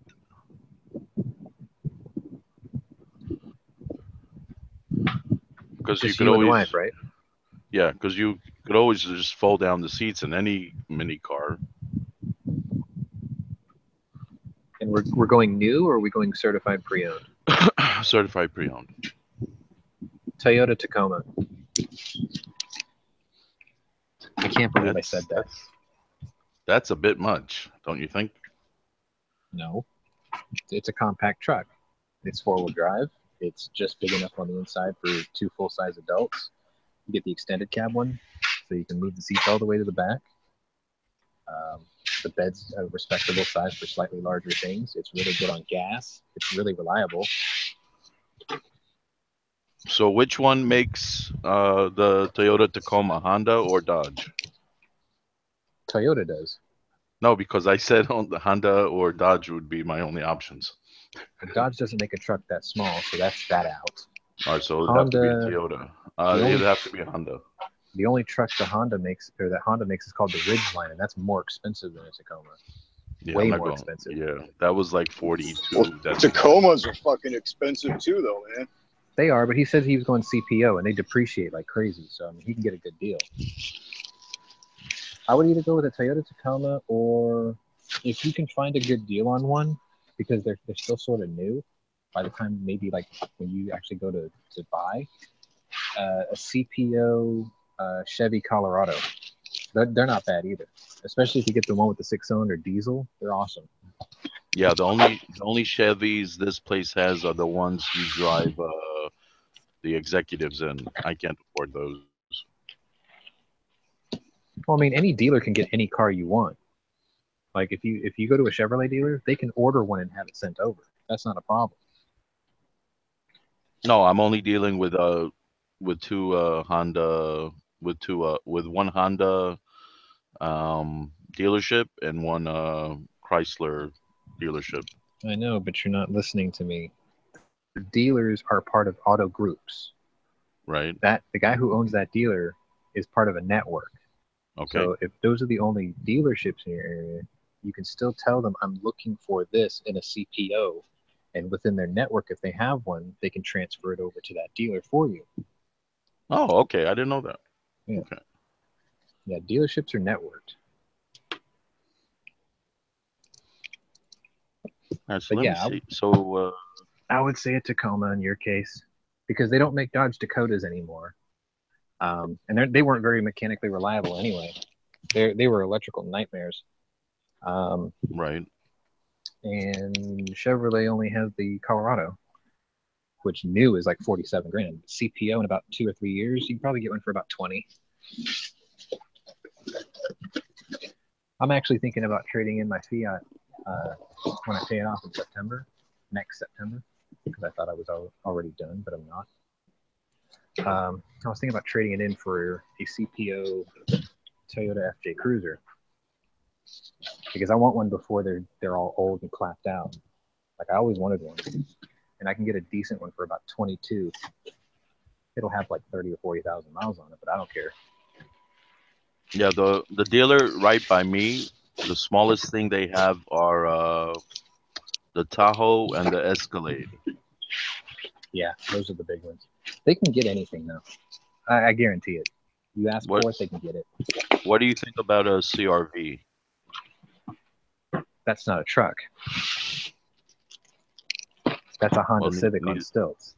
Oh no, I wasn't. No, my question wasn't only for truck related. It was just brand. Oh, okay, yeah. Okay. So that's why I said Honda and Dodge, because that's what they had the most options available in stock now. CRVs are actually okay, and they've gotten bigger. See, like when they first came out, I was gonna buy my dad a Pilot, Honda Pilot, but the new CRV is almost the same size as the old Pilot. Those are actually decent. They're pricey. So for example, they have my brother had a CRV and he drove the shit out of that thing. I mean, gravel roads, trails, he beat the shit out of it and it kept going. When I say it's a Civic, it was starting to burn oil and burn a lot of oil, and he traded it in at the right time. That's common. So, for example, they have a 2014 CRV LX for 16 with only 30,000 miles. They have any EXs? They have EXs, and those are 19 and above. Towards those. And what's the difference between the LX and the EX? Features and options. So the EX is more options? Yeah. So would you say, for example, if I go with an EXL, no, that's too much money. You're not forgetting you have a trade-in that you're going to be offering, and you're going to have to negotiate the price down. Right. They'll give you like, if you're lucky, they'll give you like $6 or $8 grand for your Chrysler. So you're only going to be paying like 9 to 10 grand anyway. And you're going to finance the 9 to 10 grand for about $300 a month, which ain't bad. Right. So they have a 2015 CRV EX for 22. And with only 8,000 miles. It's practically brand new. Yeah.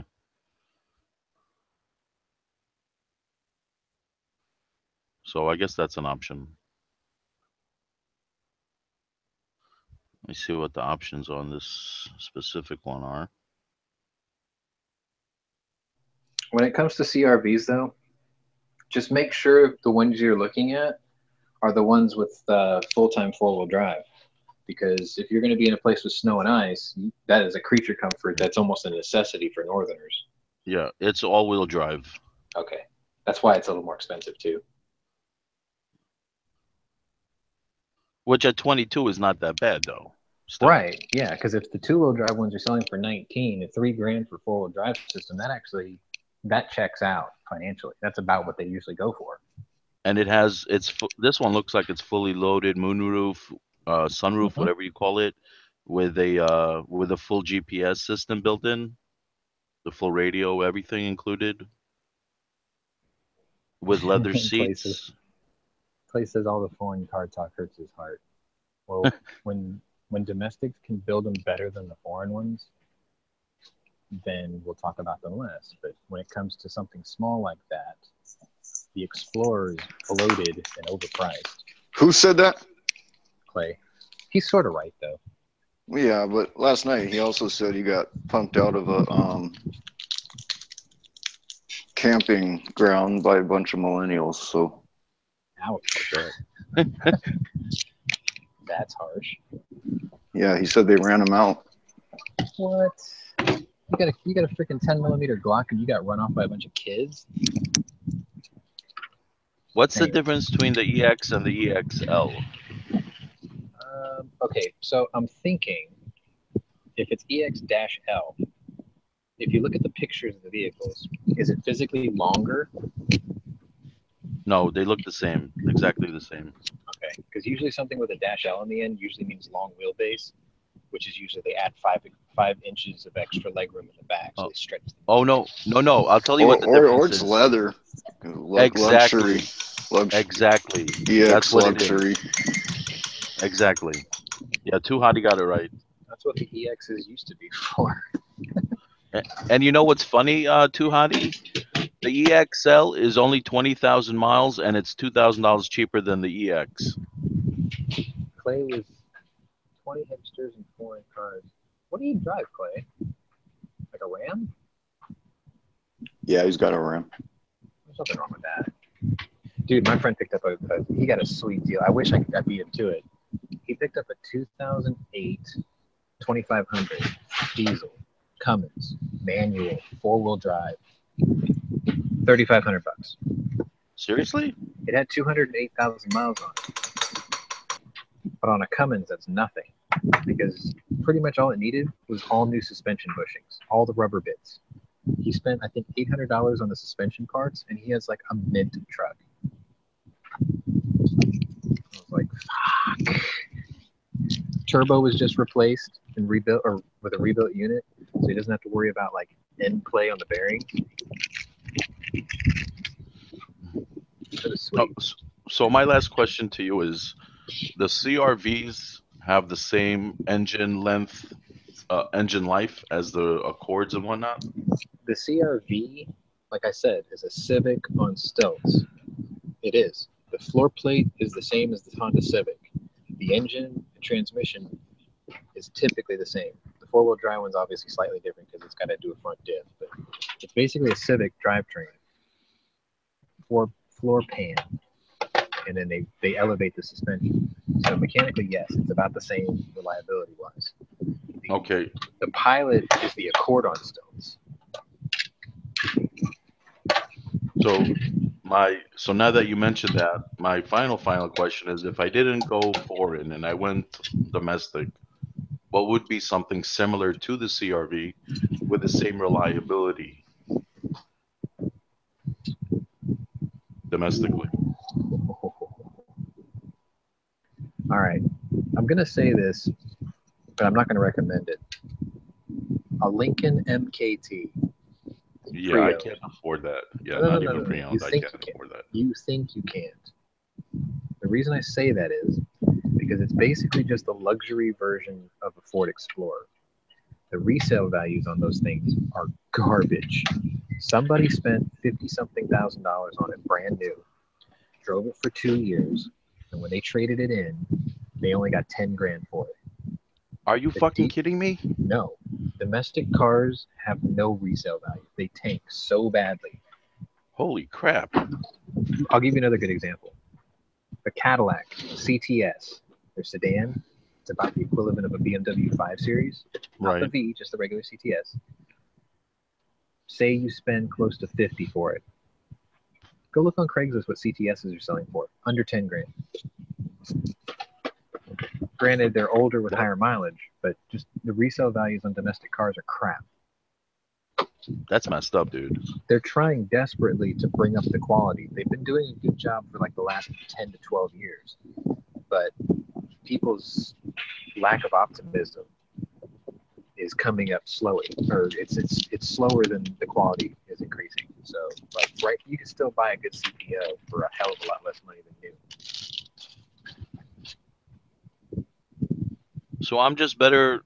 So basically, if I don't go with domestic, since they're not as reliable as the foreign, I might as well just go with the cheap 2016 Accord.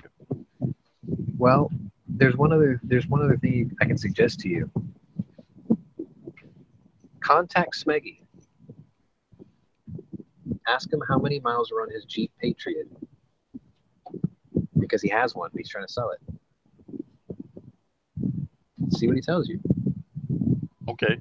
Because, I mean, in his line of work, he's on planes flying to all these other places. He's not driving to all these other places, so it might not have very many miles on it.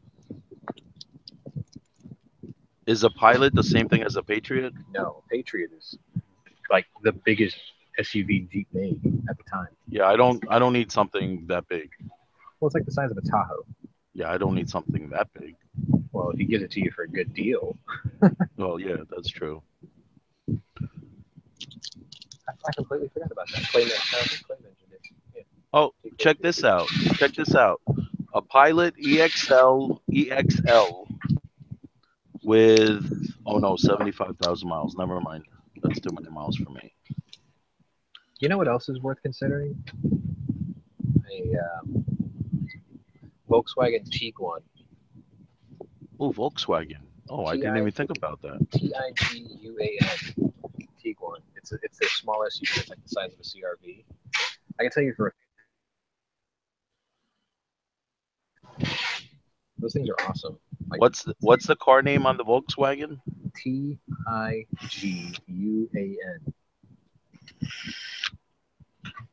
They don't have one of those.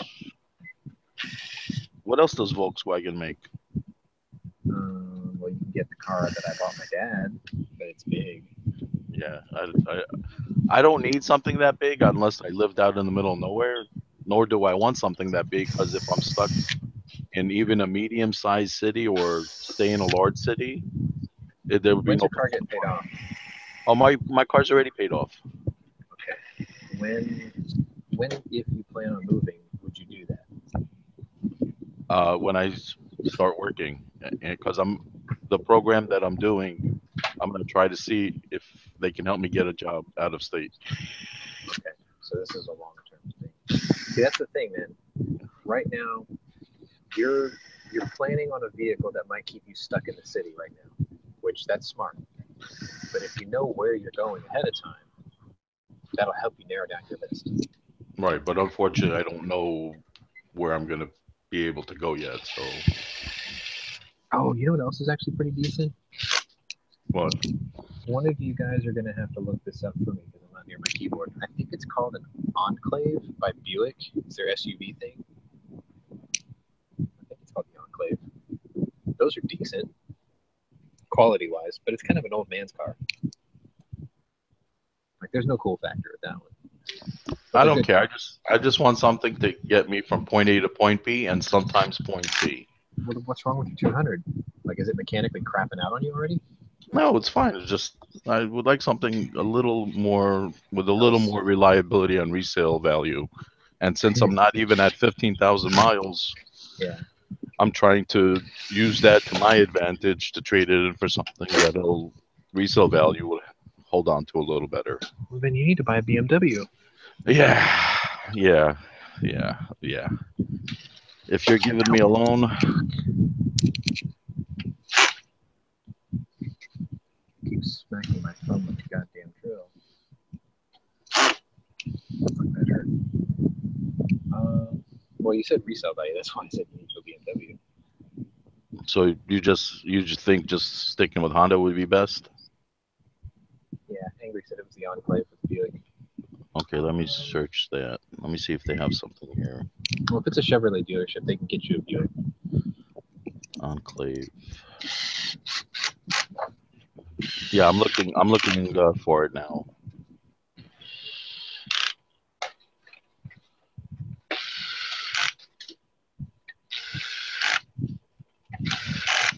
You want something really nice that has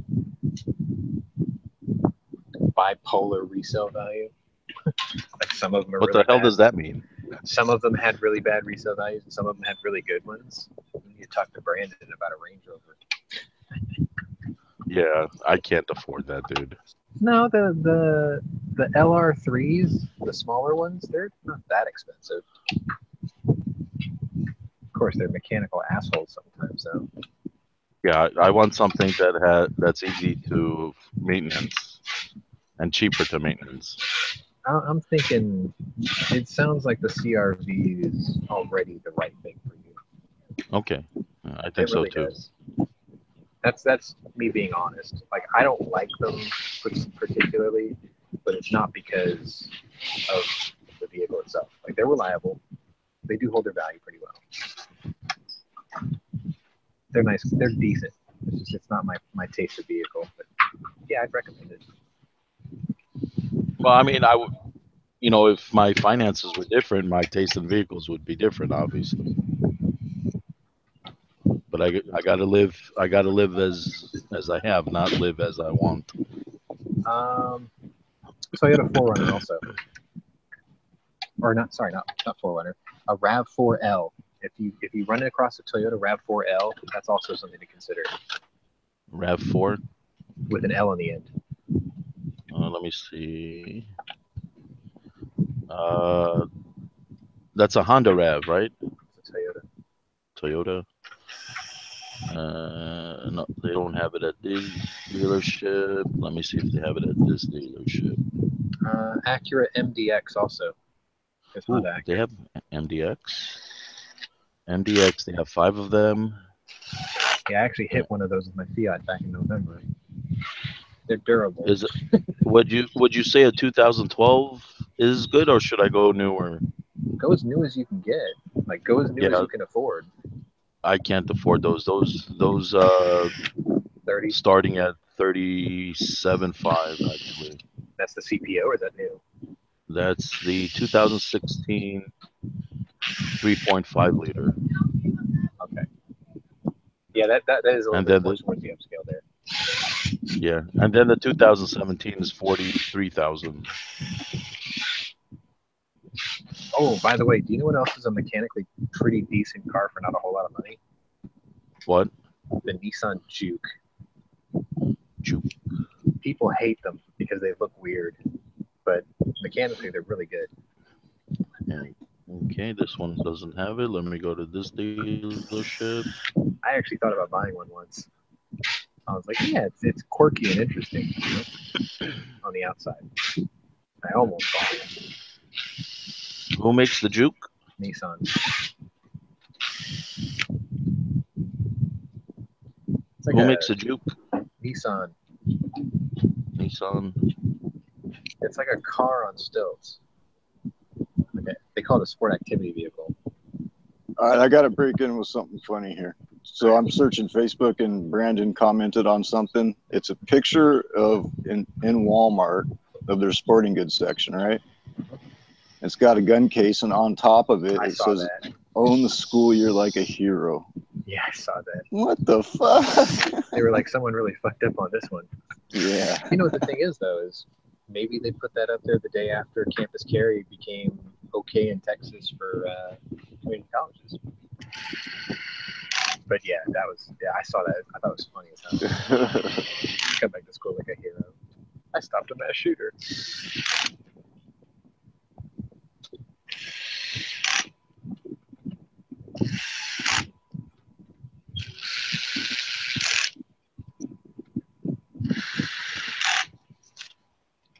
This is the last one, by the way. What am I doing? Yay.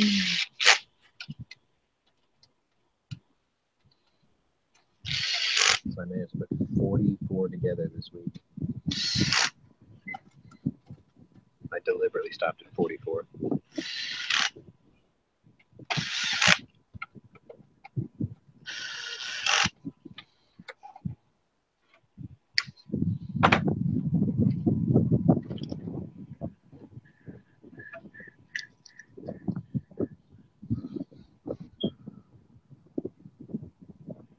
Porsche Cayenne.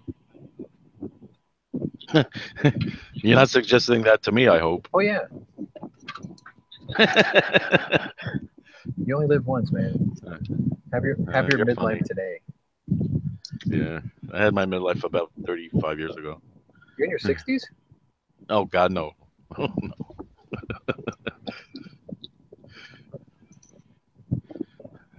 Some days you just feel like a nut, some days you don't.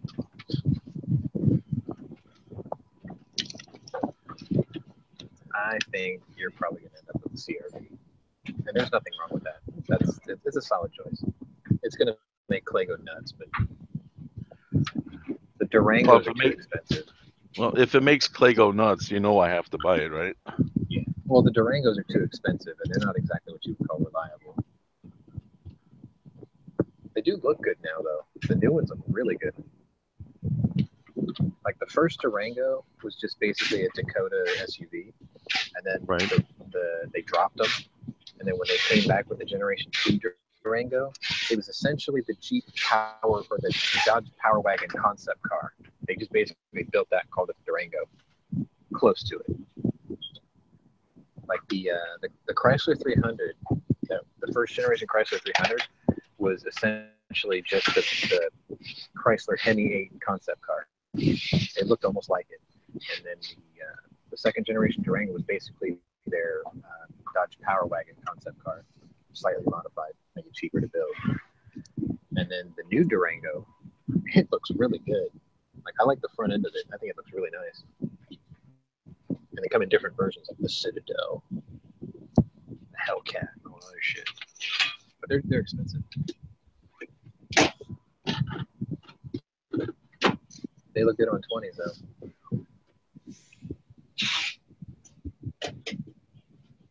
We have two. Oh, Ohio 45 ACT says he has two RAV4s.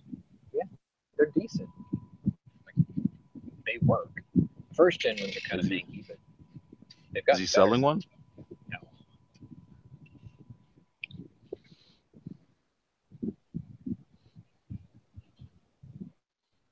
Yeah, see, Angry was saying you can get yourself a 328 for cheap, a BMW. That's true. And the only tool you have to invest in is a 10mm socket. I think it's really funny when people are like, BMWs are so expensive to maintain. I'm like, dude, look, a couple of 10mm sockets aren't that expensive. But the parts are expensive. Like, you don't know where to look.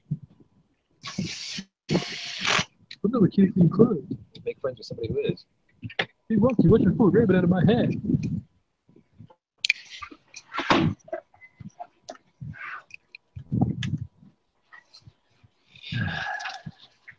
Damn it. I'm not sure how this Kelly Blue Book value works, but it's not. It keeps asking me questions and tells me I can't go further. I'm trying to just find out the value. What, if you're 200? Yeah. It's a 16 model? 15. You got to put in all the options it has. Yeah, I'm putting in the options, but then it's not finishing loading once it asks me what the options on the actual car are. The page is not Mac friendly. Is there another website that you could find the thing, or Kelly Blue Book is the best? They're the authority.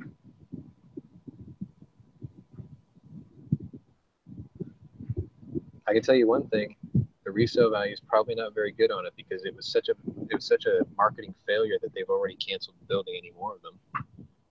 Oh, thanks. You make me feel much better. Well, I thought the back half of that car looked really good when it came out. Like really good.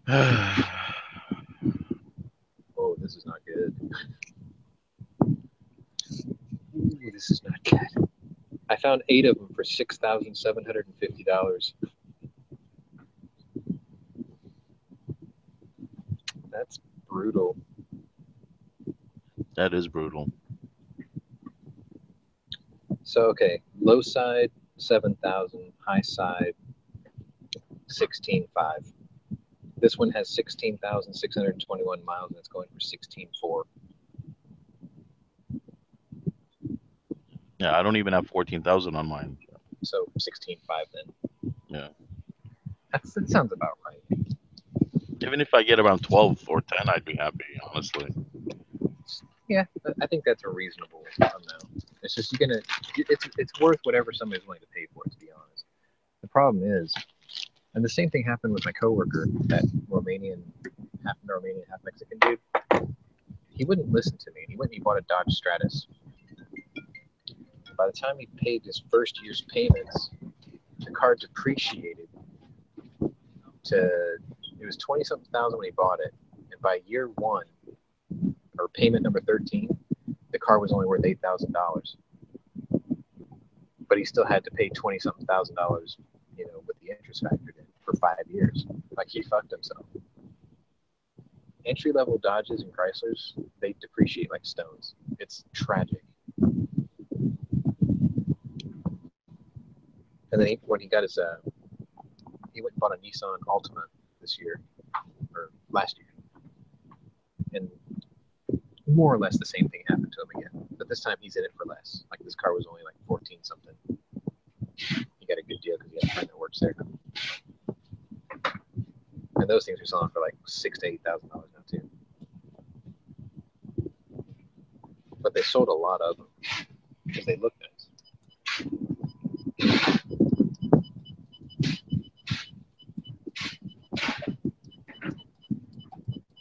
I don't know. I've been telling myself for the last couple of days what I want to. I want to do something I used to do as a teenager. We got this large public park in Houston called Memorial Park, and there's like this long, windy stretch of road on there. And I've been wanting to take my Beamer out on it at about 2:30 in the morning, like I used to, because I can go down that road at about 100 miles an hour.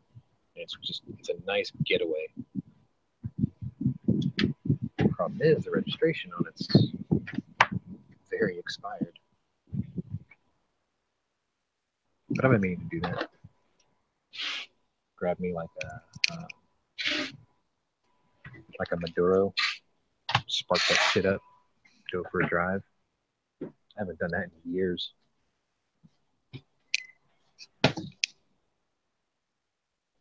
Yeah, LR3s are pretty decently priced too.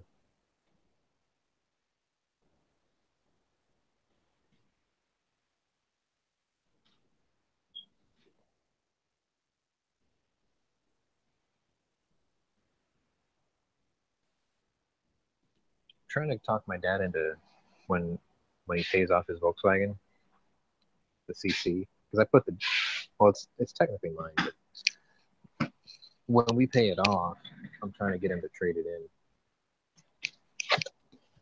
in. And he's like, I'll be 83 years old by then. I'm like, I know. He's like, do you think they're going to give me a driver's license? I'm like, you'll be fine. They'll renew it. I want him to get a Lincoln Continental, a new one, just so he can have something really nice. And they're only about 45 right now for a decent one, decently equipped one.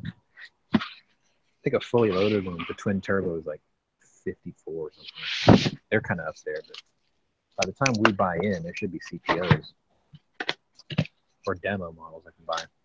That's the one I'm looking for. Now I just have to figure out what color I want to get.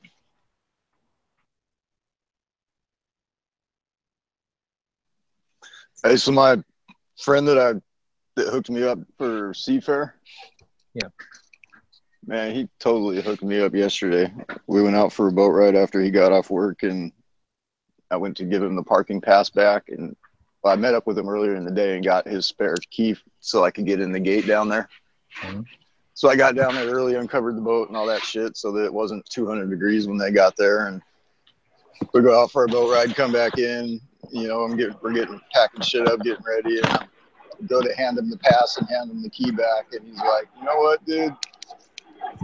Looked at me, he's like, "You know what, dude? Go ahead and keep him. Have fun." He says, "I may even tell you where the spare key to the boat is."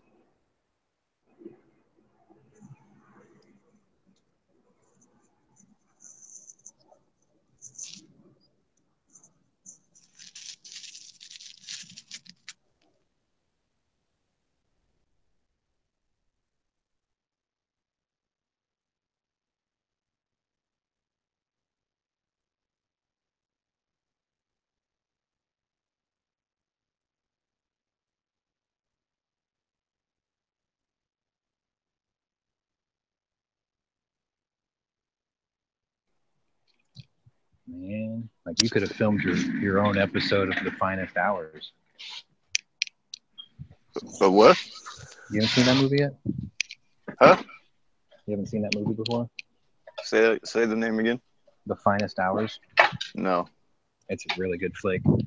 It's about the Pendleton shipwreck disaster or whatever. But this Coast Guardsman wants to take his girl out on a date, and he doesn't have a boat of his own, right? But he's a Coast Guard captain. And he goes into the bar and he talks to like the old fisherman or whatever. And he's like, "Excuse me, Mr. So-and-so, I was wondering if I could maybe take the dory out tonight. I've got this girl I'd like to take out." And he was like, "Yeah, go on." hooks him up with his boat. Like, yeah, go ahead. It's kind of cool. Yep. That's a really good movie, though. Like, if you haven't seen it, I'd highly recommend it. It was really, really well done. Chris Pine's the main character in it. Or Chris Pine plays the main character in it. And it's a true story, too. Fuck, it's hot in here. Huh. Nah, it's just cool though, because it's a little private gated fucking marina, and if you don't have your coded key, you know, there's no way to get in, and there's never anybody down there. So keep the ruffians out. Man, I can go down there 24/7, do whatever the hell I want. I'm sure if I called him up and said, "Hey, where's the spare key?" he'd fucking tell me. Oh yeah. For the boat, but I don't got my boater safety card, so I don't know about that. I won't tell if you won't tell.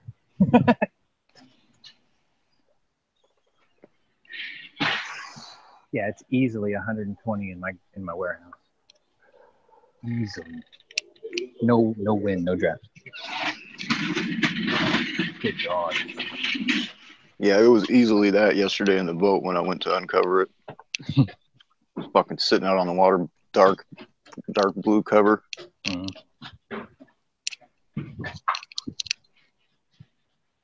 Oh, what am I doing? Jeez. Yeah, I think I used that movie of the day once already.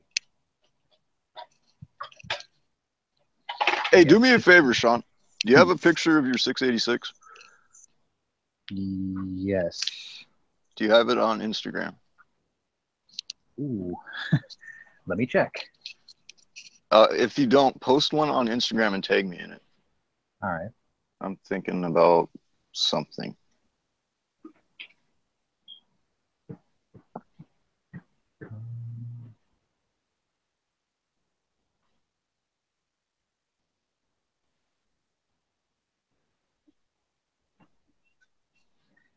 I have an alarming number of pictures of my ex's super hot sister, apparently. Way too many.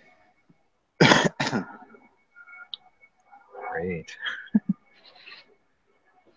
Yeah, I handed my camera off down at the lake to a buddy when I went and did something. And as I'm downloading pictures, I still haven't gone through them and looked at each picture, but I'm seeing pictures of hot chicks here, hot chicks there, and I'm just like, God, fucking Dano, you're a fucking pervert, dude.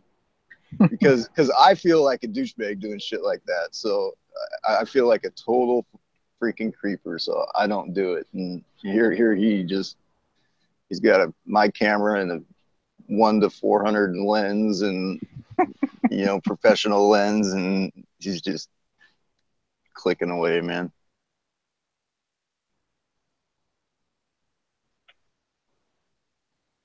So I had to hand it to him in the middle of the air show because there was a dog out fucking nipping at the heels of the kids, and nobody was doing nothing about it. So I had to go out and grab the dog by the collar and drag it out of the fucking water. Right.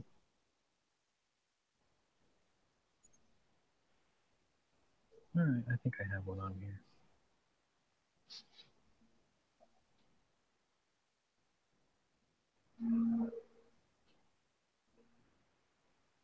Oh yeah, there it is. Shit, I gotta rotate it.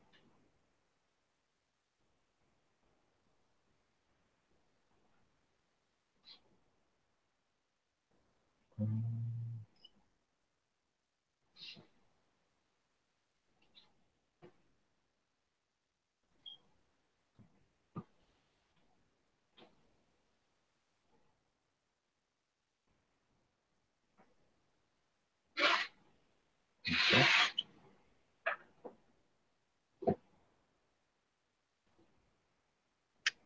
That way.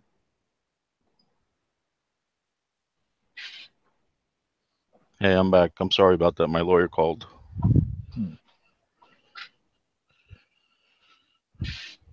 Really? I got most of what you said about the car, so don't feel bad like you weren't talking to anybody. No, we quit talking about cars, so. Yeah. No, he was talking about it when I got the phone call, so. Okay, so what are you guys talking about now? I'm trying to rotate an image on Instagram. I can't find it on here. You got to do it in your camera roll before. I guess. Like there's an adjust. I can rotate it up to 25 degrees, but it won't let me flip it 90. Yeah. I think you got to do it and then save it in your camera roll before you do the Instagram thing. Let's see if I can do it from the phone here. You want me to get the photo, do it, and send it to you? Well, no, man, it's already on my phone. Okay. There we go.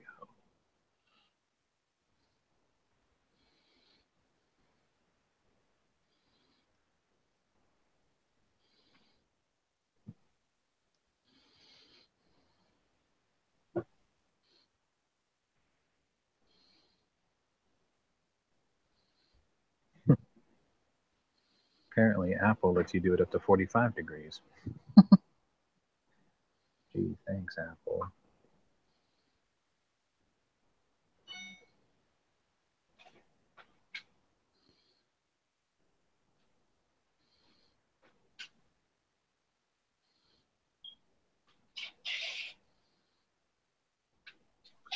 No, if you go into your photo roll and then you hit the little edit thing.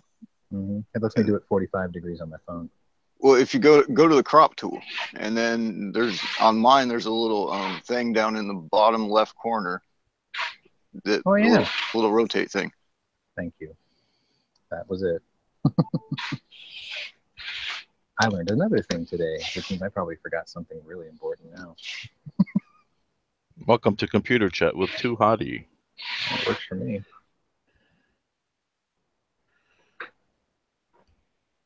Here we go. Next.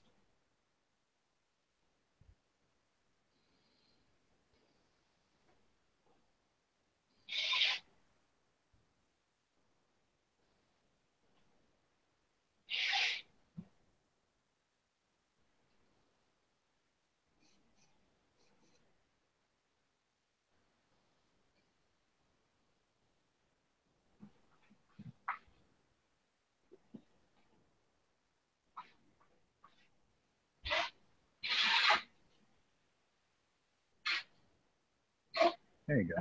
Done deal.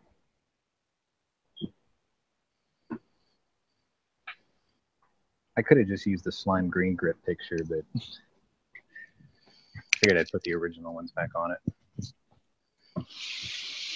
Okay. I think I should be able to get through all these today.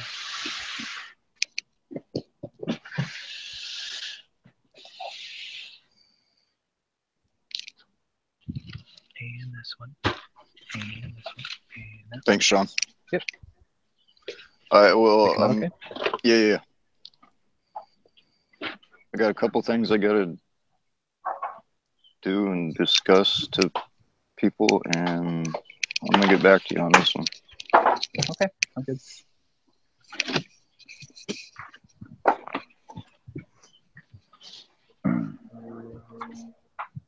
Now we've reached the clerical part of my day. Woohoo! I'm actually okay with this. One here. Something sharp.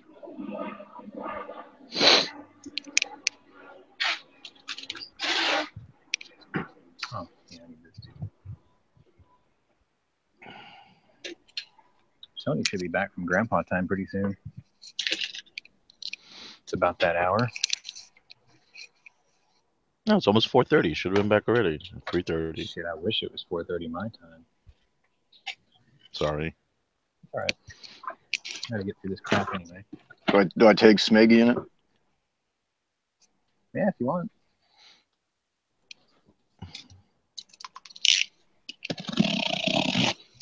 Sean, did Smeggy tell you how much he wanted for it? His Jeep? Yeah. No. Okay. I never really asked. I just knew he had. I know he still has it. That's all. Okay. It's big though. I mean, just bear in mind, it's the size of a Tahoe. Roger that. Wait, did it repost already? What the fuck?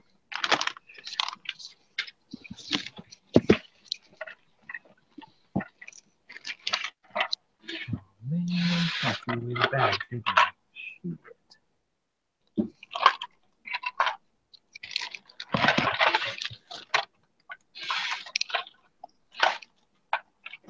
Gotta make sure it's on.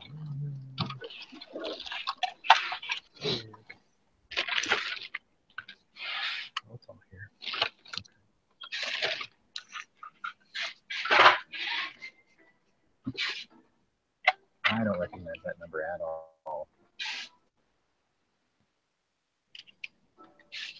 So since it's yours, I'm guessing it's been shot quite a bit, but not really. It's not overshot, and it's well taken care of. And I don't get to take it out nearly as often as I'd like to. Like since I've had it, I've maybe put 600 rounds through it, and I've had it for 3 years. So it's like it hardly ever comes out.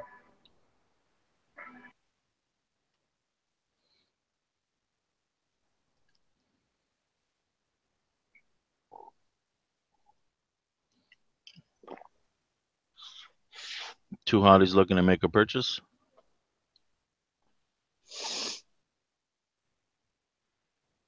I plead the fifth. Just in case the wife's listening, huh?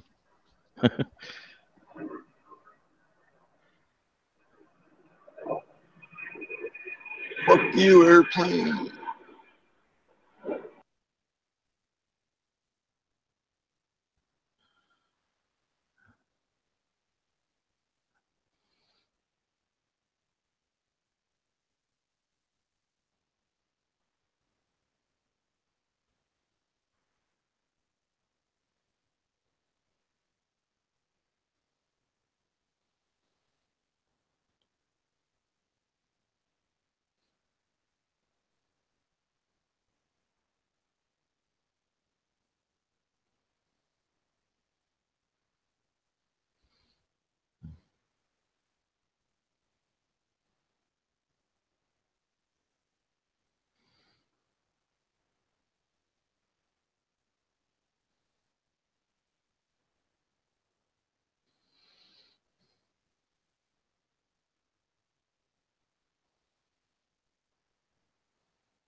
So, man, it's a busy night on Gunchannels tonight. We got the Daily Gun Show. Then after that, we got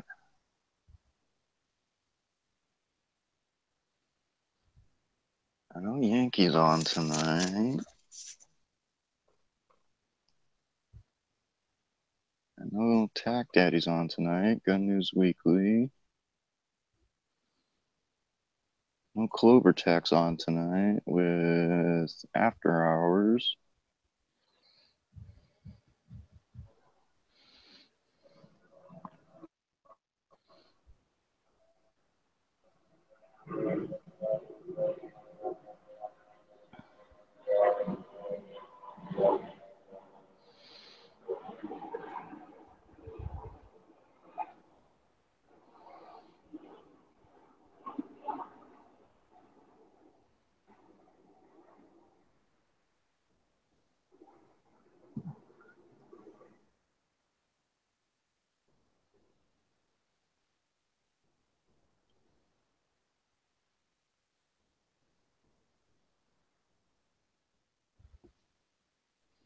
Why is Gun News Weekly not on the schedule anymore?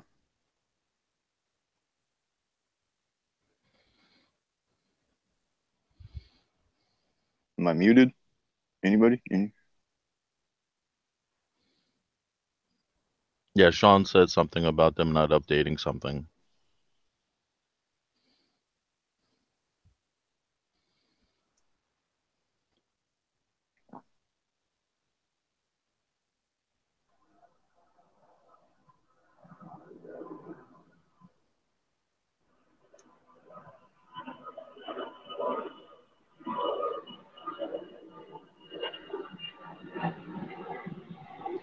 Man, they got some wicked drugs in Jamaica. Yeah, man. This dude's been trying to call me about a return that doesn't even belong to me for like the last 4 months. He keeps insisting it's mine. I'm like, it's not mine, dude. Everything is going to be all right. Hey, so what time is Gun News Weekly on? That would be 9 o'clock Eastern. That's what I thought. All right, so today we got Daily Gun Show at 7 Eastern, followed by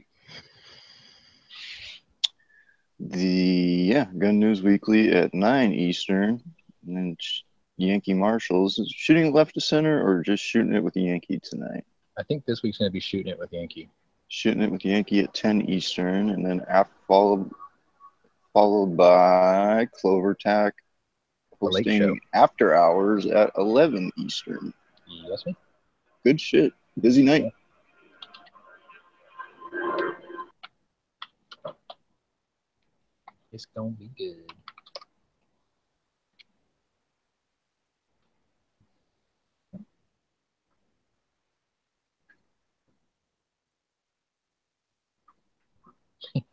I get to counter troll this return request. I love doing that.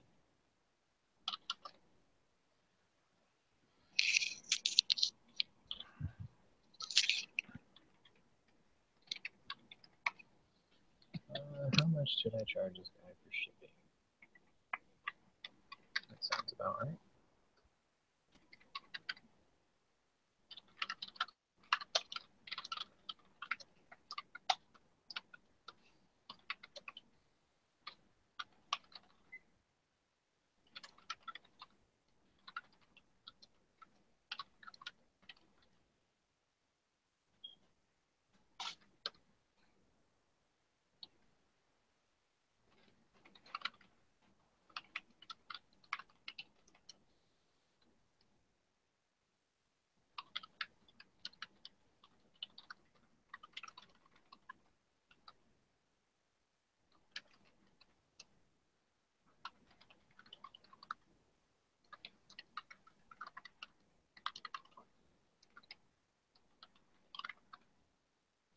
I love counter trolling these people. Such a dick when it comes to returns. Damn it, every time I hear that, I keep checking to see if I got a text. I'm like, what is that? I got a text. I'm sorry.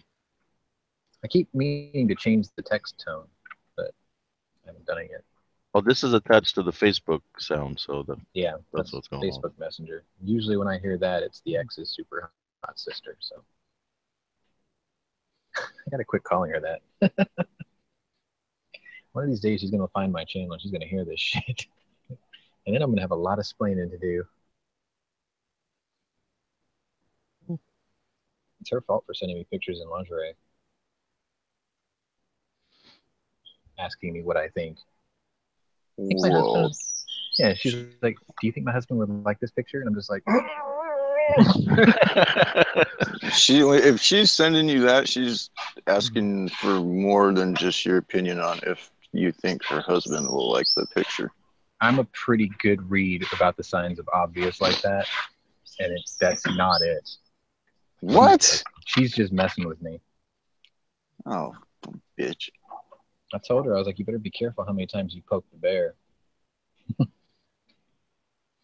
That, and I keep reminding her when the zombies come. I was like, her husband's the first guy that's going to get taken out. I was like, I know exactly where you're headed to after that.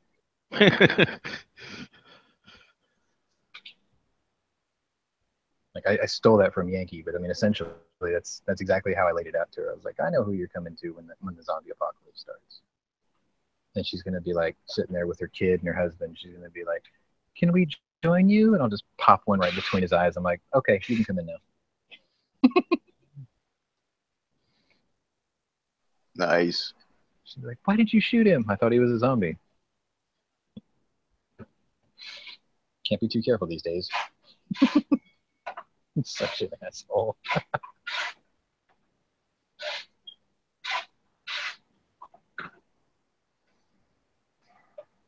Yep, I get to troll this guy. bang. Now I gotta find a bag this will fit in. That other noise, was that a birthday reminder? No. One is Facebook on the phone. One is Facebook on the computer for some reason. It's two separate tones. I don't get it. I've heard them both. I just can't recall. I don't know how to fix it. I tried. It's too confusing. I'm not even trying it anymore. Let's see. This is an 8x10. I think a bigger bag than an 8x10.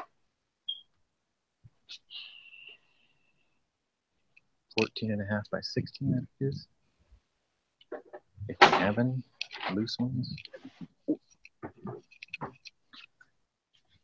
2x3, 8x10, 2.5. Damn it, they're all the smaller ones.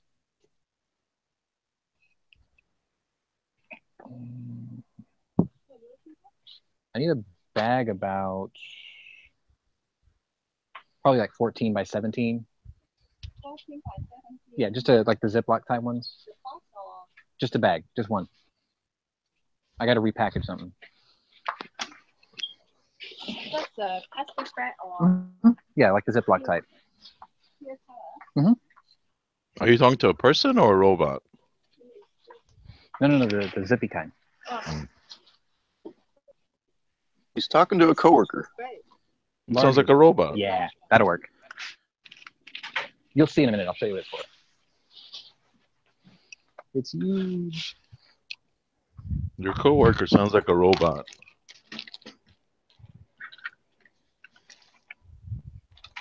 Yeah, this will work. Not to me. They didn't return it with the bag, so. I guess I'm hearing it differently. You're at work with me today. All right. Chaos has been averted.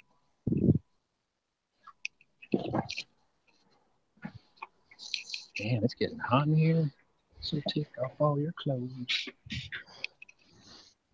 And if that one.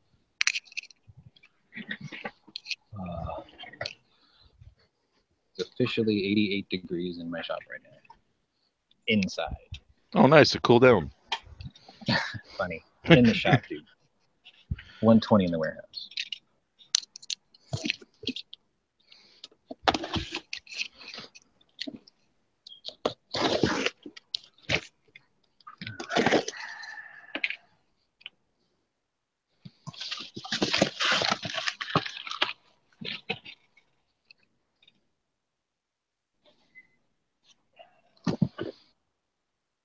Yeah, that Jamaican dude he's a trip, man. Like, he's calling from Jamaica, so the phone connections are always bad anyway. And then he's calling me, which is on a voice over IP, so that kind of degrades it further. And then he screams into the phone because I guess he can't hear me back.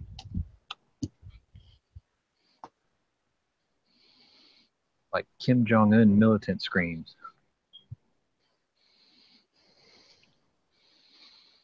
Oh, so Prince Charles is really pissed off right now. What'd you do? Prince Charles, not me. Why is he pissed off at you? Because his own mother said that her grandson's going to be king, not him. Yeah, when she officially abdicates, it's going to be King Philip and Queen Kate. They do look right for the part, though. I'll admit that. Wait, Philip? Or not Philip, sorry. What's his son's name? I can picture what's his name and then Kate. I don't. What the fuck is his name? You got. There's Harry and there's the other one.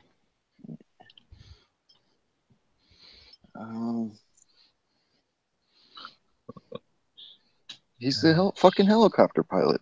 Yes, exactly. Fuck. Yeah, see, that happened to me too.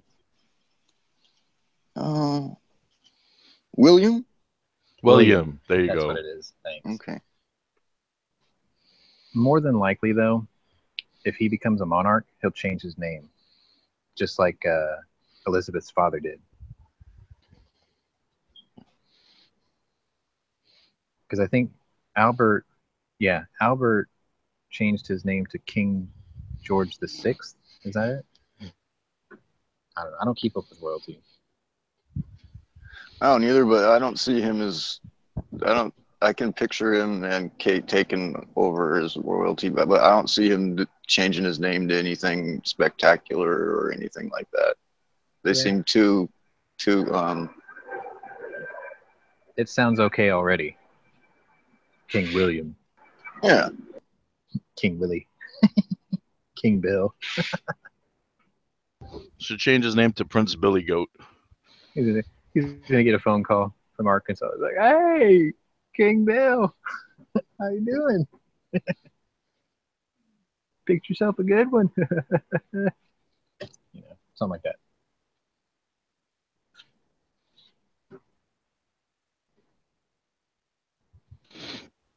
Nah, he definitely looks right for the part, though. That's for sure. But him and his father are like at odds with each other now. They don't get along because of it. Charles is all but hurt. At least I figured out how the marriage system works there for royalties, though.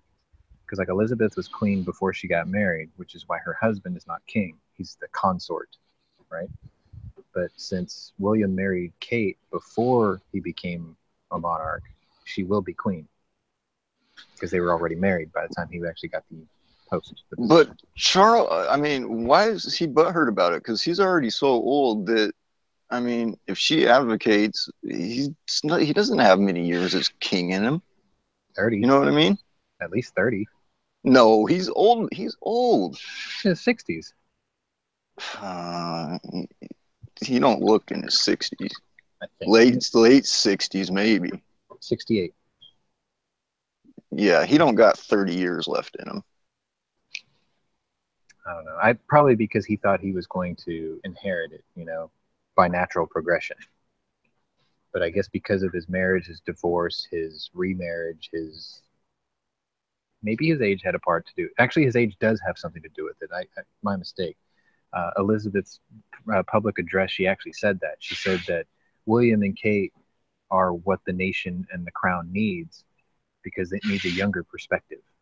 And I thought, okay, that sort of makes sense. That doesn't even sort of make sense. That makes complete sense to me. Right. What were you guys saying about Prince Butthurt? Prince Butthurt's too old for the job, essentially. That's kind of crazy. Which means then his son and daughter, Charlotte, and I forgot what he named his son, but they're already up there too. They're at the same level as Charles already.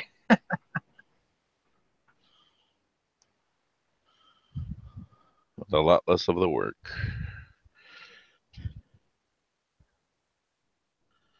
I mean, that was literally you were born a lottery winner, Congratulations, you're royalty. What?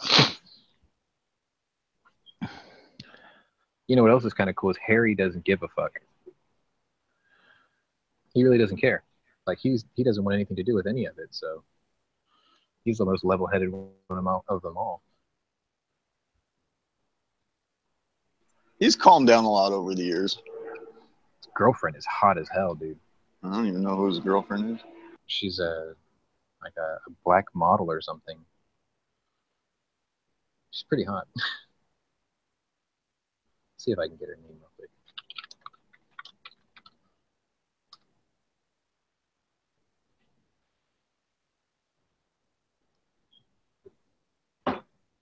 Oh, it's not her anymore. It's a different girl now. Oh, she's the ex. Never mind. Who's the name dating? Meghan Markle.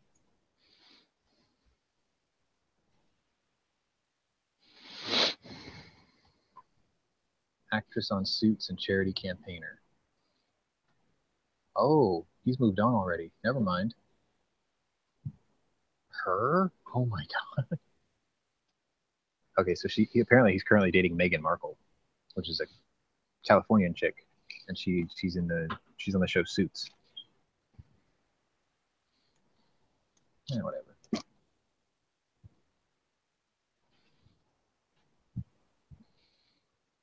Heard of the show, never seen it.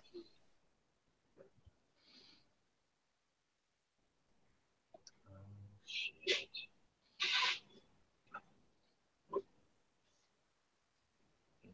24 with an 8.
600.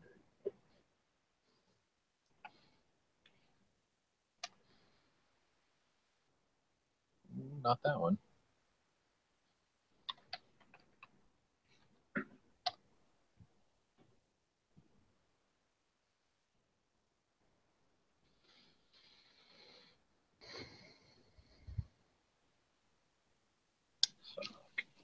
So I heard the new guy was in a couple of chats last night, which is cool. He was in Clovertax's chat and then Matt's chat. Yeah. Yeah, that's cool to see a new guy come in and just kind of dive in head first. Well, this is a pretty damn good party we have in our community, so absolutely, totally agree.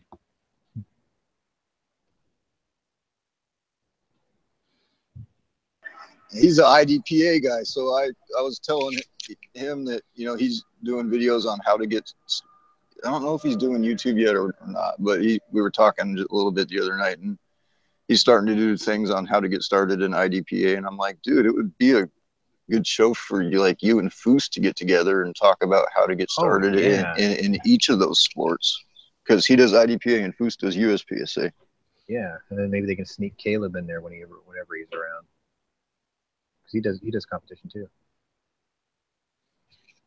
360. Well, and then Clovertac too, because, you know, he knows all the youth competition stuff. Mm-hmm.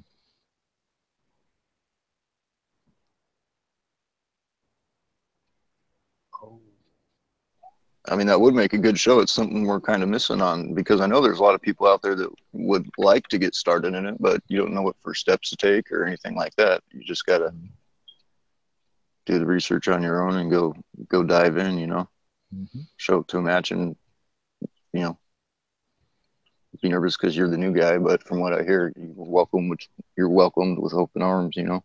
Oh yeah. Yeah, they'll take all comers. They want it to grow. Damn. This is not going to be easy.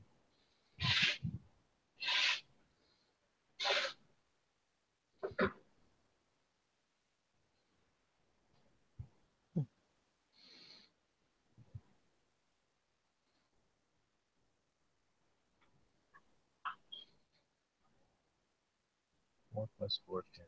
God, I wish I could see one of these in the flesh. I gotta talk to my boss. I'll be right back. Okay.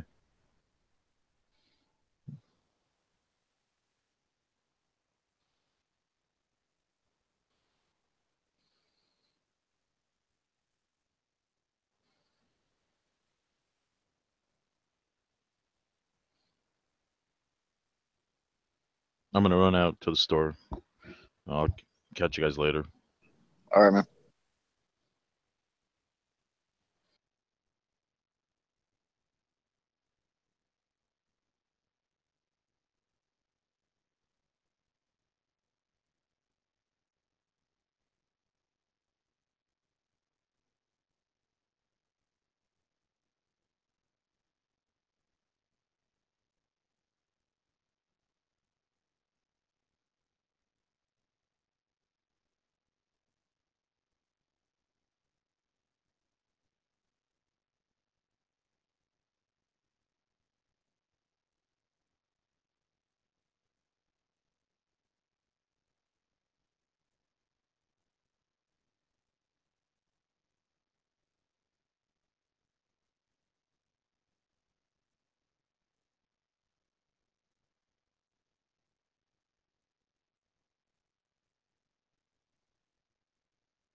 Oh, we lost to John, and then there was one. Two. Technically two. Yeah, technically three, because we got two of you. Nah, just one's my hosting machine.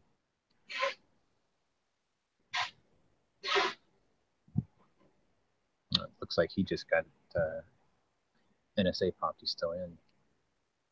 Nah, he said he was out, had to go to the store or something. Oh, we're nearing the final hour anyway. Good. Gotta give this guy bad news. Shit.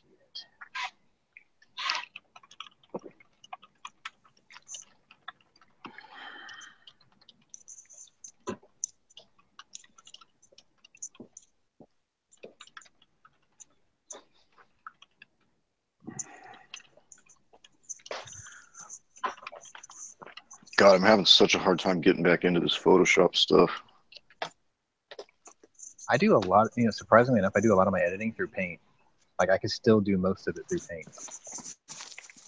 Of course, now they got Paint 3D. My thing is, I used to know Photoshop like the back of my hand because I self-taught and did Photoshop 7 and worked my way out at least all. And it's just been so long since I picked up a camera or played around in there. I got myself, and I mean, I know my way around. I just don't remember all my effects and all that sort of stuff, you know. Mm-hmm.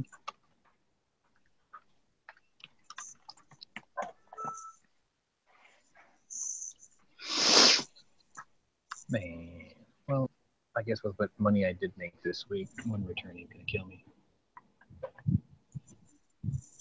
Still weak. Damn, it's only $50 or $40 too.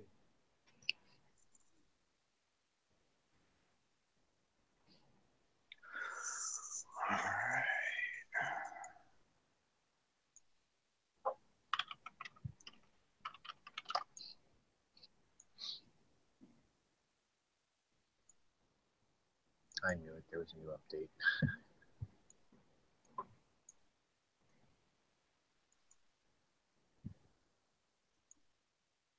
Oh boy. Are we going to get into that?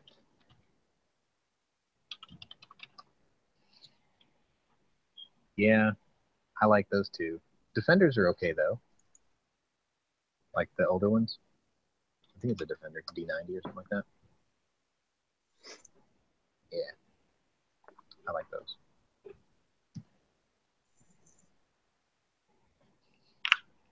There was a group here in Houston of Range Rover and Land Rover owners, and what was really funny was 3 of them had the one that had I want to say it was a Buick V6, I think.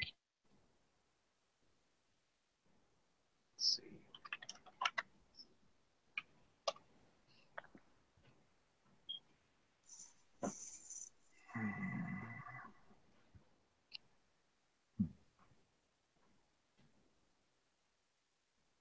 Yeah, the Buick 215.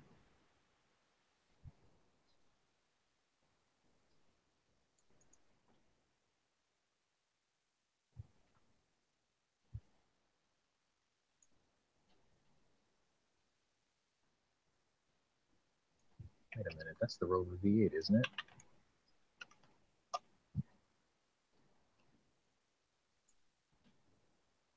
Yeah.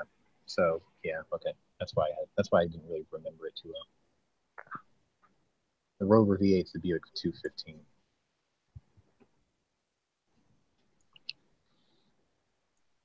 It's like England's version of the small block Chevy.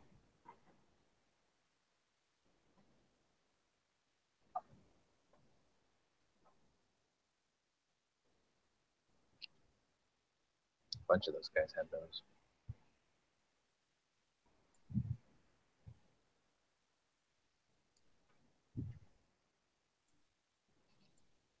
All right, on to the next one.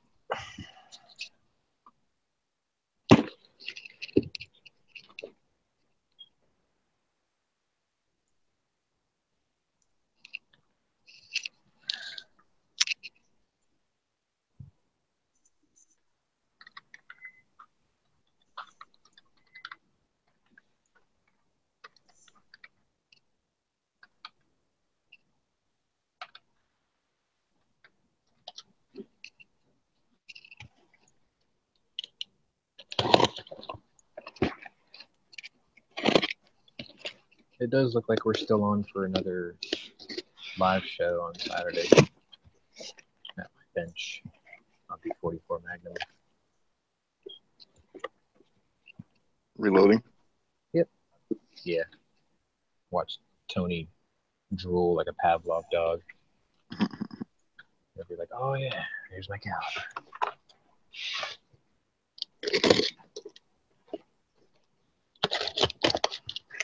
Been trying to get in the habit of every time I go to the range to shoot exactly. I try to shoot them in denominations of 50 or 100 because I'm starting to get these ammo boxes where there's like 4 or 5 left of a certain loading and then like 95 of another one. I don't like doing that because I mean I keep forgetting the recipe for the small ones. Damn it. Western Union. What the fuck do they want?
What is this?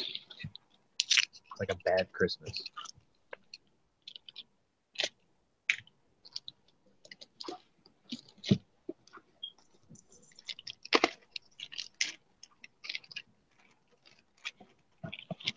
Oh, I haven't asked this in a couple of days, but has anyone seen Nathan? Not in months. Yeah. I wonder if his wife finally killed him.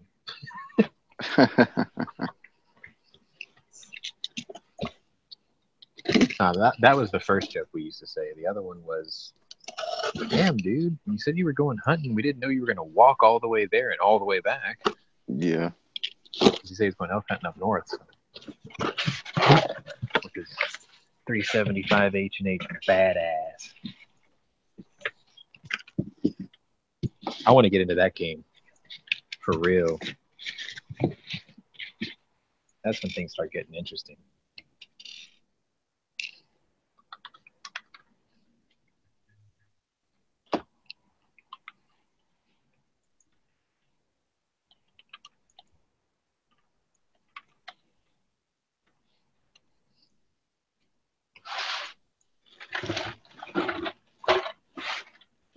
This is all quick.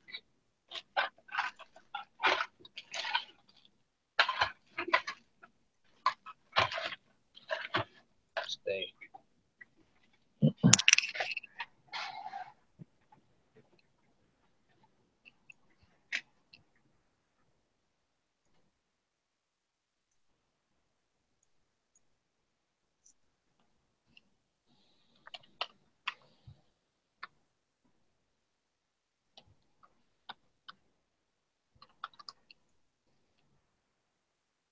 Ooh, that didn't work.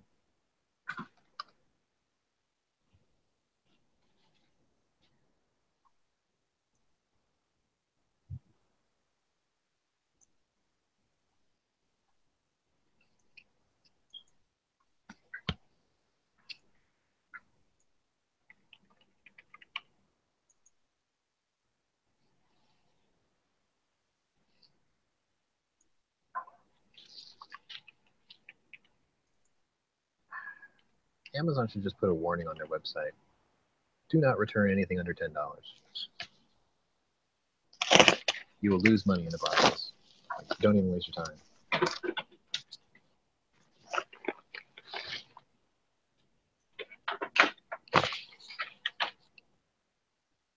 I had this like millennial chick call yesterday. Valley girl, you can tell.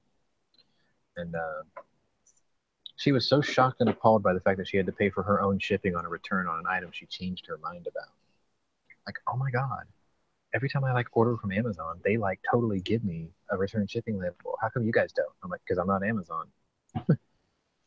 Yeah, and when you order from Amazon, you got to make sure that it's fulfilled by Amazon. Yeah. And if it's not, I mean, some places will say, you know, is eligible for free returns, but others aren't. Well, I told her, I'm like, you know, it's really, when it comes to third-party sellers, it's highly dependent on the reasoning of the return. Like, if we sent you the wrong thing, or if it arrived defective or dead on arrival or whatever, we'll gladly do it because, you know, we'll stand behind that for a warranty. But if it was just I bought this and like I totally like changed my mind, oh my God, then no, because we had to pay to ship it to you in the first place. Now you want us to pay to ship it back to us for your mistake? I don't think so. Right. Like a multi-billion-dollar corporation like Amazon could absorb that shit, but you know, the third-party seller never can. They're getting screwed on both ends anyway. Amazon charges transaction for the sale, then they charge the seller another transaction for the return. They get you in both directions every time.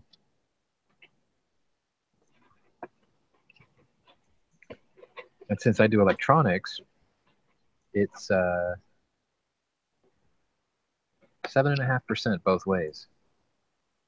15 total. It's like the only reason we're on there is because the volume is good. The margins are shit. The volume is good.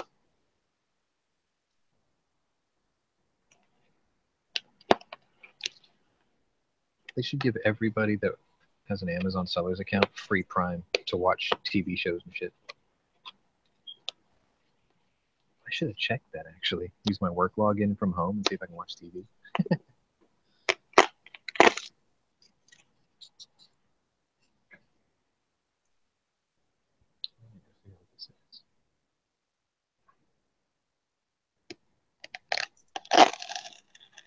Right, this guy was actually pretty cool. He used that yellow masking tape on the box, and then he stuck everything on top of the masking tape so when I took it off, it wouldn't fuck up the box. Very clever.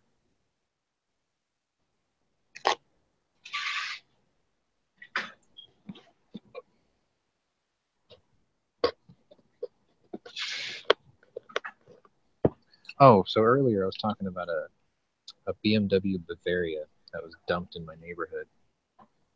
And I really wanted it, but I just have no place to put it. So day 2, after a really hard rain, I drove by it again on the way home. And someone took the wadded up car cover that was sticking out of the window and draped it over the roof so the windows wouldn't, or so the inside wouldn't get wet. And I thought, okay, someone took the time. But on the fender, there was a bright orange warning sticker, get this out of the road or we're going to tear your shit off, which homeowners association never, ever reacts that quickly. They must have got a lot of complaints. And then yesterday on the way home, which would have been day 3, it was gone. Like, it's already gone. They towed it off. It's going to be tragic if they crush it because the body was in incredible shape. It's a damn shame.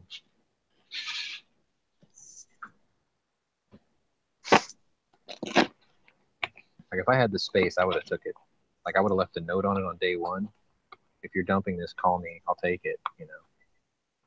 And then have them call me. I'll just come drag it home. And that would have been a great small block Chevy swap.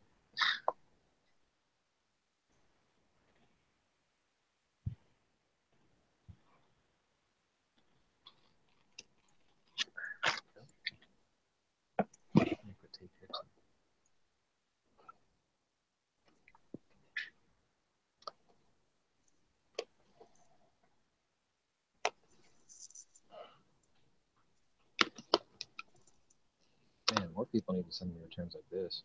This is cleaning up pretty nice.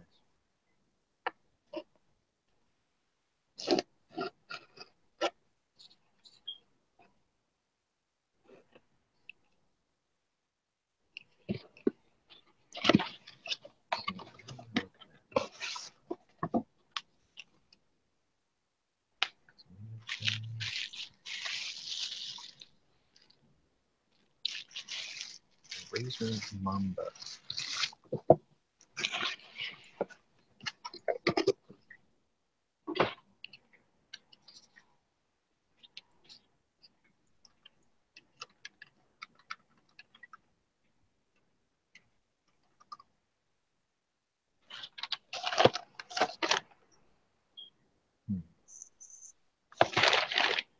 This is the most new egg returns I've ever gotten.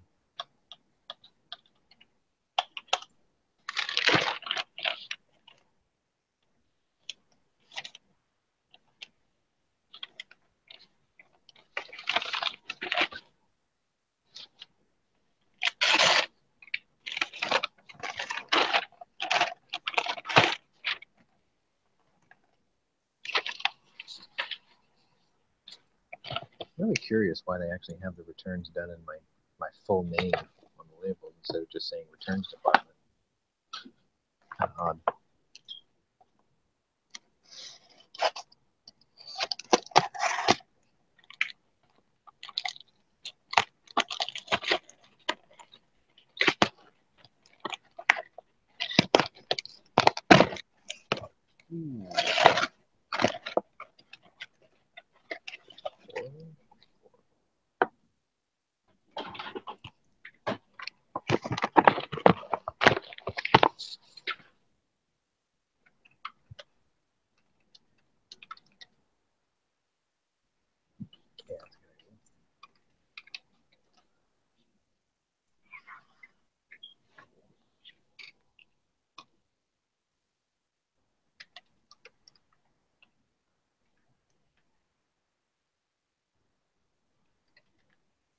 I got to go back through some of my old projects and kind of reverse engineer them and figure out exactly what I did.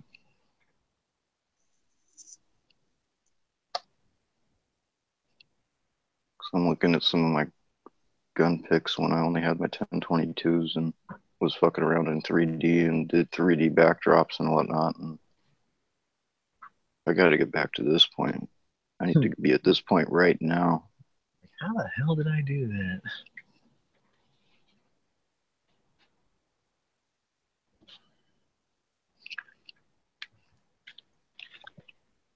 Because I got ideas for fucking around with the Gunchannels logo and doing backdrops so you can take a almost, you know, take a photo of basically any gun and cut it out and just have it set up so it's basically a template and throw it in a template and you have Gunchannels displayed and any information I want and all that.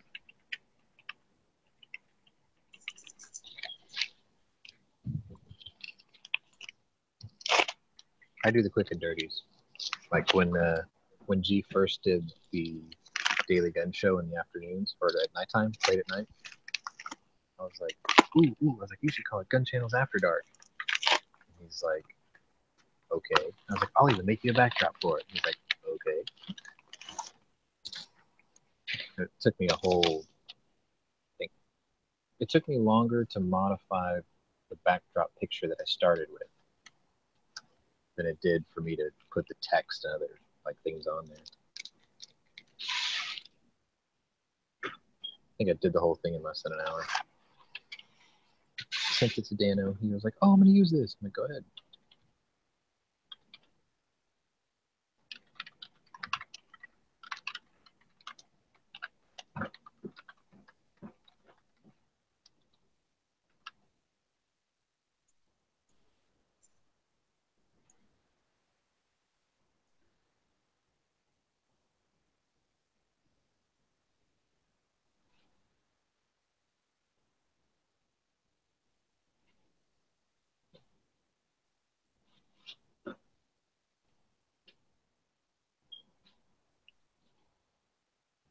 So you think the SIG thing's a really big deal?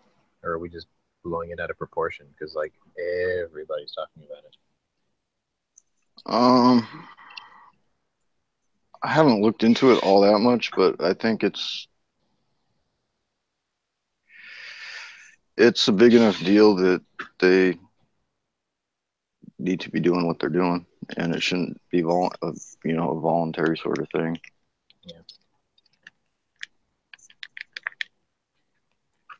It's like the ultimate response is don't drop your gun. And then they're like, well, we can't always control that. I'm like, put a lanyard on it. Next. Like, you shouldn't do that in the first place. Okay. Can't argue with that. I mean, this has no return ID. How much longer are you in the office? 40 minutes. What's the biggest email you can send?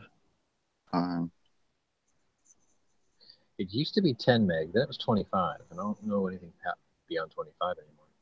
Oh, all right. Well, this is only 2.6.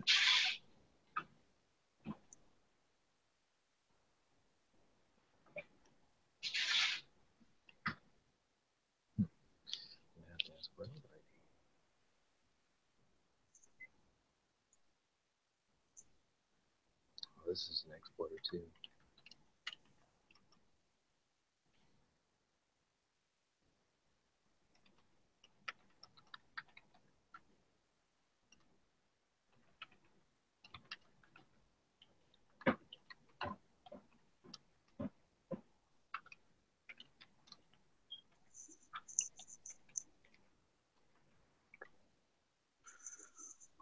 Let's see. Outlook.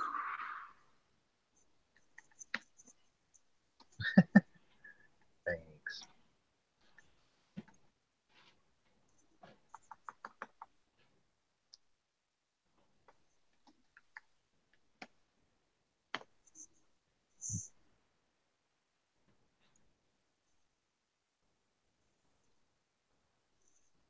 Damn you. You're going to make me remember my fucking account.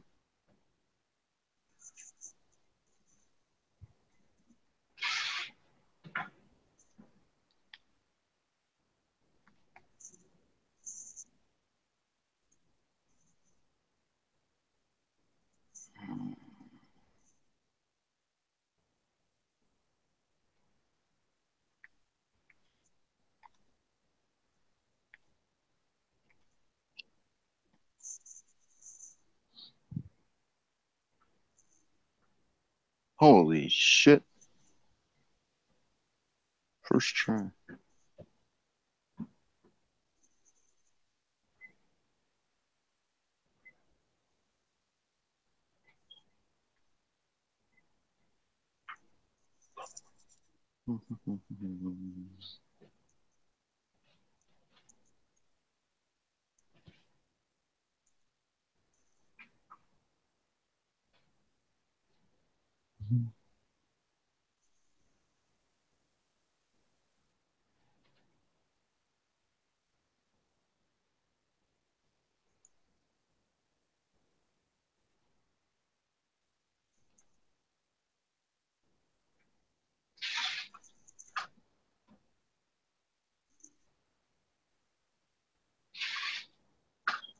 Oh, very nice.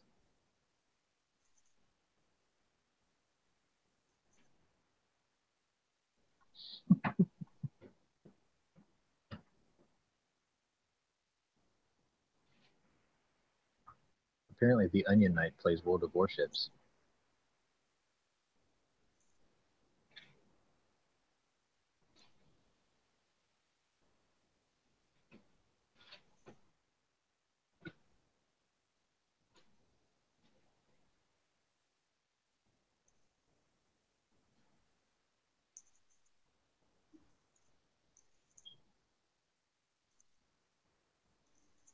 Username Sir Davos.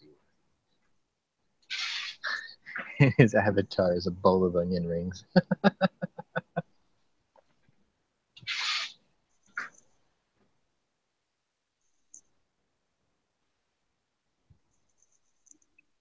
Dude, this Outlook shit is bullshit. How do I compose a fucking message?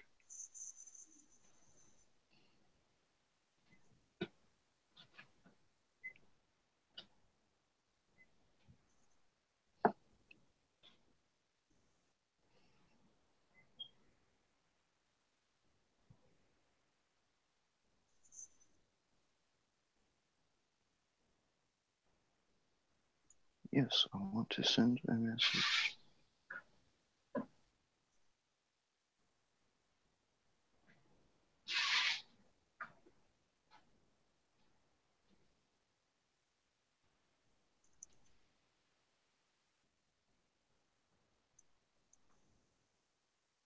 Just have to wait on this one.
What's your email address?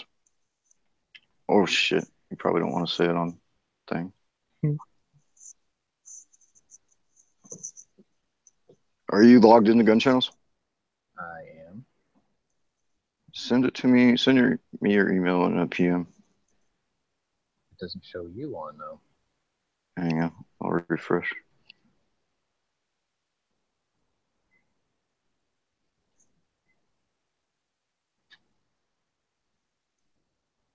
I should probably. Oh, there you are. Yep.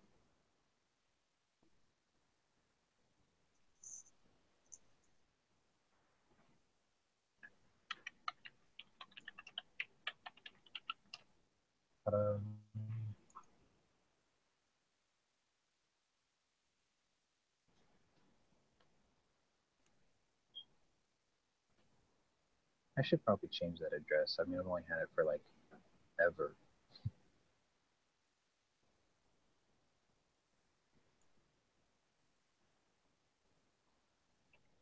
I was like one of those day one Gmail account holders. So that gives you an idea how old that is. Displays, yeah.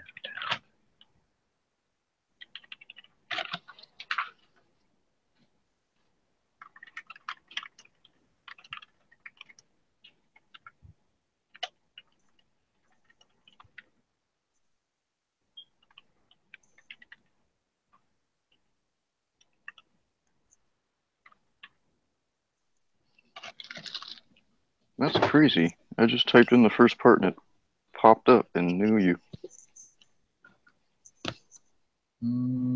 Well, if we're on the same invite circles, it might have us in the contacts list already.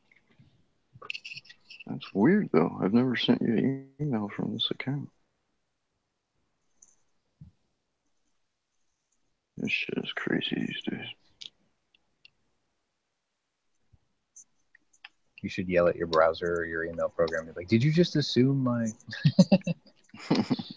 Go the full social justice warrior on it. There was a story I read earlier today where a transgender MMA fighter, it was a man who identifies as a woman, won her fight by TKO in 42 seconds in the first round, gave her opponent, which was a normal woman, gave her a concussion and broke the eye socket in one punch on one side of her face. I'm just like, they're obviously doing this because they want to use your competition. I said, if you want to get rid of this once and for all, make a transgender only division of that sport and watch how fast it just falls out and goes to nothing. They'll all go back to what they were supposed to be in the first place. You can't do that. That's disrespectful to transgenders. I'm like, no, I'm not. I'm giving them a league of their own. Haven't you seen the movie?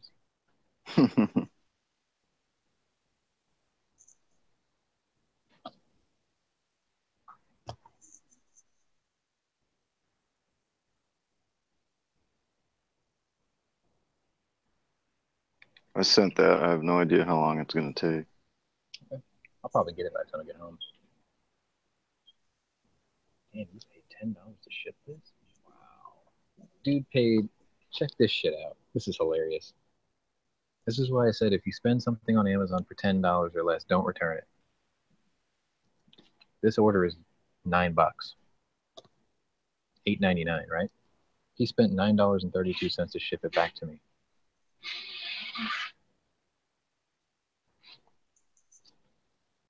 Fucking brilliant.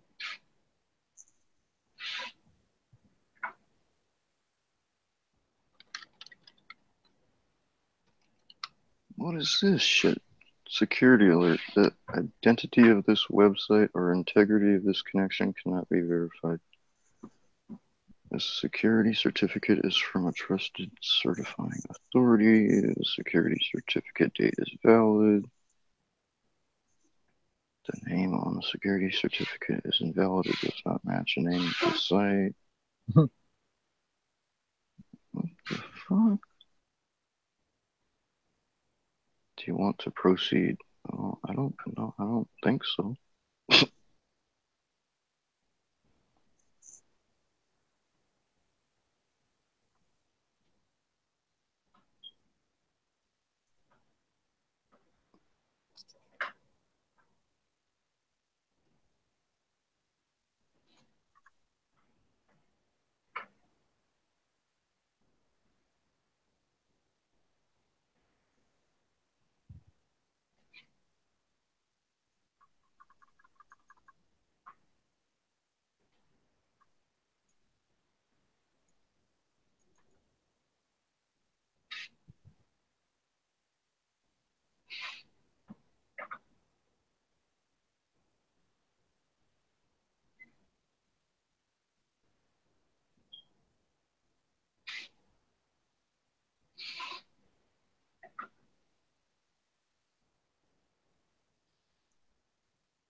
Should I use a Doctor Who meme for this? Yes, I should use Doctor Who. Yeah. It's gonna be a Doctor Who.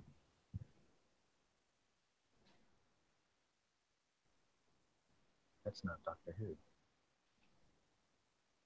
just looks like it.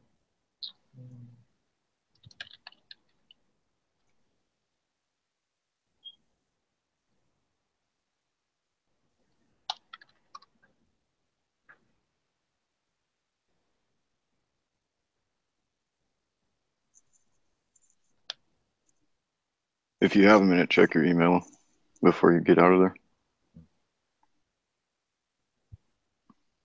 It's nothing special. It's just something I was fucking around with a while back.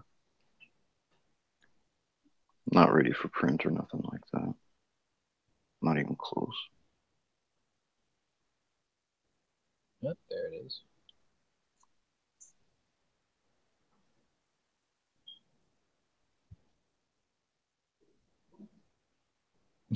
See, you do the same thing with the text I do in a message. In the actual email? Mm-hmm. I do that all the time. I was just like, I said all I needed to say in the subject. Right. All right, so you did like the diamond plate background and shadows on it? Yeah, diamond plate background shadows and the picture of the gun, cut it out from its original background, and background is actually a 3D background. Mm-hmm. Yeah, it came out good. It's like it's convincing. Dano. Yep. Like I heard myself in his speakers, and I'm like, "Yep, that's got to be Dano."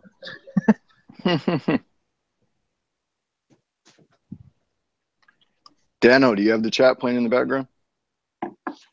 No, I don't. Okay. Just me, myself, and a cup of coffee.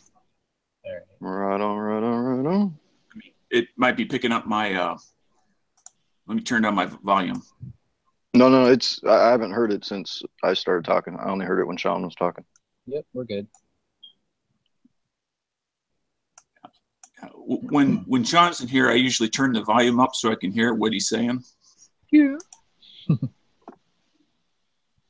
Which you ought to take as a compliment. I mean, when Bob comes in, I turn it down. That's just because you don't want to hear about Just my kidding, point. Bob. You know I love you like the brother that I never had nor wanted.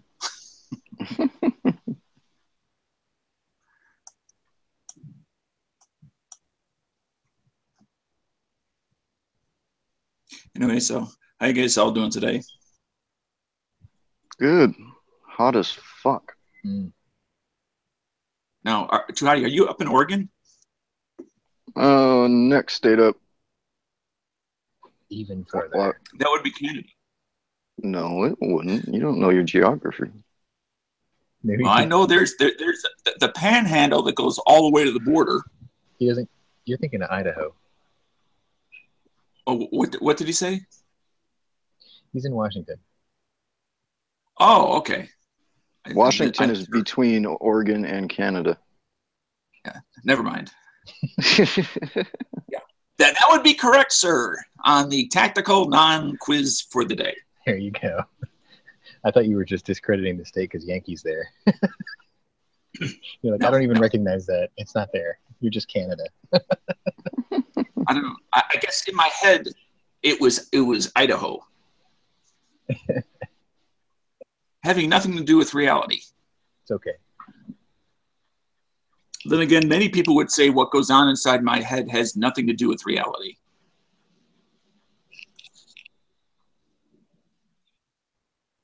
So I got a question for the two of you guys as far as your impressions. This is it's not necessarily fact, but just your gut feeling. Are we generally getting a little bit less daytime lobby than we have, let's say, versus a month ago? You mean like participation or? Well, either. Yeah, I mean, it's August. That's why I called today's episode "The Dog Days of Gunchannels," because everyone's either vacationing or getting ready to do something. Either with the family or they got work to do. Like G's getting ready to do the gun show repole tour. Well, Dan, this is the first time you've been in a daytime lobby in a few weeks. No, it's not the first time. I mean, I'm not here. I'm not a daily. Certainly not daily. Live I am from in here. like we used to. You used to be though. You used to come in every day from Helga's and. Well, the Helga's thing was date driven to a calendar to a purpose. And I told you he gave up the treadmill. I knew it. You're not saying you quit walking, are you? I'm saying that my daily walks are no longer daily. See, he's back to pizza. No, I'm not back to pizza. Although I always love my ice cream, but I don't eat as much ice cream as I used to. But I did get off for probably about 6 to 8 weeks of walking enough to make a positive difference. And this past week, I've started going back to the track. And part of what helped me get back on the track is by having a goal. And what I did was I signed up for another class. Therefore, I have a date out there in the future of where I want to make sure I'm at least as good, preferably slightly better as far as injury prevention than I was before. What's your next class? Well, actually, there's 2 of them because there was a limited time offer of 2 classes for the price of 1 down at Tactical Response. Mm-hmm. And most of their classes tend to run about $500. And so you got to pick. Now, if you picked 2 classes that were both above $500 each, then you had to pay the difference. So if it was $550, you had to pay an additional $50. But otherwise, if you pick, let's say, fighting pistol and another $500 class, you got 2 classes for $500. So I picked the class I wanted to take, although I didn't know when. But in my head was the next class I wanted to take was called The Fight. The Fight, that's Force on Force. And that's just the simunitions class? Yes. Right on. And I fully expect to get my ass kicked, but as long as I get an equal amount of learning, then that's why I'm there. And in the other class, because I tried to find a class that I could go like back to back, because it's 500 miles away from me. Mm-hmm. Well, And no matter when, what's that? At least your goals are realistic. My goal is Taylor Swift, so that's a long walk. Yeah, that is a long walk, and maybe a few less years. I don't know. And I'll invest those. I'm cool with that. Well, I'm thinking about, isn't she still in her late 20s? Perfect. Oh, okay. He's perfect for me. I mean, I know you're a young guy as far as I'm concerned, but when a chick is in her 20s, he has different ideas of what young and old is. Well, early 20s and your wallet than your age. Early 20s and late, there's a big difference. Early 20s and late 20s, there's a big difference. Well, I understand that, but once you get older and you can look in the rearview mirror, the difference between 20s and 30s is incremental, not massive. The difference between 20s and 30s and let's say 50 is massive. Yeah. Wait, now I'm going to have to find out how many years I got on her. Damn it. I should know this already. But it's okay because she's going to be looking at your wallet first and everything else is second. Oh, no. She got her own money. Like, you know about her lawsuit, right? Yes, I do. She's only countersuing for $1. Suing somebody for invasion of privacy or something like that. Groping, but she's only countersuing this guy for $1. Oh, okay. So she's just doing it just to make a point? Yes, and to clear her name. Well, that's also good on her. Wait. To clear her name, she was accused of groping someone, or what? No. He groped her, but he lost his job, and then he sued her for a defamation of character suit for a couple of $1 million. He's countersuing that to clear the whole thing without having outside lawyers do it for her. She's like standing up for herself, and she's only countersuing for $1 because you have to countersue. So she picked $1 because she doesn't need the money. Right. She's just doing this on principle. Mm-hmm. And that says something positive about her character. I've got 11 years on her. Well, actually 10 and a half. Whoops. How old is she? 27. Whoops. All right. Well, I've only got 5, so. That's not a bad thing, though. I mean, my parents are 16 years apart. Yeah, that age difference, although it seems a lot when you're young, is, I won't say it disappears, but it gets smaller as you add a decade. Yeah. Well, I mean, the thing is like, you're supposed to, the ideal age of your mate is supposedly take your age, divide by 2, and add 7. Don't go anywhere below that. Supposedly. Yeah. When it comes to mental maturity, you already know women mature faster than men do earlier in life. So like, she's already at that age where it's like, she's made her money. She ain't given up the goods yet, but she's probably already starting to think about what to do next in her life. And usually that involves kids. Now, so. All right, Sean. So what you're saying? The goods. So what she hasn't saying, been outed in public as giving up the goods. Her image is that, yes. So what you're saying, Sean, is I'm 32, so the ideal age for me for a chick is 23. Don't go below that. Don't go below that. Right. Yeah. It's not that 23 is ideal. Right. That's the basement number. Don't go below that number. Half your age plus 7. I mean, because 23 and crazy and 29 and crazy is still crazy. Crazy bitch. A while ago, I was talking to a 20-year-old, and I was just like, nope, there ain't no way. You got a lot of growing up to do, chick. Yeah, there's a lot of them like that. Think of the liability just on alcohol. If you can go to jail for giving her a drink. Yep. See, well, there's a loophole to that, though, because if you're technically their, quote, guardian, then they can have a drink. Oh, there's no legal guardianship for dating. No, there's a legal There's no guardianship legal for buying No, alcohol. no, but when it's so Flippy, when he shouldn't talk about. Well, he's talked about the story here. So Exactly. when he married his chick, she was underage, so he was technically her guardian. So they Right. could go out and He can buy drinks. he could drink. Yeah. But I There's a will bet loophole you to that her here. parents had to sign off on that exchange of rights. Oh, no, no, no. Her No, marriage certificate the did that for marriage her. did that. Yeah. Okay. I know Well, it granted, sounds things are weird. different state to state. Maybe that's the difference. I know it sounds weird, but it is what it is. Depends on how far below 18 she was. Like a couple of months. No, I would say she was I would say she was 18 or above. She just wasn't 21 yet. Right. Well, at 18, you can marry in all 50 states. Well, I 17 know. in a lot of them too. Well, I know, but he married her and she could not drink. So Oh, drink. Okay, Yeah, I yeah. misunderstood. yeah, We're just yeah. talking about the drinking Yeah, thing. I'm assuming she was over 18 but under 21. Yeah. Okay. Anyway, my ceiling is 26 according to that rule, and she's 27, so that works out just fine. But then again, if Charlize Theron comes knocking on my door and she's 4 years older than me, I'm okay with that too.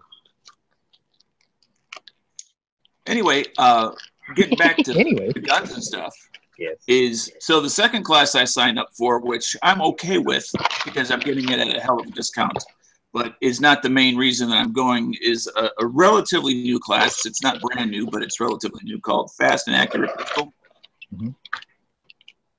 To help bring my speed up a little bit. Is that Jerry something Mitchell that, you know, teach it? What's that? Does Jerry Mitchell teach it? No. Huh. But I mean, I've always been satisfied with my accuracy, but never impressed by my accuracy. You mean like where you take your time and shoot, or were you talking like snapshot accuracy? Well, snapshot, I've been satisfied, but as far as, you know, even if I go real slow, I can get better accuracy, but I can't get that ragged, jaggedy hole with six, 8 shots, whatever. Oh yeah. And I would just like to, you know, because if I do have the opportunity to take a slower shot, I'd like to take a more accurate shot.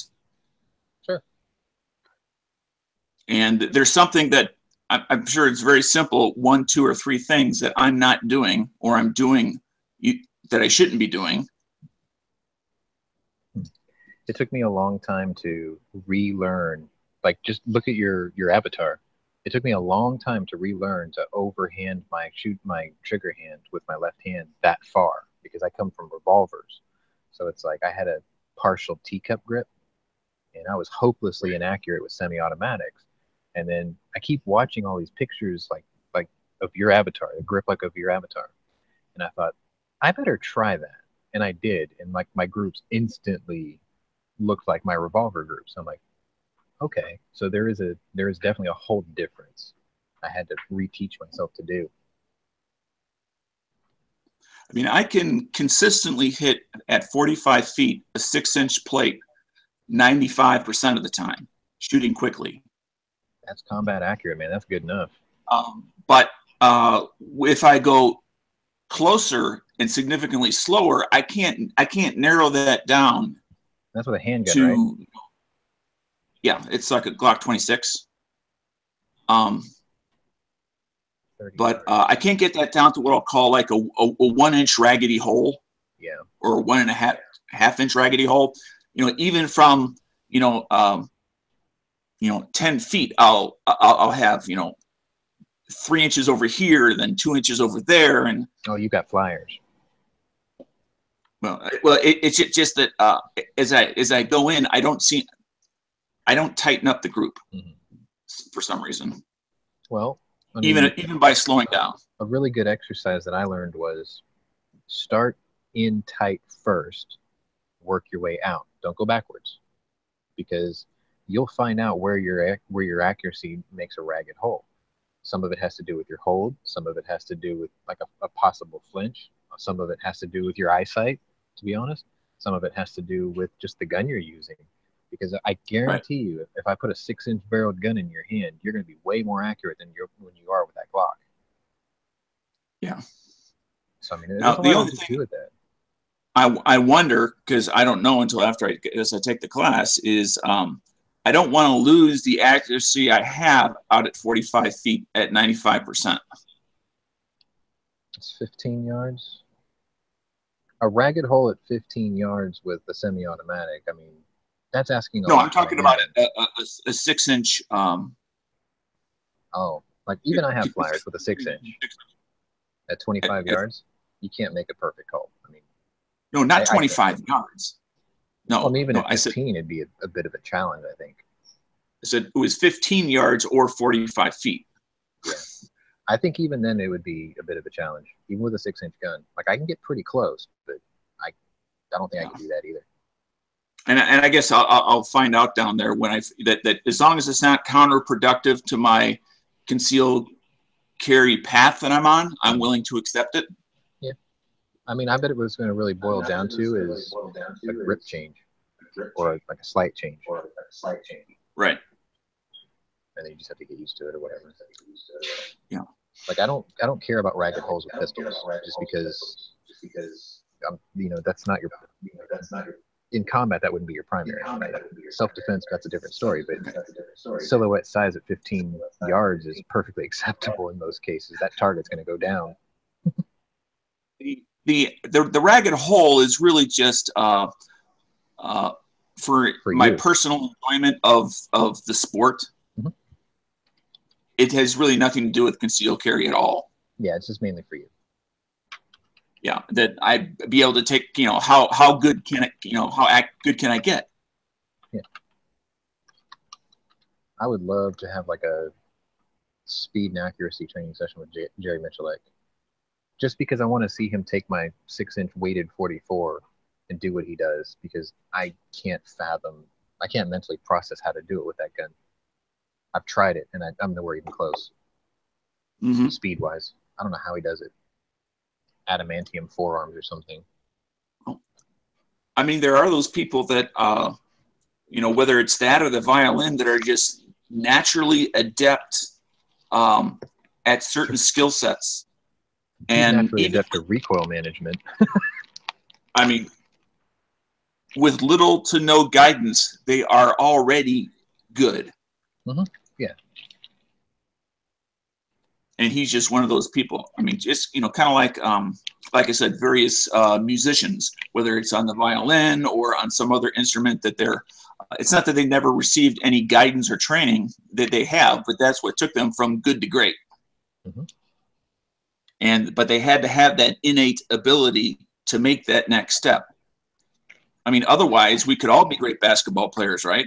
If all it took was more training. I'd like to think I got better at billiards through just practice, but I am pretty good at it. And my grandfather was national champion, so. Korea. When you practice, practice is one thing, and when you play against others, that is indeed training. Even though it might be a game that counts, it's still training. Oh yeah, yeah. It's like a training exercise that counts. You've got the stress of game on. I don't want to lose. This counts for real. This drink costs $25 and I'm not about to pay the bill. Right. Usually what it is. I mean, yeah. I mean, there's all sorts of things that add to the stress of the event that will make you better. Where even if you lose, you still will be better by repeating that same action, maybe on a follow-on night, because you have to get used to the stress. Is whether it's billiards or lining up your sights, stress is going to impact those fine motor skills. The thing for me was I had to learn how to use finesse when it came to billiards, because I was one of those guys who would I would take the heaviest stick in the place, and I would break like I was trying to smash a hole through the table, and like every shot I did was just too hard. Like I would overshoot all the time with too much power. So as soon as I started to calm down, the way I did it was I actually won a competition where I was given a fiberglass pool cue, which is really lightweight, and it was really slick to the touch. And I thought, well, I can't break with this stick because it's a two-piece, and it's really expensive and it's really nice, and I don't want to ruin it. So this is a good opportunity for me to learn a little bit of finesse. And after I played with that stick until the finish wore off on it, I finally learned how to do it. And then I learned how to finesse with the heavy stick that I break with, because I just tend to use the heavier stick anyway. But it took me a long time to grasp that concept. And every once in a while, I still revert back to my old ways, and I realize it after I take the shot, and I'm like, shit, I overdid it. But old habits die hard, I guess. Right. But anyway, we were talking about getting back to the treadmill. So yes, this week I've been going back and starting slowly, like, you know, not as slow as I did before. I mean, because it's not like I've been off for 3 months, but starting, let's say, you know, one step back, time and speed wise of what I was doing before. And hopefully within a month, which is when my first class is, which is the fast and accurate pistol. A month after that is when the fight is. Ooh, that's fairly fixed. I'm doing the team room again. I'm definitely doing something wrong with my workouts because my midsection isn't changing at all. Lifting obviously doesn't do anything for your midsection. I need to do more walking or treadmill or something. I need to buy an elliptical is what I really need. You know, something that my belief and the bit I know I believe to be true is, well, part of this is an absolute fact, is as we age, our body produces less and less testosterone. Yes, but they have a supplement for that now. Yes. Matter of fact, I need to get some of that. And that has, you know, it's not just one or two effects that it has. Oh, it affects your metabolism. There's a handful of effects from, you know, the way you sleep, how you feel when you know, after a night's sleep. What are you talking about supplement wise? HGH or what? No. Your doctor can prescribe you a testosterone supplement for low T. As you get older, your body produces less of it. It doesn't say that your sperm count's low or you're not sexually active. It's just saying that you're producing less of the hormone that makes you what you are. Like, I started noticing it probably as early as 35. And the way I figured it out was music and movies got even more, like, I got more emotional reaction out of things now than I used to. You know, like something gross would freak me out more than it used to, or something sad would like get a rise out of me where it never did before, you know? And I thought that's got to be what it is. I'm much more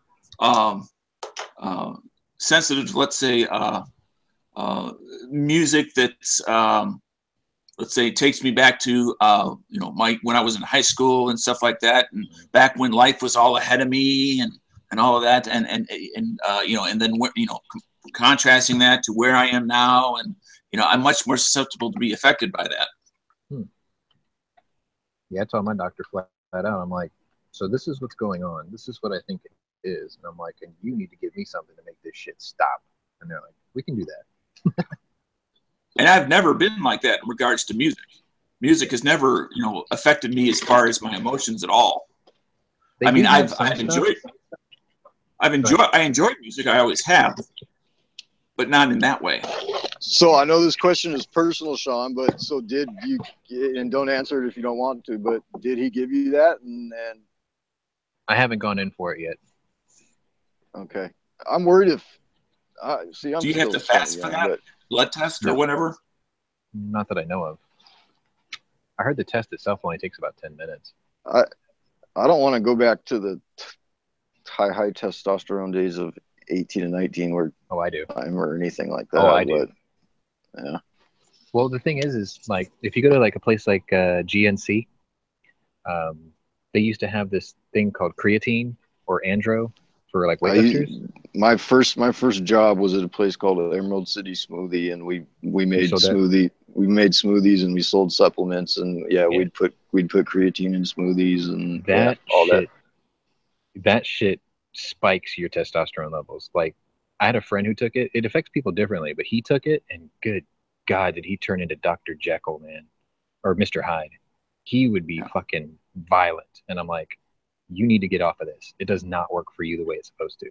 I mean, he got swole as fuck, but he got mean as fuck too. Yeah. Yeah, because it's really supposed to help add muscle. Yeah. But there was a side effect. I occasionally get those sweats where it's like 73 degrees in the room and it feels like it's 95. Like a hot flash type thing? Yeah. No shame in it. I mean, that's basically what it is. But... You going through menopause, Daniel?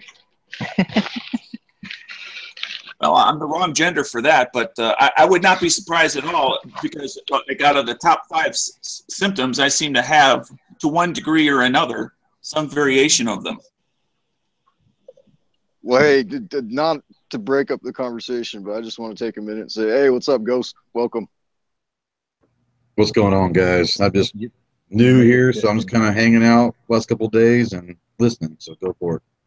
Yeah. Right on. I'm sorry you stepped into the broken down old man chat.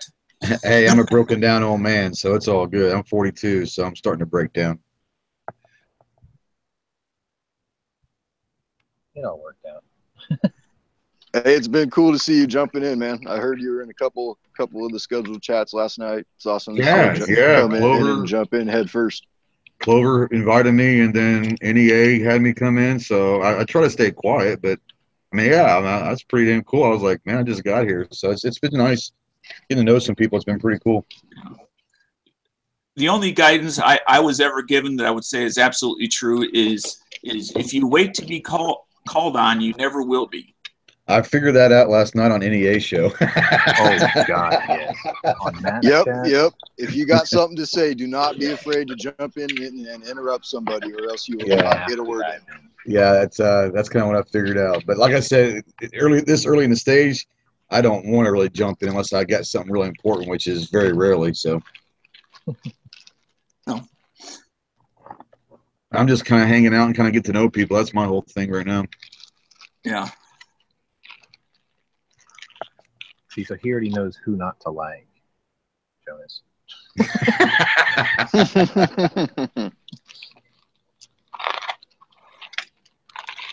Did I just do that under my breath? Oops.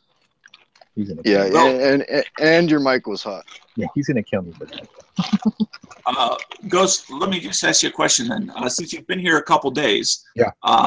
Do you have any questions that I might be able to, or somebody else might be able to answer for you? Well, I've been talking to Clover quite a bit the last couple of days, and I've got I started a few weeks ago, and it's obviously small. I have a small YouTube channel, which is fine. It is what it is, but just started out a month or two ago. But Clover was saying that I do a show called Tactical Tuesdays on Tuesday nights on YouTube, and he was saying that, like, find a spot if you want to do it, and we could, I can, now that I know a bunch of people, I can have like panels and all that. Oh yeah. But I don't know how long you have to be on. Like, there's an open spot at like 8 o'clock on Tuesdays, like 7 Central. But I don't know. Do you have to be on here a long time, or I mean, I don't know how all that works. It's all yours, man. It's all yours. If you want to do it, you want to do it regularly. Who does he have to talk to here? He just basically has to put himself on that scheduled page. Yeah, but he's good. If you're already a member of Gunchannels, you've already done technically everything you need to do. Okay. I sent a message. I went to the moderators page and I sent a message kind of saying the same thing as, hey, I've got a little bitty show that I'd like to do if you guys are interested. If not, it's not going to hurt my feelings, but let me know. And so I just did that about 5 minutes ago. So like I said, I have no idea. Oh, sure. I'll see it.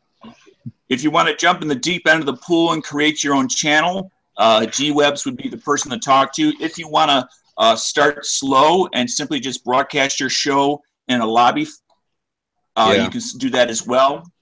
And I don't know. I mean, what do you guys? Like I said, I mean, it's something that I don't know. I just got into this 2 days ago, and I was like, "Holy cow!" I didn't even know the Gunchannels was around until 2 days ago, and This now was it's like, made for people just like you.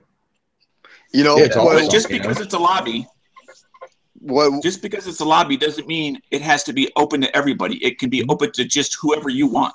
Oh yeah, see, I don't care who watches them. I'm all for it. It's just I don't want to step on people's toes that have been here a while and all that. I just I'm just here to have Well, fun that's and something whatever else. happens. There are no rules against overriding someone else's time slot. Yeah. We want to. The goal is to get multiple things on so that people have choices. So if there's a time slot that you really want that works best for you, and someone else is running out a show at that time, you can run your own show at that same time. Well, and the reason why I was saying that is I usually do mine at 7:30 on Tuesdays, but there's an open slot on Central Time, but there's an open slot at 7, and I could do it from 7 to 8, and then transition right into the next show if there's an open spot. I don't want to do anything against anybody else because I'll probably be watching most of those shows. And Ghost, are you Eastern? I'm Central. You're Central. So what time is that? 7:30 would be a half hour. Would be an hour to a half hour before the Daily Gun Show stops. 7 to 8 is perfect because it's like from 7 to 8 Central. There's nothing there, so you know what I'm saying. Or more importantly, that's right before Hit 'em Miss Here we Tuesday. go. I knew that was coming. Yes. Because the Daily Gun Show Central Time runs from 6 o'clock to 7:30, depending on the day. Yeah. But But I again, would agree there's with no Daniel, reason though. Just you can't do start whatever it the whenever you want. Yeah, just do it whenever the heck you want. But at the same time, too, yeah, it's nice to not be necessarily competing with someone else. That's what I'm saying. Yeah, I don't want to do that. Like we might sit there and say at 7:30 and say, hey, as soon as the Daily Gun Show is over, I'll click on. Yeah, and you also get more Gun Channels viewers that way as well. And the other thing that we try to do is promote the next show. Like at the end of the Daily Gun Show, we always talk about, okay, these are the other shows that are going to be coming on tonight. Yeah, I guess that's kind of what I was looking at because Clover was like, hey, look at the schedule. If you see a spot, you can do that. And so I looked and there's that slot. And I said, okay, well, I can do it from like 7 to 8 Central Time. And that goes right into the next show. Say, hey, guys, I'm done. Go ahead. Here's the link to the next show or whatever, Yep. Say no more. It's all yours. Yeah, that sounds awesome. I think what G is, don't quote me. I mean, don't take my word as gospel. Yeah. G's probably going to suggest that you create your channel on Gunchannels. Yeah. And do exactly what Clover Tack has figured out to do. Yeah. Just embed it in your own channel. We put the link in the lobby so everyone knows to go over there. And run it like you stole it. Yeah. And then since it's a time slot that you've been doing on YouTube, and you're just going to keep it, man, that's perfect. You know what I mean? Yeah, I mean, like I said, it's not something that I thought. I mean, but like I said 2 days ago, I didn't even know about this website. So, and Clover was like, "Dude, you love this. This is like the kind of people you want to be with." And I was like, "All right, cool." And so then the other day, he got me on his show last night, and he's like, "You should do Tactical Tuesday like on Gunchannels." And I was like, "Okay, that's a good name. What do I do?" Have you seen it from the Gunchannels view section with the text? Because we don't have issues with trolls over on Gunchannels. Right. Well, I mean, I usually do it through YouTube, and I don't know, would I not do it through YouTube, or would I do it simulcast both of them at the same time, or what would I don't know how that works. You would still set it up through YouTube and stuff like normal, and then like Hangouts, Google Hangouts, and all that stuff. Yep, you do all that stuff, and then you can like when you set up the Hangout, there's a thing on the bottom right that says links. You click on that, and it'll show like an embedded link. Okay. And you copy that and put it over on Gunchannel. So then, it's still showing up on YouTube and stuff like normal, but then it also shows up on Gunchannels. So I could be able to see the chat rooms from both sides if I wanted to. Right. Here, I'll even screen share real quick because I'm in the lobby right now. Okay. So. The embedded link is the same thing as the view link. Like if you wanted to give somebody a link to watch it, That's the Right. exact same link as what you're going to use to embed it over on Gunchannels. I got you. But Okay. yeah, see, so this is the lobby channel, right? And If you can't you see it, can just get to click it on from here. Smeggy's Just go live gun chat takes you to the lobby, and then here's yesterday's chat, and then here's today's chat. So Right. people can be sitting there watching it, and then you have this chat room down below that you can watch. And normally what I do, if you notice on my screen now, I have this part open. I normally will open up the YouTube thing, and then I gotta scroll over a little bit, but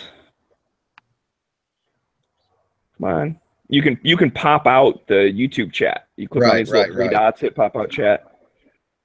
So that's why I have my screen set up so that like when I'm doing the daily show, I'll have this chat over here, and then I'll go back to the lobby have over gun there. channels open, so I can see both at the same time.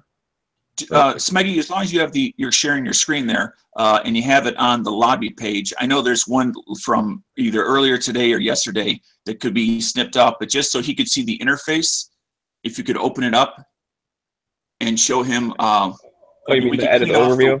The gun chat from yesterday. Well, I'm going to leave that one on there because I always like to have. Fine, but just open up show him how to open it up and where to go. I mean, yeah. He's not going to remember it for I got one you, time. Dan. I understand what you're saying. Okay. So, yeah, I opened the top corner there. It said edit overview. Now, I'm a moderator on Gun Channels, so I'm able to do this on any channel. But you could get the permissions to do it on, the one that you make, and you can have other people help you out also.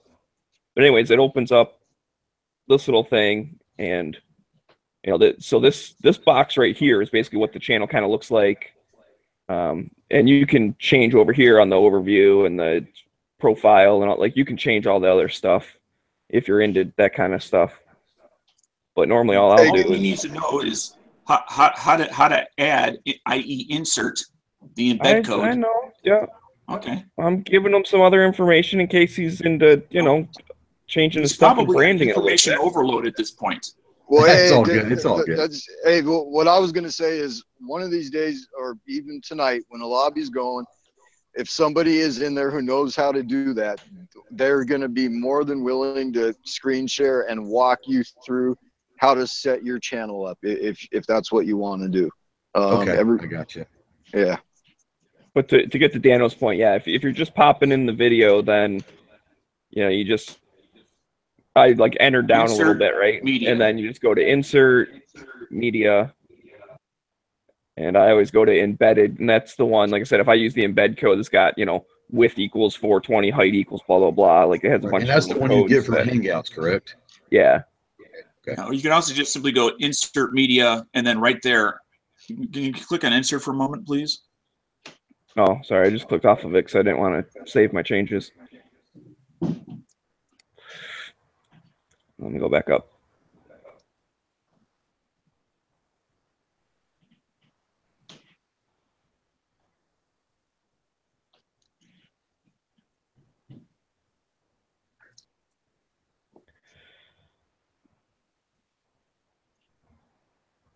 So you can go to insert. Okay, then the other way is doing insert, then media. Click on media for a second. And then that's where you can insert the view link. Okay. You don't have to go to the embed. You can just simply insert the view link right there and then click on OK. And then at the bottom of the page, you have to click on save. I know it seems ridiculous. It's not viewable from that page. But there's a little save thing. Yeah. So once you change the overview. Now, as far as getting the actual chat box, I'm not sure how that all works, but there's plenty of people. That's part of the creation of the channel. I got you. So you don't ever want to get rid of that when you're editing the overview. You want to leave that alone. Otherwise, you'll delete your chat room, which people have done before, and then GeoUp has to help them get it back or whatever. I got you. Awesome. Yeah, but unfortunately, he's on the road right around here, so anything that would require his input is probably going to be delayed by a few days. Yeah. Yeah, but there's other people that know gun channels a little bit better than me, even. No, I mean at an admin level. Oh, I know, but beyond your level and my level. Yeah, but I do think there's some people that can still do that. Well, Maybe there's I'm wrong. one that has the power, but I don't know if he's familiar with undoing user errors. Oh, whatever. Someone will help you. That's the bottom line. We will all do it the best of our ability. Well, it's like I said, it's one of those that I don't want to. I mean, I've never been afraid to just kind of jump in and take a deep breath, and if I drown, I drown. If I swim, I swim. But I also don't want to step on. You know, I enjoy this, but I don't want to just jump in and piss people off. So I didn't know how that worked. You know. Yeah, stepping on toes is a non-issue around here. We have shows that do run concurrently, and it happens, you know. Yeah. Every Tuesday from 6 Central to 7 o'clock, the Daily Gun Show runs directly on top of Andalusia Armory. Okay, I got you. And that's okay, because we've always wanted to think of it more as a network rather than just a single channel. Right. Yeah, we're not NBC. We're, Universal or We're whatever. a cable provider. Yeah. Well, your HBO that's got 4 different channels, and you can kind of choose what you want to watch at that time. Yep. Exactly. And what's nice with the whole YouTube thing, which is what I do with Andalusia Armory, since I'm in the Daily Gun Show, I don't get to watch it live. Watch it later. You just keep it in your YouTube subscription or whatever, and watch it the next day at work or something. Yeah. Yeah, that's